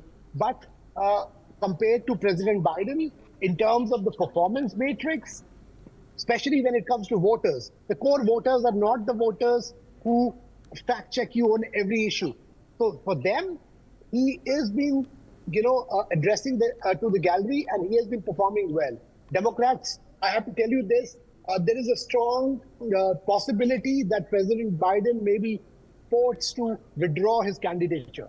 It remains to be seen who will take his place, and can that Democratic nominee take on this new avatar, so to say, of Donald Trump?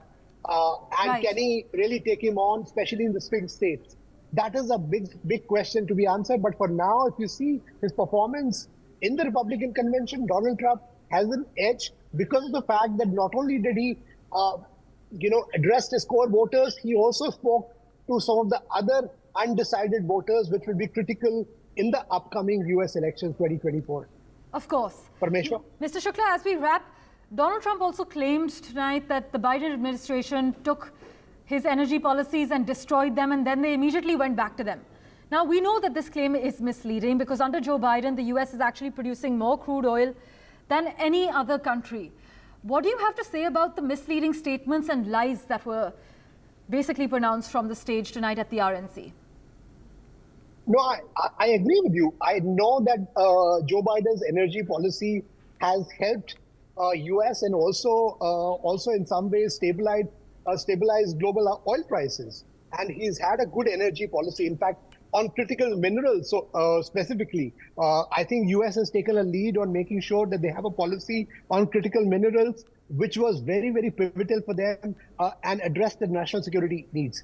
I know that Mr. Trump's statement there were not factually correct, but these are the things. That's what I was trying to tell you. His core constituency is more bothered about the semantics, more about the atmospherics, and he addressed them very well. If you see the delivery, if you see the performance of what President Biden had in his debate with Donald Trump and Donald Trump's speech now, and also situation has changed. Following the assassination attempt, he also has got a lot of sympathy factor of having somebody who's a strong president who is fighting for the American people. And I can tell you, based on as things stand today, certainly he has an edge compared to President Joe Biden. But it remains to be seen who Democratic Party is going to nominate as the next candidate, because that's what I'm hearing from our sources, that there's a strong possibility that this weekend President Joe Biden may announce that he will not be the Democratic candidate. But this is all in the realm of speculation as of now. There's no confirmation, but that will decide what really happens in the election 2024, because there's 3 months to go and politics is the art of impossible. Absolutely. Always a pleasure to chat with you, Mr. Shukla. Thank you so much for making time for us. Let's wait and see if the sympathy that Trump has garnered actually translates into electoral gains in November. Meanwhile, as Mr. Shukla was highlighting, Joe Biden, multiple reports state that this weekend he could make a decision on whether to step down from this presidential race in November. We also have with us on the broadcast Adele Malka Nazarian, American media personality and political analyst. Thanks so much, Adele, for joining us on the NDTV network. For a convention that has been remarkably well produced, and given the level of energy from the stage, from opening acts by wrestler Hulk Hogan to singer Kid Rock, some argue that the speech landed with a thud. Do you think so?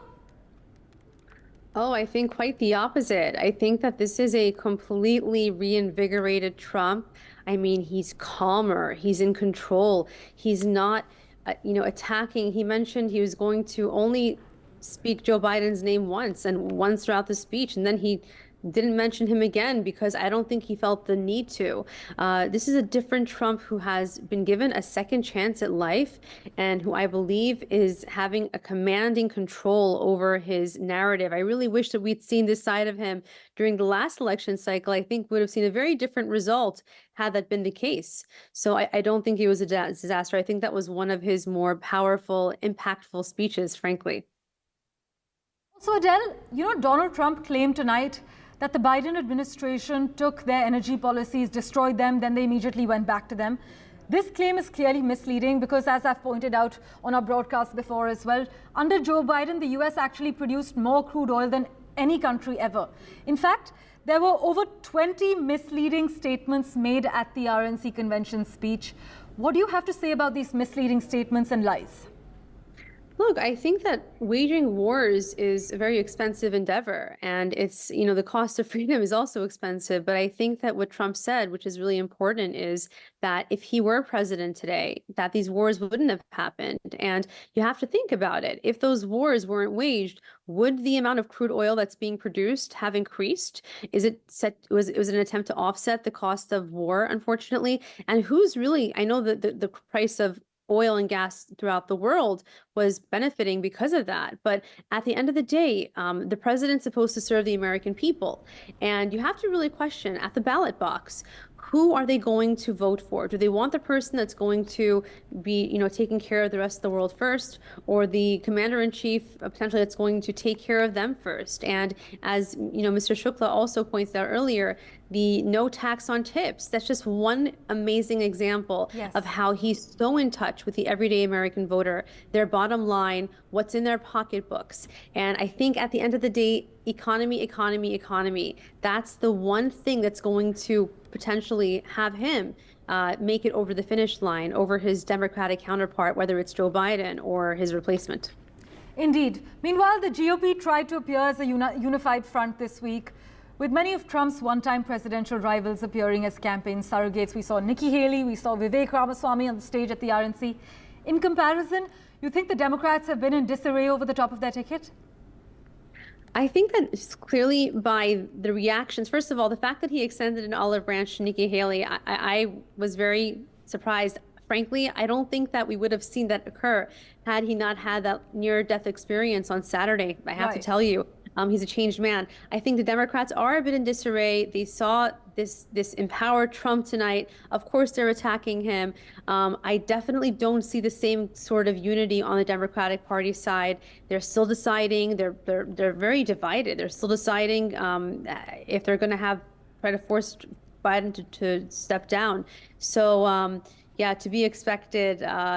This is potentially another chance for the Republican Party to honestly regain some footing if they can carry this out the right way. Well, then of course we know Trump is ahead in this race and Democrats are currently in turmoil. But a boring speech poorly delivered may have had nothing to do to move the needle at the moment. Is it fair to say Trump may be happy to leave the needle where it is? I have to say, boring in terms of less attacks, absolutely. He's, again, a different person. He's the same person, but a different perspective on life, I would say. So I'd say he was very calculated. And yes, some obviously enhancements of information. It happens with everyone. We're used to this. It's par for the course with politicians. But I'd say that it's never boring when Trump is on stage. And you can say that again. Yeah, sure. It's never boring when Trump is on stage. And I'd have to say that he definitely is in a more secure place with himself, knowing that, for example, if the election was held again today, tomorrow, next week, I think he'd definitely win. 3 months away, of course, we don't know what kind of surprises are in store. The infamous October surprise is what we're all looking out for. But if we're taking a look at it today, I think he definitely knows he's got the lead, and that came across in tonight's speech. Well, Adele, such a pleasure to chat with you and hear your thoughts regarding the Republican National Convention. Thank you so much for joining us on the NDTV network. Well, the 4-day Republican National Convention has wrapped up with a lengthy speech by Donald Trump, his first since an assassin opened fire on his rally in Pennsylvania on Saturday. Trump has formally accepted the Republican presidential nomination, and for what he said would be the first and only time he recounted the assassination attempt because it was too painful for him to bear. The former president, took the stage with a bandaged ear. He has lashed out at his opponents at the Democratic Party, but his speech was widely viewed as a test of his plea for unity and opportunity to temper his signature incendiary rhetoric. While it began on a personal note, it soon returned to familiar Trumpian talking points on foreign policy, the economy, energy and immigration, as we've heard from experts on the NDTV network as well. I better finish strong.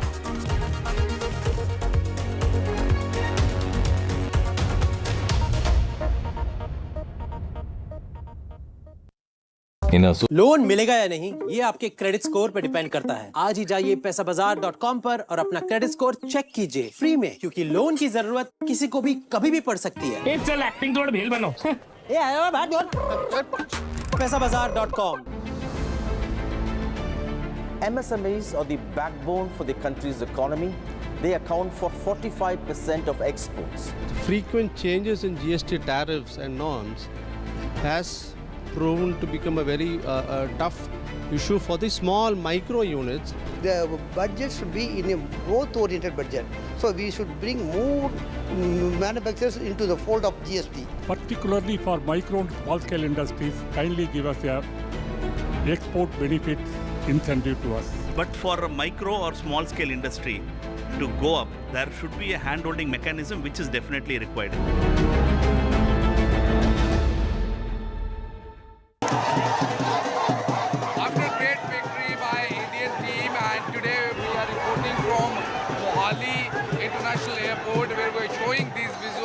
Arshdeep हमारे साथ हैं बहुत ही performance सही सारे दी थे बढ़िया results मिले We are in the city of Kanpur today because they have their champion back home, Kuldeep Yadav. Desperation for each and everyone to go there and win the World Cup, and we did it.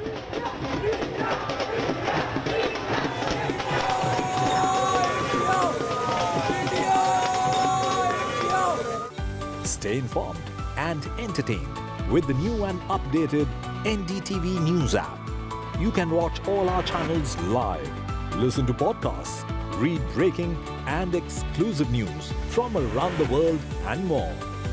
Download the NDTV app today and get access to the best journalism and storytelling on your smartphone or tablet. The NDTV app. News that matters to you. Some people say the metaverse will only be virtual. One day this lecture hall will be made of code, and driverless cars would be trapped in intersections. But even in this maze of the future, you can't wish away health. It's time to become more resilient.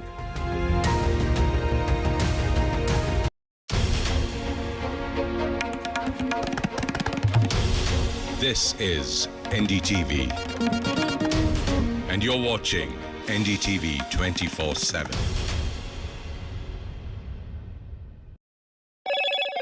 Hello, Moto.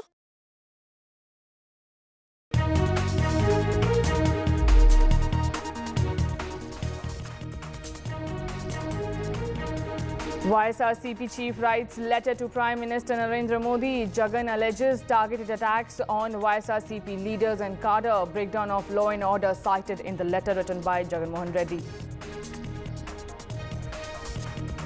Politics heats up in poll-bound states like Maharashtra and Haryana. Congress in Maharashtra to hold meeting and focus on cross voters, while in Haryana they have launched a new campaign. CBI detains first-year student from Ranchi RIMS for alleged involvement with the Solver gang in the NEET UG paper leak case. Maharashtra state government submits report on trainee IAS officer Pooja Khedkar to centre. Meanwhile, Pune police have also sent a second notice to Pooja.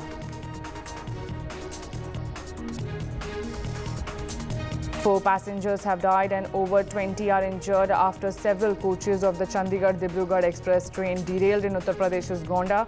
Track restoration work on war footing.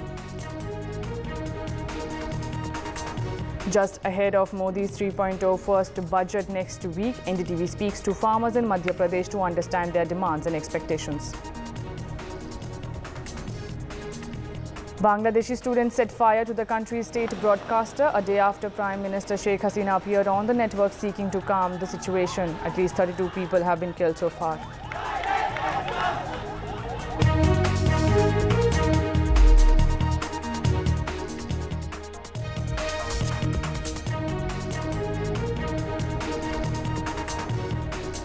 Now, YSRCP chief Jagan Mohan Reddy has sought Prime Minister Narendra Modi's appointment. This comes after he has written a letter to the Prime Minister. Now, Jagan Mohan Reddy in his letter complained of targeted attacks on YSRCP leaders, cadre and the supporters of YSRCP in Andhra Pradesh. Now, he has also cited in his letter that there is a complete breakdown of law and order situation in the state of Andhra Pradesh under the current Chief Minister Chandrababu Naidu, and there is a need for central probe in the criminal activities that are taking place in Andhra Pradesh.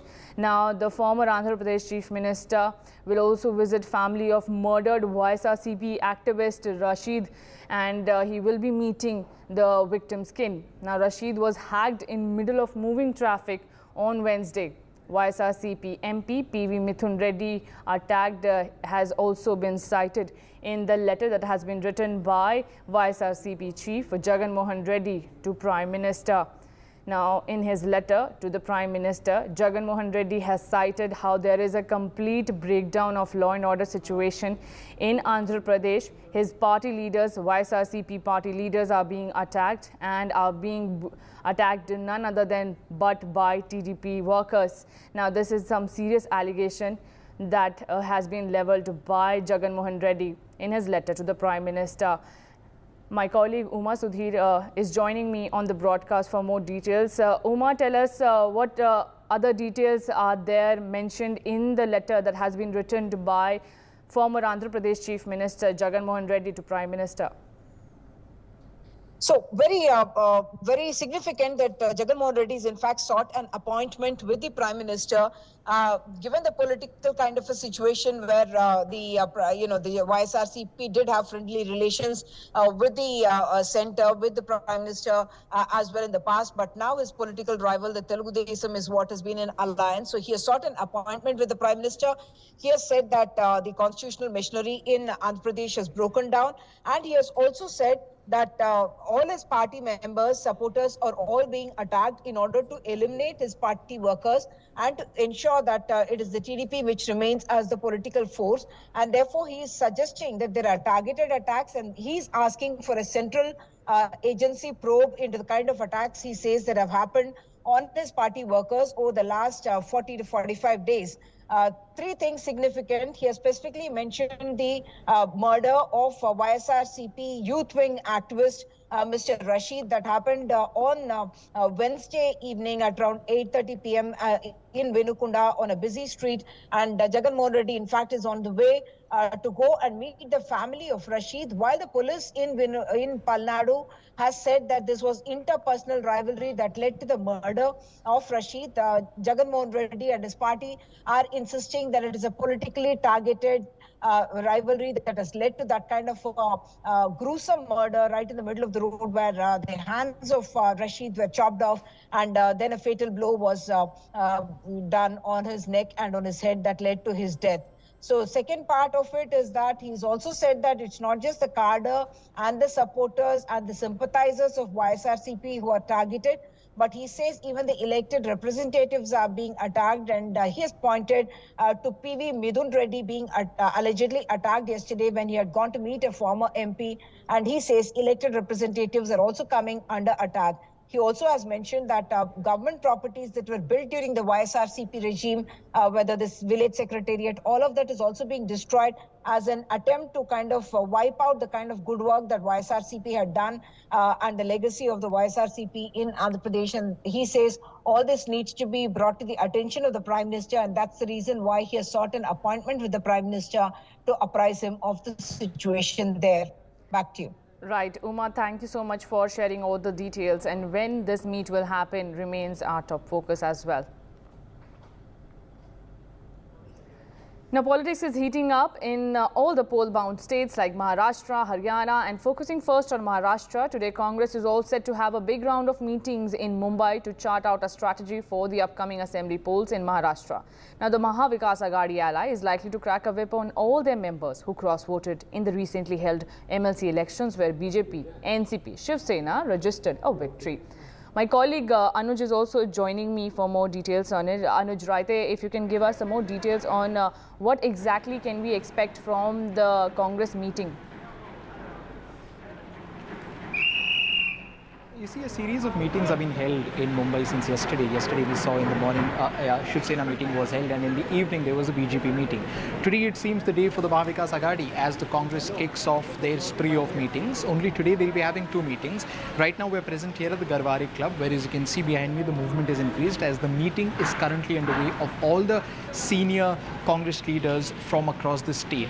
It also includes former chief ministers, former central ministers, and several of the MLAs and a few of the recently elected MPs as well. Now, there are a couple of things on the agenda which become very important in today's meeting. Firstly, the seat sharing formula. You see, there has been a lot of chatter around the seat sharing formula for the upcoming state assembly elections from all the six parties, and none of these parties, be it Maha Vikas Aghadi or Mahayuti, have spoken in unison, complete unison as of yet. Of course, they've all shown their strength as an alliance, but none of them have seemed to have gotten down to any formula. If you talk specifically about Maha Vikas Aghadi, the Sharad Chandra Pawar NCP and the Uddhav Thackeray Shiv Sena have given a bit of hints about what kind of formula they're expecting, but the Congress hasn't done it, and this seems to be one of the first instances when the Congress might sit together with all their senior heads down and discuss what would be the formula to go ahead with. You see, Congress was the most successful party after the Lok Sabha elections in Maharashtra. They won 13 out of the 17 seats that they contested, and even an independent candidate extended his support to the Congress party. So on the basis of that, it is quite natural that as the earlier reports also stated, that the Congress might indeed ask for the most number of seats in the MVA. Secondly, as you rightly said, there are 6 to 7 MLAs from the Congress party who cross-voted, and that probably resulted in the defeat of one of the Mahavikas Aghadi endorsed candidate in the MLC election. So what action will the Congress party take on them? There are certain reports which state that in this meeting, action cannot completely be expected, because it is said that it is the Central Committee led by Mallikarjun Kharge, the national president of the Congress party, who might take the decision on it, because the Congress party's, the state players taking a decision on it might result into certain sort of demotivation for the Congress cadre and the current MLAs on the ground today. So these are the two important things that the Congress party will decide today. But this is just an addition to what we are seeing since yesterday. Will there be a single formula for both Mahayuti and Mahavikas Aghadi will become the fulcrum and the crux of the news as far as Maharashtra politics is concerned in the next couple of weeks. Giving us the details and what will happen exactly in the MVA meetings remains to be seen, and we will be keeping a close track. Now shifting our focus to Haryana, well, after fighting the Lok Sabha election over issues such as price rise and unemployment, the Congress is gearing up to contest the upcoming Haryana state polls on similar problems faced by the people. The party's campaign slogan, Haryana Mange Hisab, claims that the state has the highest unemployment rate in the country, highest price rise and highest crime rate. My colleague Gurpreet Chinna is also joining me for giving us more details about Gurpreet, what is exactly the strategy of Haryana Congress to counter the BJP?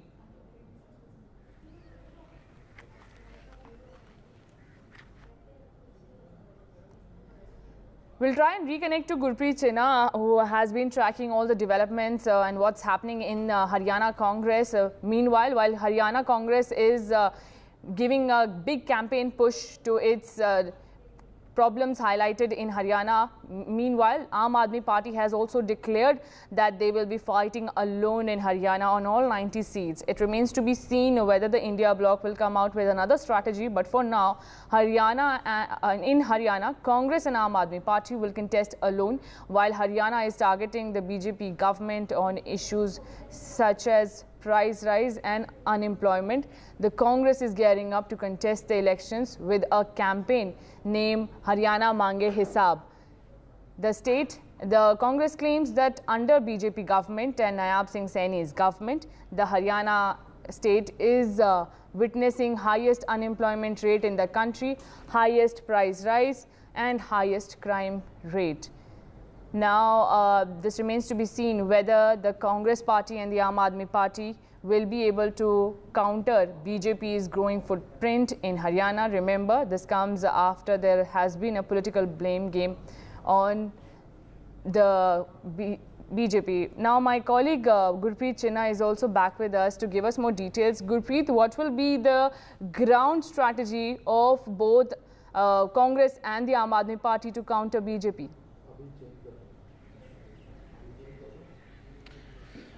Well, if we can talk about Haryana, we have seen the political activity has already been started in all over the district and specifically in the state. We have seen yesterday Aam Aadmi Party, they held a press briefing where they had explained they are going to contest 90 constituency in all Vidhan Sabha, and it seems that they are going solo to contest this Vidhan Sabha election in Haryana. Same thing we have seen the BJP Chief Minister, which is the BJP which is ruling in the state. They are conducting a multiple programs in the multiple districts also, and the Chief Minister has been holding multiple programs in the various districts. We have seen the Union Home Minister, he has already come to Haryana 2 times. One, he held a meeting with the BJP leaders in Punjab Panchkula, and we have seen Mahindergarh. He has just recently visited there. So as of now, if we can talk about the Congress has already started its campaign from the ground. Haryana Mange Hisab. They are trying to attack the state government, saying the government has failed from all the front to provide employment to the youth. They are also raising the question of the crime which has been reported in the state. So all these points, they are putting a question mark over the state government. So as of now, what we can understand, the political activities have already been initiated in the state in wake of upcoming election that are likely to be scheduled in the last week of October. So let's see that how these campaigning of the different political party, whether it's Aam Aadmi Party, BJP, INLD or Congress, how it is going to leave impact on the voters. Back to studio. Right, Gurpreet, and if I can ask you one more question about what will be the Aam Aadmi Party's strategy on ground B. They have said that there will be no India alliance in Haryana, but what other strategy do they have? Well, yesterday they had explained they had already holding up multiple meetings, and around 6,500 meetings have already been held in the various locations of Haryana in a specific districts. Also, they say they are trying to amend their strategy, political strategy, and they are going to explore all these strategy in this election, the way this campaign was being carried in Punjab. And specifically, they were saying in Delhi, Aam Aadmi Party is ruling, in Punjab, Aam Aadmi Party is ruling, and both the borders are connecting Haryana also. So they are also trying to inculcate the ruling states also. But yesterday we have seen they are saying within a few days they are going to tell that how and what type of political strategy they are going to opt and adopt in the state, so that they will be able to make a mark in this Haryana elections. Back to studio. Thank you so much, Gurpreet, for giving us more details about it. Now we're getting some more breaking news right now. In the Bilkis Bano case, Supreme Court has dismissed the interim bail plea. Now the top court has said that they will not hear plea of the two convicts in the Bilkis Bano case. As per the top court, this is completely unacceptable. My colleague Ashish is also now joining us to give us more details and put this judgment in perspective. Yes, Ashish. Yes, actually, two convicts in Bilkis Bano case, Radheshyam Bhagwan Das and Raju Bhai Babulal, moved as Supreme Court for interim bail till fresh decision on their remission is made.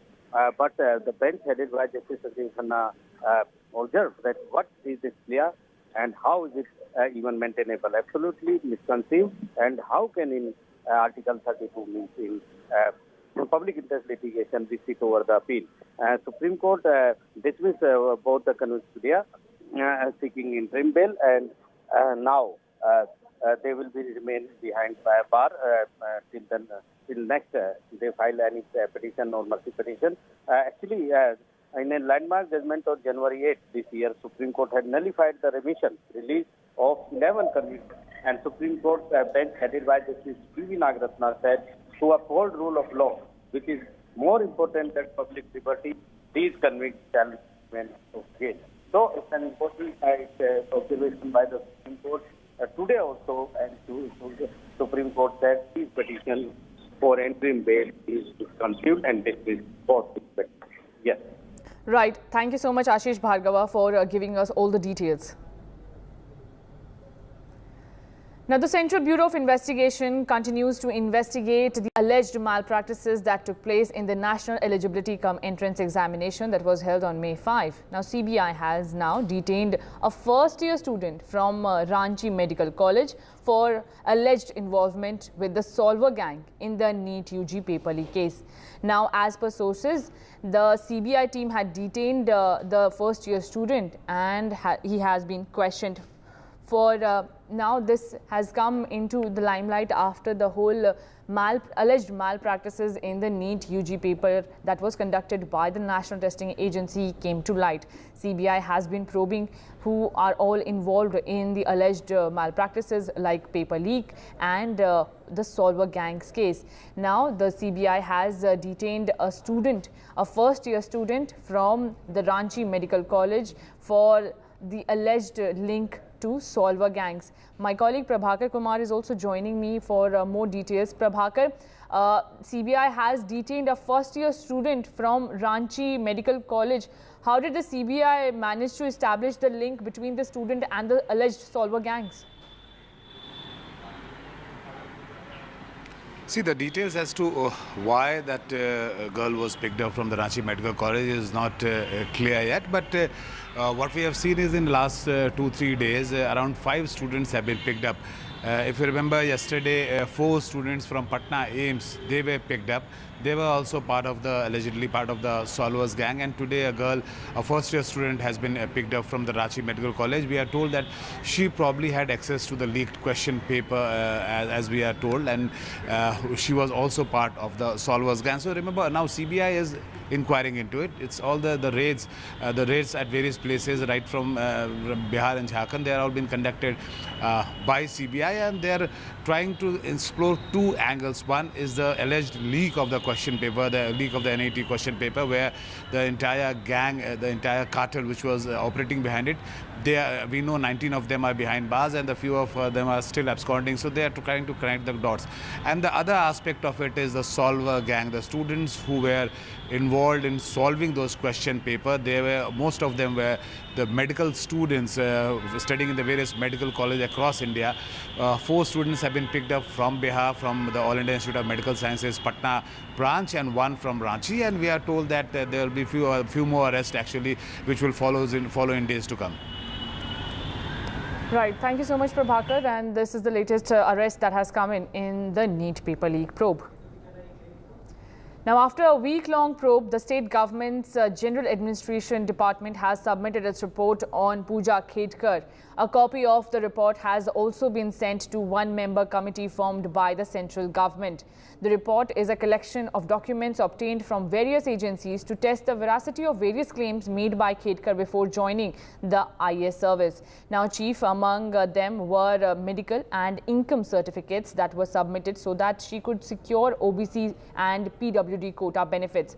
Her parents' background is also covered in the report. Now, in the latest, Pune Police has issued a second notice to IAS officer Pooja Khedkar. Now, Pune Police has summoned Pooja Khedkar on July 20. My colleague Paras Dama has more details.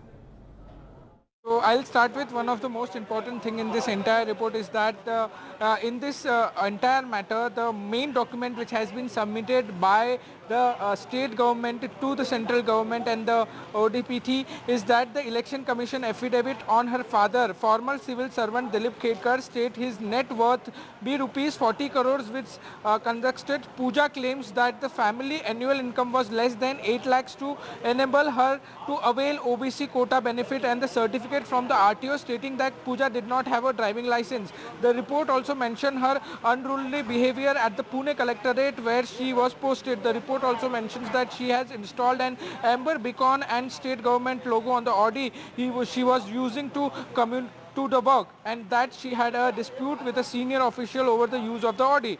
The report also mentions that the time she spent in Pune and she claims the cabin of the additional collector Ajay More and use her personal car for office duty. The submitted report also mentioned the medical report that she has claimed that she is mentally disabled and she has problem with her eyes. So this is the entire report which has been submitted by the state government to the central government. Also a copy of this has been sent to central government. Plus with that, central government also is probing into this entire matter and has to submit the report in 2 weeks. So in this entire matter, trouble is mounting for Pooja Khedkar and family.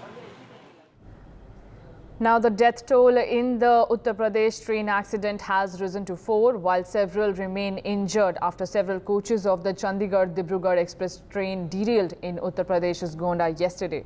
Restoration work is underway currently. The driver of the Chandigarh-Dibrugarh Express claims that he heard a loud explosion before multiple coaches derailed. A high-level inquiry has been ordered in the case. An ex gratia of rupees 10 lakh for the kin of the deceased and rupees 2.5 lakh for those grievously injured has been announced by the railways. Now, out of the 21 coaches, 5 coaches of the AC compartment derailed a few kilometers before the Julahi railway station. Several trains have been impacted on the route and a few have been diverted. Now, the politics over the matter is also escalating, with the Congress now hitting out at the centre, saying that this is yet another instance of how Modi government has systematically jeopardized rail safety.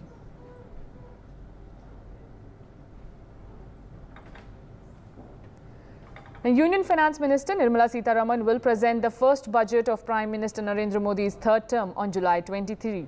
Now, farmers are also keeping a close eye on the budget, especially those in Madhya Pradesh. We reached Sihor, where the country's Agriculture Minister Shivraj Singh Chauhan hails from, to understand the expectations and demands of the farmers from the budget. Take a look.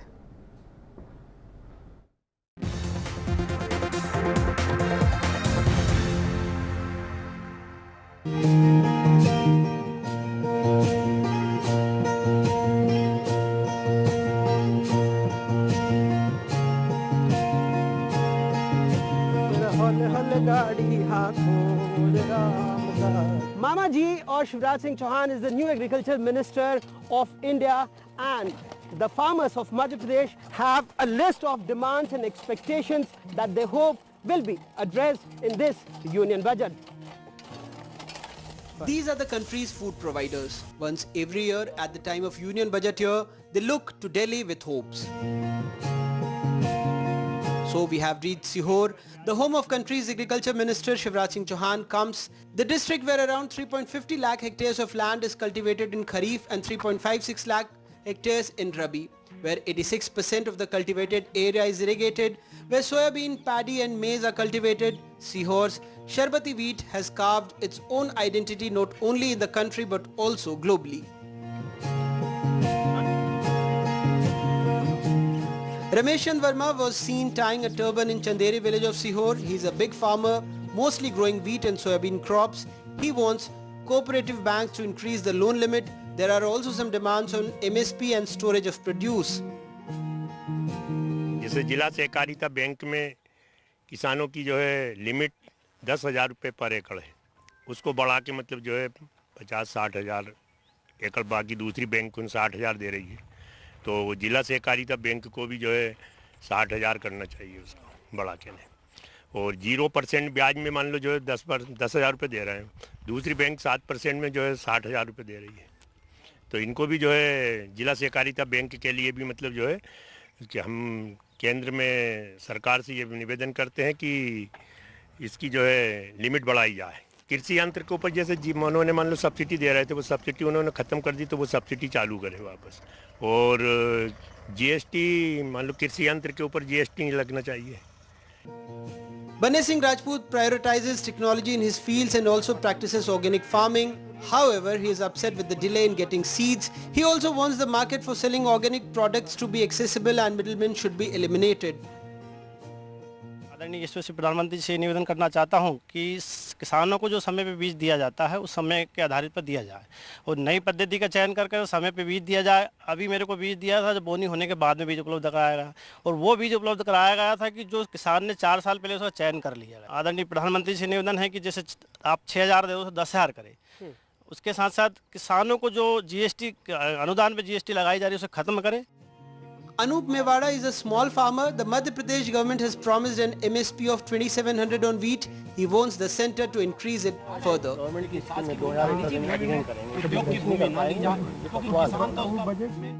जिला सहकारी bank है वो 10,000 रुपये पर एकड़ KCC दे रही है, और अदर बैंक है 40 से 50,000 रुपये पर एकड़ देती।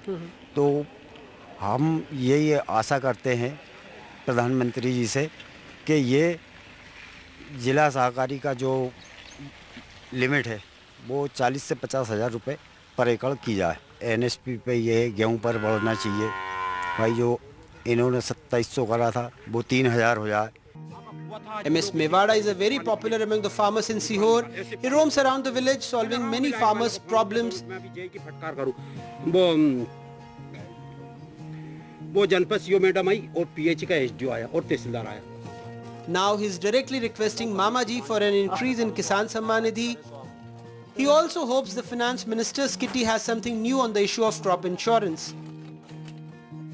खुशी मनाऊं कि आप लोग कम से कम किसानों की आवाज़ें उठाती है एनडीटीवी, हमेशा किसानों की आवाज़ आपने उठाई है। प्रधानमंत्री मोदी जी से भी हमारी बजट में उम्मीद है कि पूरे भारत के किसानों को 10,000 रुपये देना चाहिए, सम्मान निधि के। हाँ, 10,000 होना चाहिए, क्योंकि 6 नहीं, सबके साथ अन्याय नहीं होना चाहिए।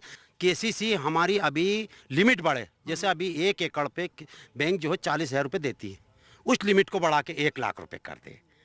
हम तो उसका बाकायदा ब्याज भुगतते हैं। दूसरा, समय पे हमें लोन मिले। Sharbati of Sihor is also called the golden grain, golden in color, heavy on the palm and sweet in taste, hence the name Sharbati. The farmers here hope that the budget will also bring some sweetness in their lives. The farmers of Madhya Pradesh await the budget with bated breath, hoping that their voices will be heard and their demands will be met. In Chanderi village, Sihor, with camera person Rizwan Khan and Anurag Dwari for NDTV. Now, the union budget will be presented next week in Parliament, and everyone from the middle class to corporates, salaried employees to farmers will be watching to see what's in the budget specifically for them. Now, provisions in the budget could also improve support, accessibility and overall quality of life for those with disabilities. Listen in to disability rights advocate or talking about their expectations from this year's budget. My expectation from the union budget is quite some.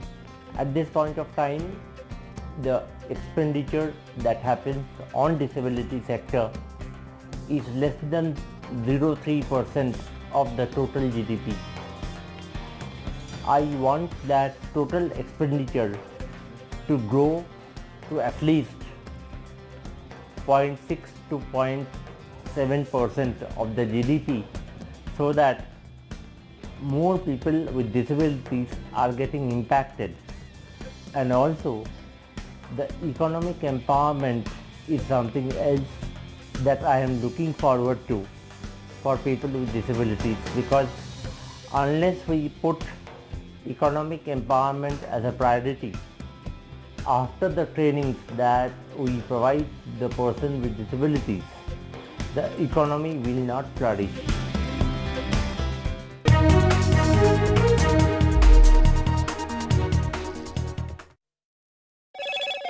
Hello, Moto. Motorola, India's best 5G smartphone brand.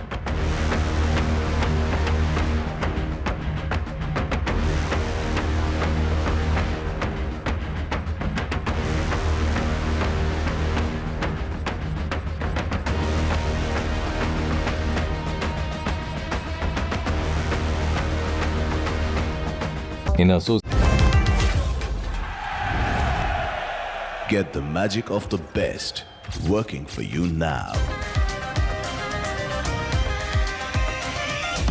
Link your payment cards once, collect rewards forever.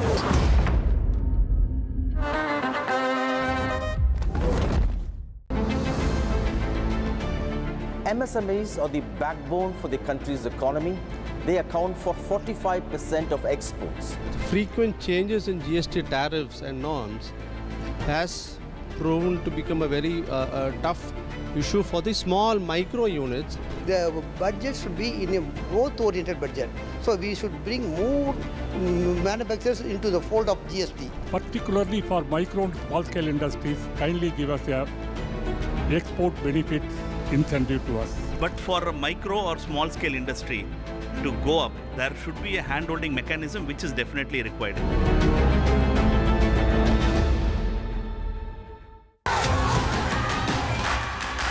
The biggest democratic exercise in the world. Team NDTV covers it from ground zero. BJP really had to fight a tough election this time. Unprecedented exercise. Unmatched coverage. There is no dispute. जनता को decide करना है. From polling to counting, NDTV brought you the most trustworthy news and updates.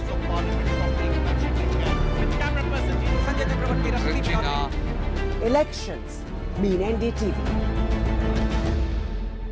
Stay informed and entertained with the new and updated NDTV News app.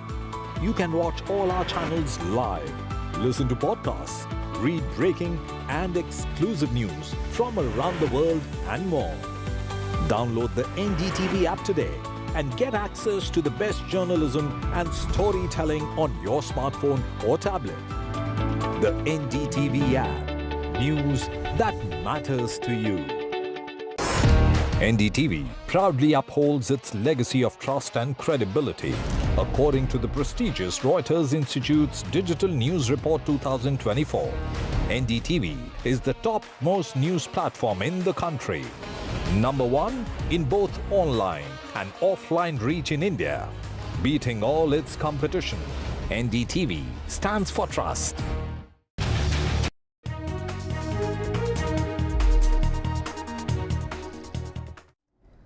Now, the BJP versus Congress showdown has escalated in Karnataka. BJP has trained guns at Karnataka Chief Minister Siddaramaiah, seeking his resignation.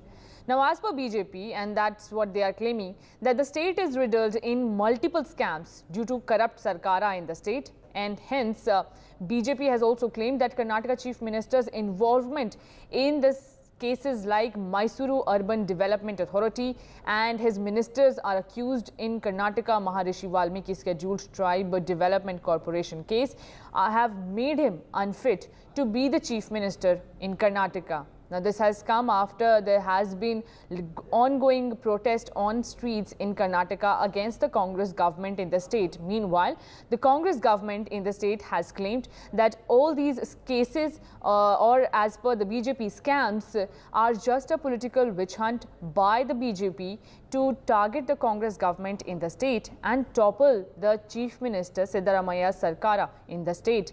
The Congress party has also claimed that the central agencies are being misused by the centre and the BJP to target the opponents like Congress government in the state. My colleague Pratibha Raman is also joining me for more details. Pratibha, how is the Congress government tackling charges such as the Muda scam and the Valmiki scam now that the BJP is going after Chief Minister Siddaramaiah seeking his resignation?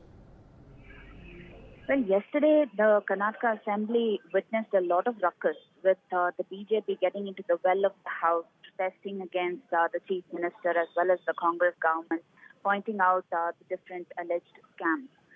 And in the meantime, this was the time when Chief Minister Siddaramaiah was preparing to get his answers ready for all the questions that were pointed out by the BJP.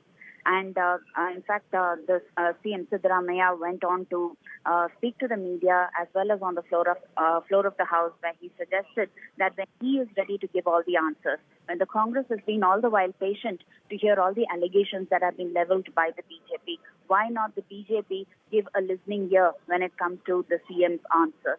Now, this was the kind of arguments that were presented on the floor of the House. However, the House was adjourned yesterday. Today, the session again resumed with a lot of arguments that were pitted against each other.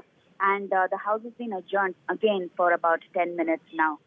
In fact, the DCM, Mr. D.K. Shivakumar, did speak to the media where he said that the Congress's strategy would be to prepare and expose all the scams that the previous BJP government was involved in. Why not point out those scams, expose the BJP? So this has turned out to be a political face-off and a political blame game of sorts. We are yet to see what will transpire once the session resumes. Back to you.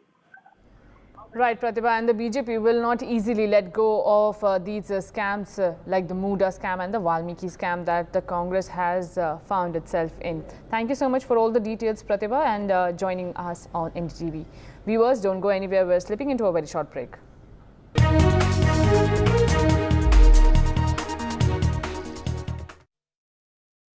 Loan मिलेगा या नहीं ये आपके credit score पे depend करता है। तो आज ही अपना क्रेडिट स्कोर चेक करें फ्री में पैसाबाजार.com पर। लोन की जरूरत कभी भी किसी को भी पड़ सकती है। ठीक से एक्टिंग नहीं। पैसाबाजार.com। MSMEs are the backbone for the country's economy. They account for 45% of exports. Frequent changes in GST tariffs and norms has proven to become a very tough issue for the small micro units. The budget should be in a growth-oriented budget. So we should bring more manufacturers into the fold of GST. Particularly for micro and small scale industries, kindly give us a export benefits incentive to us. But for a micro or small scale industry to go up, there should be a hand-holding mechanism which is definitely required.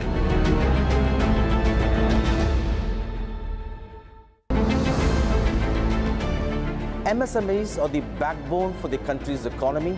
They account for 45% of exports. Frequent changes in GST tariffs and norms has proven to become a very tough issue for the small micro units. The budget should be in a growth-oriented budget. So we should bring more manufacturers into the fold of GST. Particularly for micro and small scale industries, kindly give us a export benefit incentive to us. But for a micro or small scale industry to go up, there should be a hand-holding mechanism which is definitely required.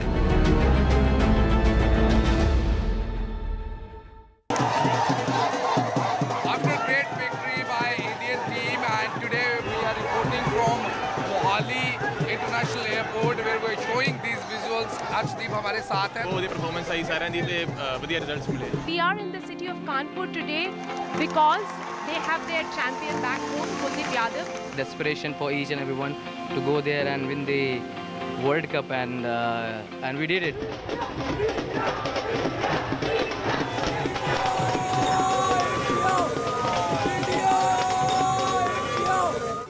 Stay informed and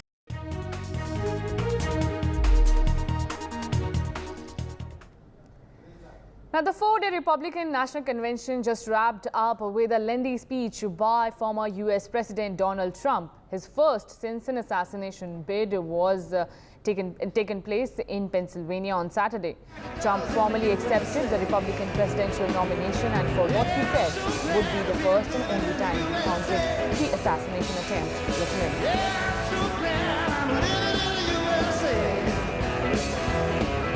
I'm not supposed to be here tonight.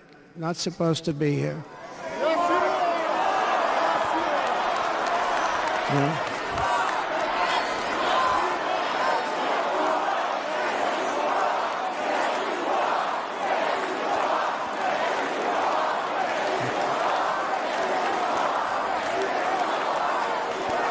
Thank you.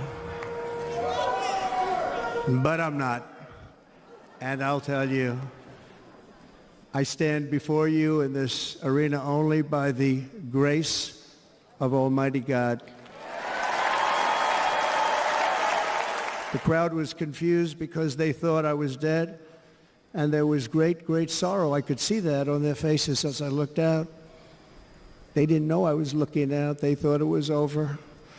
But I could see it, and I wanted to do something to let them know I was okay. I raised my right arm, looked at the thousands and thousands of people that were breathlessly waiting, and started shouting, "Fight, fight, fight." If you took the 10 worst presidents in the history of the United States, think of it, the 10 worst, added them up, they will not have done the damage that Biden has done. I'm only going to use the term once. Biden. I'm not going to use the name anymore, just one time. The damage that he's done to this country is unthinkable. It's unthinkable. Together we will restore vision, strength, competence, and we're going to have a thing called common sense making most of our decisions, actually. It's all common sense. Just a few short years ago, under my presidency, we had the most secure border and best economy in the history of our country, in the history of the world. We had the greatest economy in the history of the world. Inflation has been a killer for our country. I will bring back the American dream. Sound a lot like his old self. I heard the first 10 minutes of his speech. I was inside the convention center right behind me. The first 10 minutes were very quiet, very thoughtful. He said that he would recount the experience of surviving the assassination attempt, and he would only tell that story once for the crowd inside the convention center. They were very moving. He seemed very different and very moved. But as the speech grew longer, as the night went on, we started to see the old Trump, and we saw some flashes where he seemed to be fighting against his nature, where he would start to mention President Biden. He never mentioned President Biden by name, but he would start to refer to him.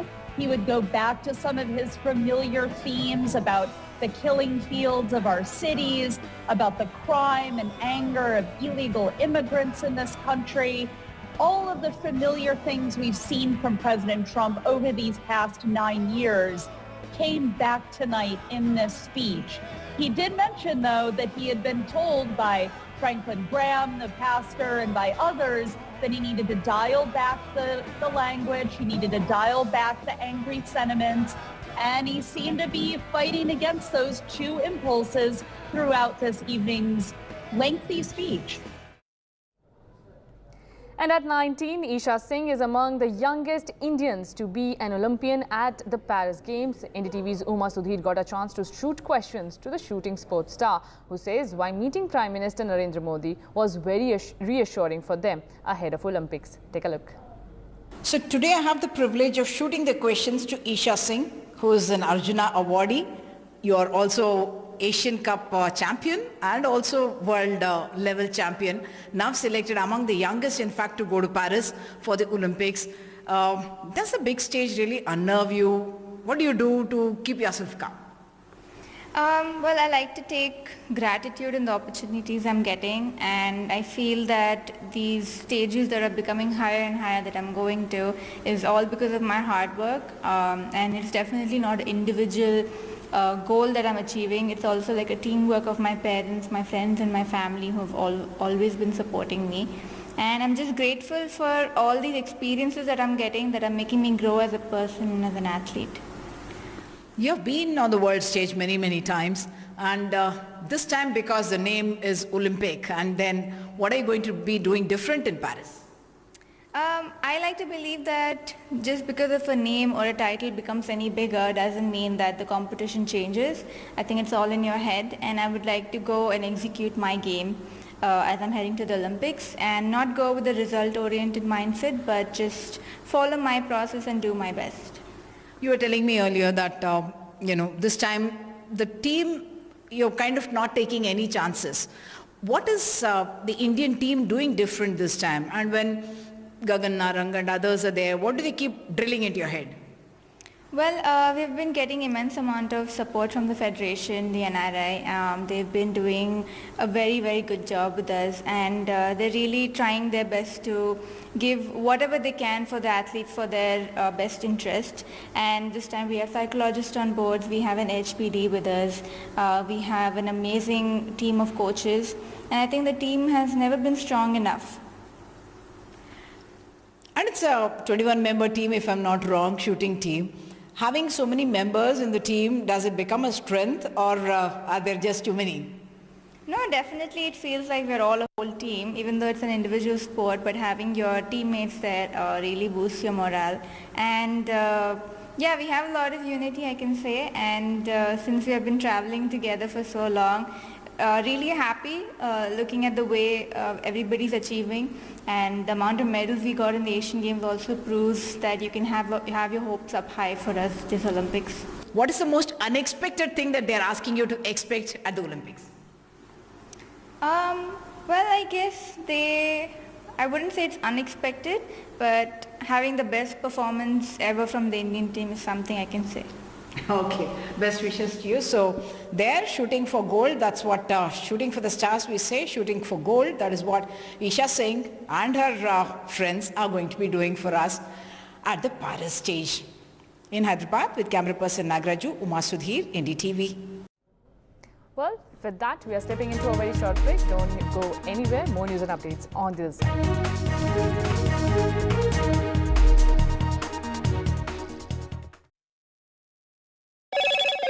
Hello, Moto. Motorola, India's best 5G smartphone brand.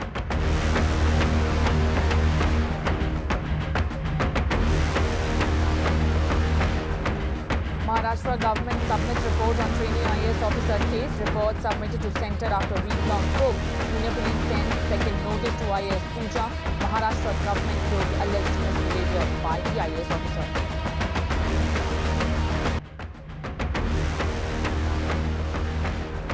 Uttar Pradesh train accident, death toll rises to 4. Focus on track restoration work at site. In Gonda, multiple coaches of an express train derailed. And just ahead of Modi 3.0's first budget next week, NDTV speaks to farmers in Madhya Pradesh to understand their demands and expectations. Bangladeshi students set fire to the country's state broadcaster a day after Prime Minister Sheikh Hasina appeared on the network seeking to calm escalating clashes that have killed at least 32 people so far. Loan मिलेगा या नहीं ये आपके credit score पे depend करता है। तो आज ही पैसाबाजार.com पर जाइए और अपना क्रेडिट स्कोर चेक कीजिए फ्री में, क्योंकि लोन की जरूरत कभी भी किसी को भी पड़ सकती है। बस एक्टिंग करा लो इनसे। पैसाबाजार.com, क्रेडिट स्कोर चेक, आदत अच्छी है।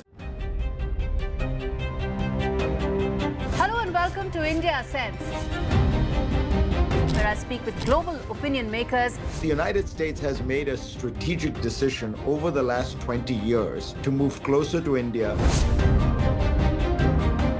So a $7 trillion economy seems a perfectly conceivable number. If you want to be a national party, it's that you sort of accept the way the world is rather than want to endlessly hark back to how it was. Modi is promoting the digitization of the economy, which is accelerating growth in the country.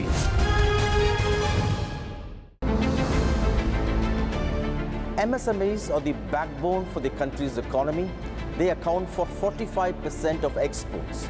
Frequent changes in GST tariffs and norms has proven to become a very tough issue for the small micro units. The budget should be in a growth-oriented budget. So we should bring more manufacturers into the fold of GST. Particularly for micro and small-scale industries, kindly give us a export benefit incentive to us. But for a micro or small scale industry to go up, there should be a hand-holding mechanism which is definitely required.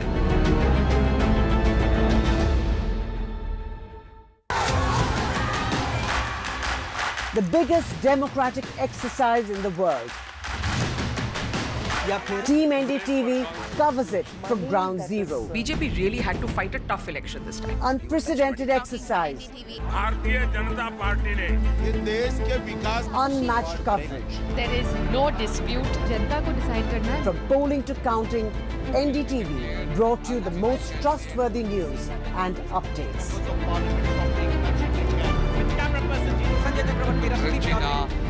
Elections mean NDTV. Stay informed and entertained with the new and updated NDTV News app. You can watch all our channels live, listen to podcasts, read breaking and exclusive news from around the world and more.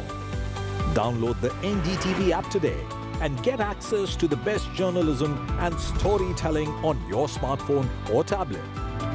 The NDTV app. News that matters to you. NDTV proudly upholds its legacy of trust and credibility. According to the prestigious Reuters Institute's Digital News Report 2024, NDTV is the top-most news platform in the country. Number one in both online and offline reach in India, beating all its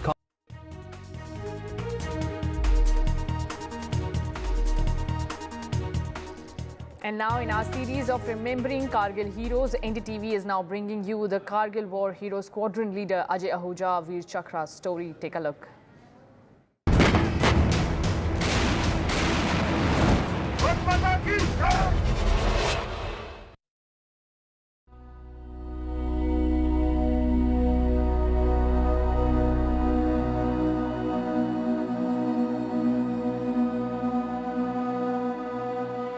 When we got married, he told me, you are my second wife. And I was shocked. What is he saying? Then he said, Air Force is my first wife and you are my second wife. And he always did that.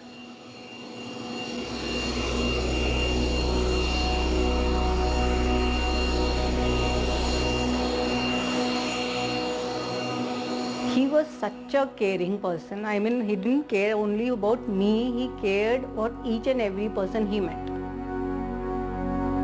Even in each and every party also, you will find him laughing only, smiling only, no tension, nothing, always ready to help. 18th May, I got a call from the squadron that get his bags ready, we are going to Srinagar. I said, what is that? All of a sudden, he didn't tell me that we are going to Srinagar. We were told to pack up the bags.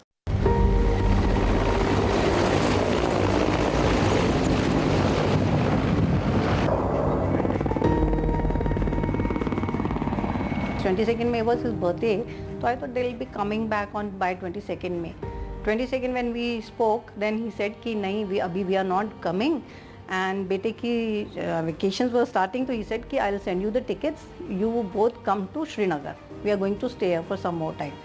I said okay, and my son was really excited that we are going to meet Dada. And next day, 23rd May onwards, all the civil flights were cancelled. That time also didn't struck what is wrong. 26th May onwards, when airstrike started, then we realized that something is there.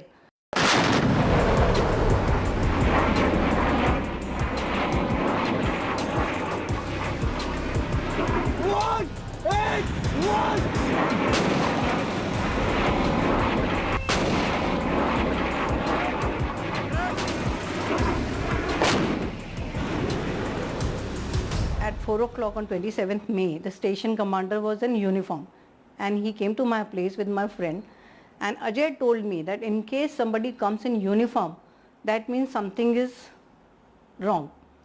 So when I saw him in uniform, I got scared. I had to ask my friend, why has he come to our place? So he said that Ahuja has ejected, but he is missing. And there was no news after that. And I was just praying to God that I should get some good news about him, but it was 4, 4:30, 5 o'clock, 6 o'clock, and it was getting dark. So I was worried, and we were just waiting. By 8:30, they said कि one Nachiketa had ejected. So they said कि one has survived and one is no more. Now who is no more was a question, and by 8:30 they said कि Ahuja is no more.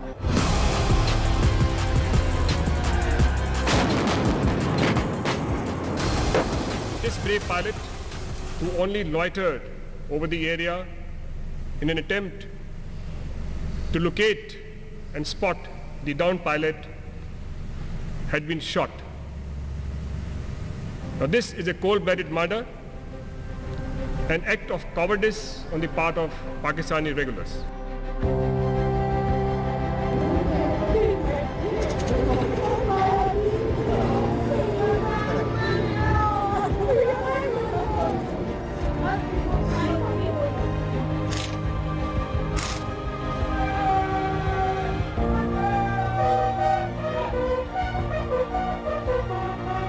They both were in fact friends rather than son and father. So he was very close to her. And I couldn't tell him what had happened, and he was watching everything. But didn't ask me any question, but he was just watching that something is wrong, but he didn't know what has happened, because you can't imagine a 5-year-old child to think about this. And then he went to different places with me. He saw Dada's photo everywhere. And but he was just watching. And one fine day he told me, when I went to Kota and came back, he said, Mama, Dada ab kabhi nahi aayenge. That's all.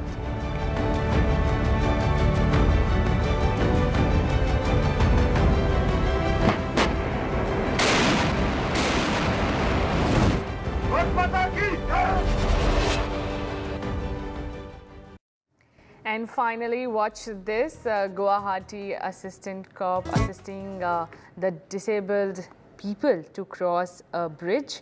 Cop helps differently abled to cross bridge. Assam Chief Minister has lauded the Guwahati police officer for his help to the differently abled.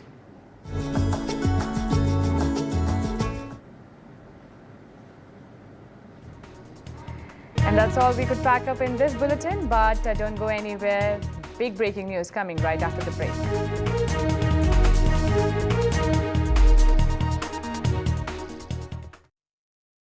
Loan मिलेगा या नहीं ये आपके credit score पे depend करता है। आज ही जाइए पैसाबाजार.com पर और अपना क्रेडिट स्कोर चेक कीजिए फ्री में, क्योंकि लोन की जरूरत किसी को भी कभी भी पड़ सकती है। चल एक्टिंग थोड़ा भेल बनो। ये आया पैसाबाजार.com। MSMEs are the backbone for the country's economy. They account for 45% of exports.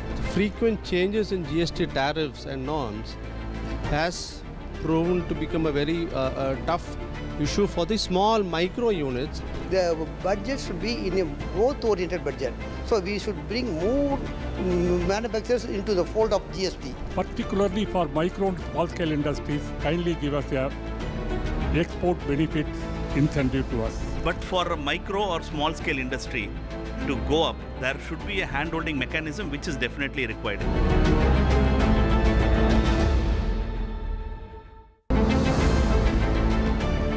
MSMEs are the backbone for the country's economy. They account for 45% of exports. Frequent changes in GST tariffs and norms has proven to become a very tough issue for the small micro units. The budget should be in a growth-oriented budget. So we should bring more manufacturers into the fold of GST. Particularly for micro and small scale industries, kindly give us a export benefit incentive to us. But for a micro or small scale industry to go up, there should be a hand-holding mechanism which is definitely required.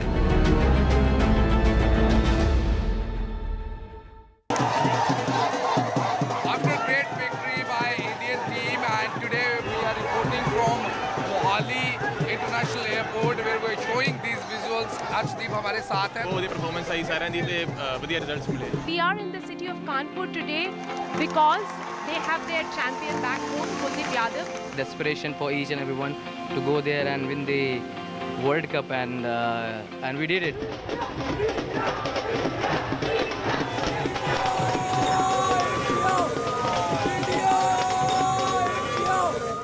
Stay informed and entertained with the new and updated NDTV News app.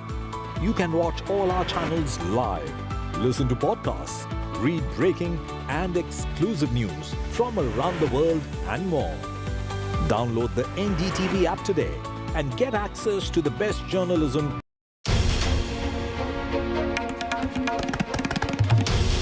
This is NDTV, and you're watching NDTV 24/7.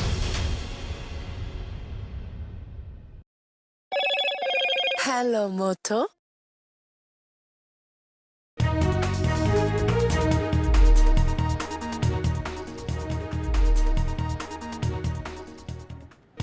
Global Microsoft outage affects multiple systems. This is multiple newsrooms have been affected by this outage.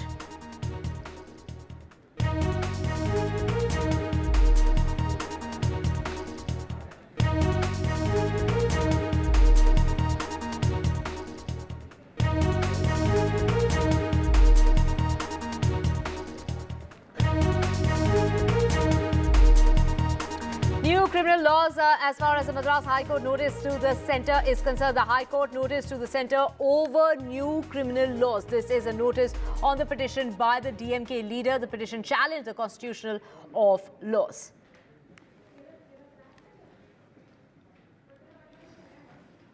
In Karnataka's BJP versus the Congress face-off that continues. The BJP MLAs demand the resignation of the Chief Minister Siddaramaiah. Now, the BJP is accusing the Congress government of multiple scams, while the Deputy Chief Minister D.K. Shivkumar has gone on to say they have full faith in the special investigation team.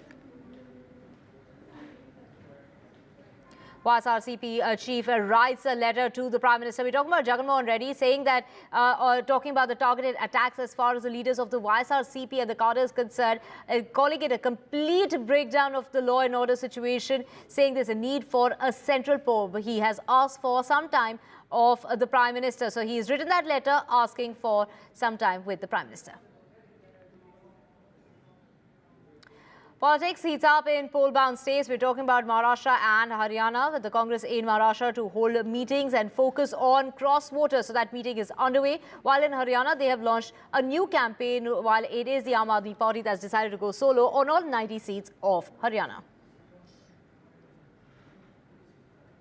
CBI detains a first-year student from Ranchi for alleged involvement with the Solver gang in the NEET UG. This is the NEET UG paper leak case. The first arrest that is being made of the Solver gang. US former President Donald Trump recounts the shooting horror as he accepts the Republican nomination while attacking Joe Biden. He says the damage that Biden has done to the country is unthinkable, and he's talking about the American dream, how it will be brought back under his leadership. He's gone on to say he wants all of America, not just half of America. He's also gone on to say that he'll bring down taxes as well as reduce inflation, and that the war with Ukraine or the war in Israel wouldn't have happened under his watch. Protesters want government hiring policy reform. Bangladeshi students set fire to the country's state broadcaster a day after Prime Minister Sheikh Hasina appeared on the network seeking to calm escalating clashes. So far, at least 32 people have lost their lives.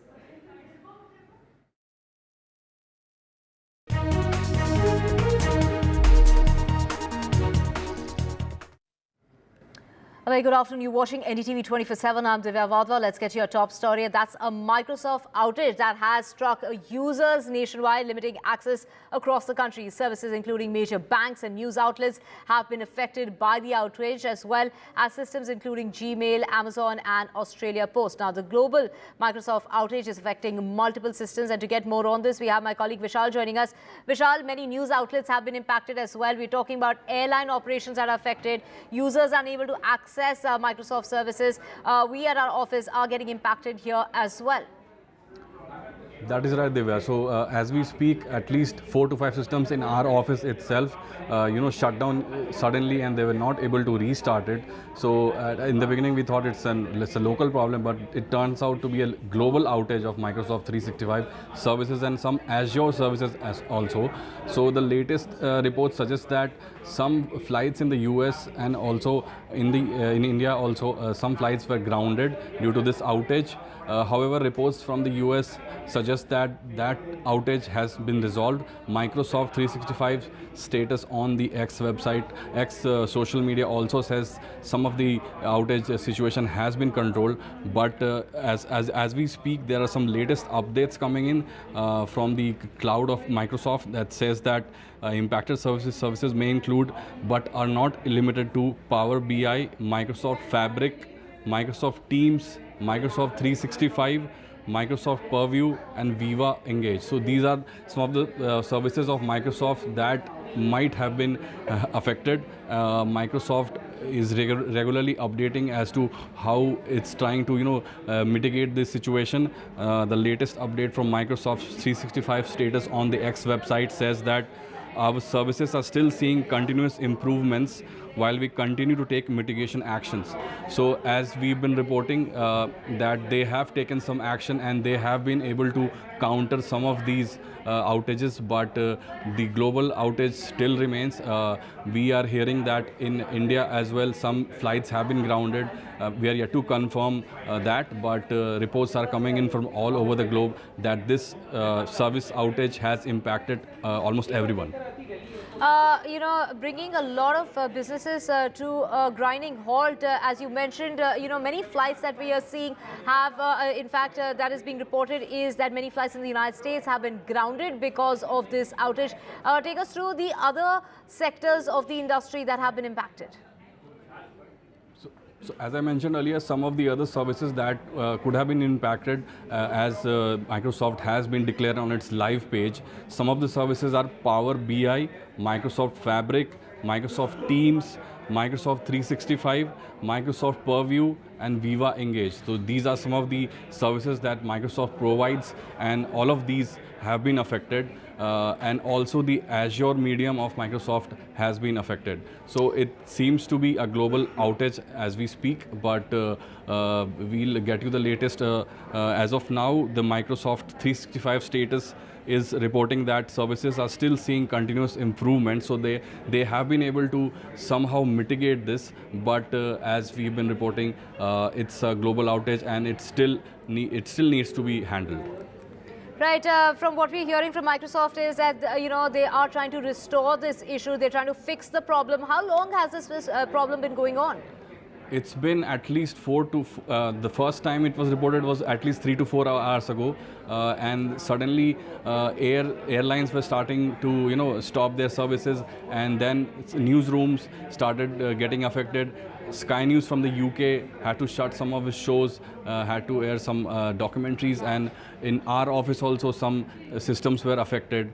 We thought it was a local problem, as we mentioned earlier, but it's a global outage. Right. I mean, it is a problem that's ongoing over hours, and they haven't been able to fix the problem. Yeah. It seems to be a very huge problem that's going on over the last 3 to 4 hours, from what we're hearing from reports coming in as long as 5 hours, since many systems have crashed across the world. This is a system, the Microsoft 365 system is down. This is what they have been putting out those warning signs, saying that the systems are down and some users will face issues and inconveniences that have been caused. They're regretting those inconveniences while saying that they're trying to fix the problem. Vishal, take us through, we know airlines services have been grounded. Yes. We do know that things have, as far as the computer systems at many news outlets have been impacted as well.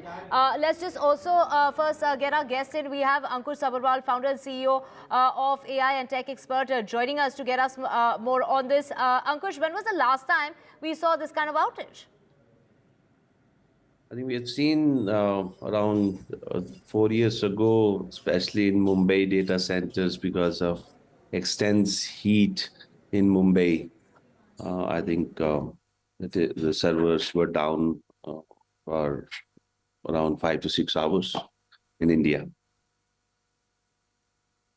So, Ankush, from what we are seeing on the internet is that it's at least been about 5 hours since Microsoft has been impacted. What's really causing this blackout? I don't know. I just came to know about this. I don't know what's the cause of it. But fortunately, we are safe as a company, and all our clients and all our users are safe. We always try to have multiple strategies for the disaster recovery. If one cloud is not working, we switch over to other. But we had most of our servers, not most, I think majority of our servers are in India, and we have zero impact. I'm not sure whether this outage is for the data centers all over, or it's only in the US. I've seen some reports in the US companies getting impacted. Back home here as well, we are getting impacted at NDTV as well. We have my colleague Vishal also joining us. Vishal, take us through the areas, the sectors that have been impacted due to this outage that is being reported for almost 5 hours now. So as I spoke earlier, that systems in offices, newsrooms, everywhere, they have been affected. But we are getting reports that airlines are also affected. So we have a slew of updates from the airlines. SpiceJet is saying that we are currently facing a technical issue in providing updates on flight disruptions. Our team is actively working to resolve this issue. So it's all over now. Akasa Air is also updating that due to infrastructure issues with our service provider, some of our online services are affected. So it's starting to spread in India as well. The report suggests that it's some kind of a bug that was involved with the update that could have caused this global outage. However, confirmation from Microsoft is yet to be done. Microsoft is continuously updating on what's been going on and how it's trying to mitigate the situation.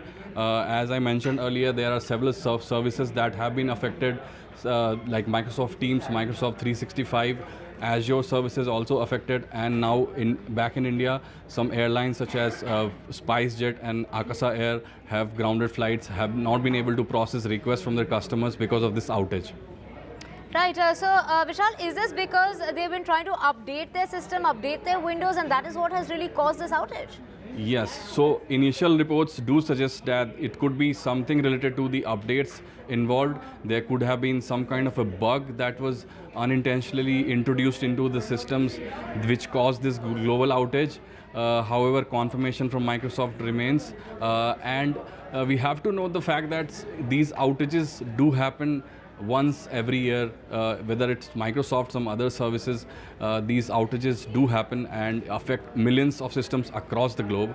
And generally, these tech companies take some hours before they, resolve these problems. So it's been a couple of hours for us actually. So we'll have to wait and see what actually caused these problems that has affected, millions across the globe.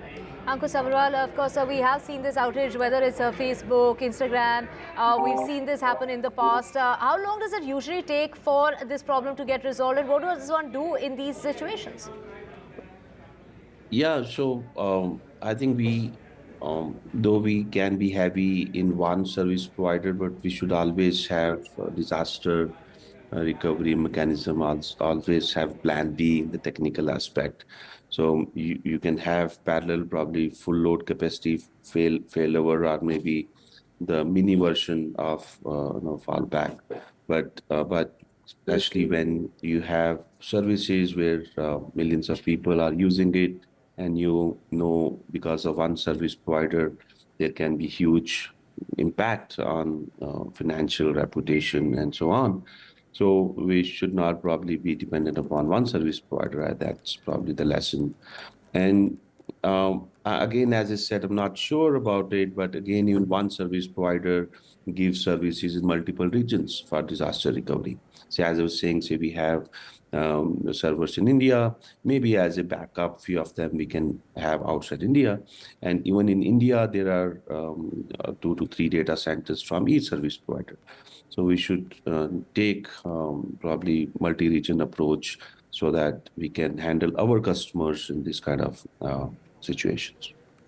Right. So from what we're hearing is whether it's SpiceJet or whether it's flights in the United States, they've been grounded because of this crash. As far as the Microsoft system is concerned, what does one do in such situations? I mean, this could go on for hours and perhaps even the whole day. Yeah, unfortunately, I'm not sure what is causing and why, especially all major airlines and even saying your services have been impacted.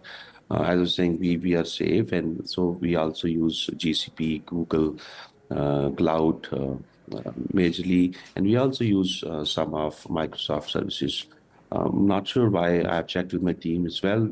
Nothing is impacted. I have seen few Microsoft services, all are working. I don't know, maybe it's region-wise, or maybe some services, and maybe the airlines, as we know, I think most of them are dependent upon GDS, the global distribution partners, and maybe they have been impacted. And in fact, and then eventually all the service providers who are using one software or one GDS got impacted. Yeah, so sorry, I don't have much details, but maybe we are safe with the kind of strategies which we have taken in past, because we have seen this kind of situation around 4 years ago. Ankush, there is a statement that's come out by Microsoft. My colleague Vishal has all the details. Vishal, what have they said? What is the reason behind this outage? So Microsoft is giving the details now as to what could have caused this global outage. So they're saying that configuration change in portion of our Azure backend workloads caused interruption between storage and computers resources, which resulted in connectivity failures that affected downstream Microsoft 365 services dependent on these connections. So I know these words are full of technical jargon, but they have come out and said that due to some updates, due to some configuration changes in their system, this happened,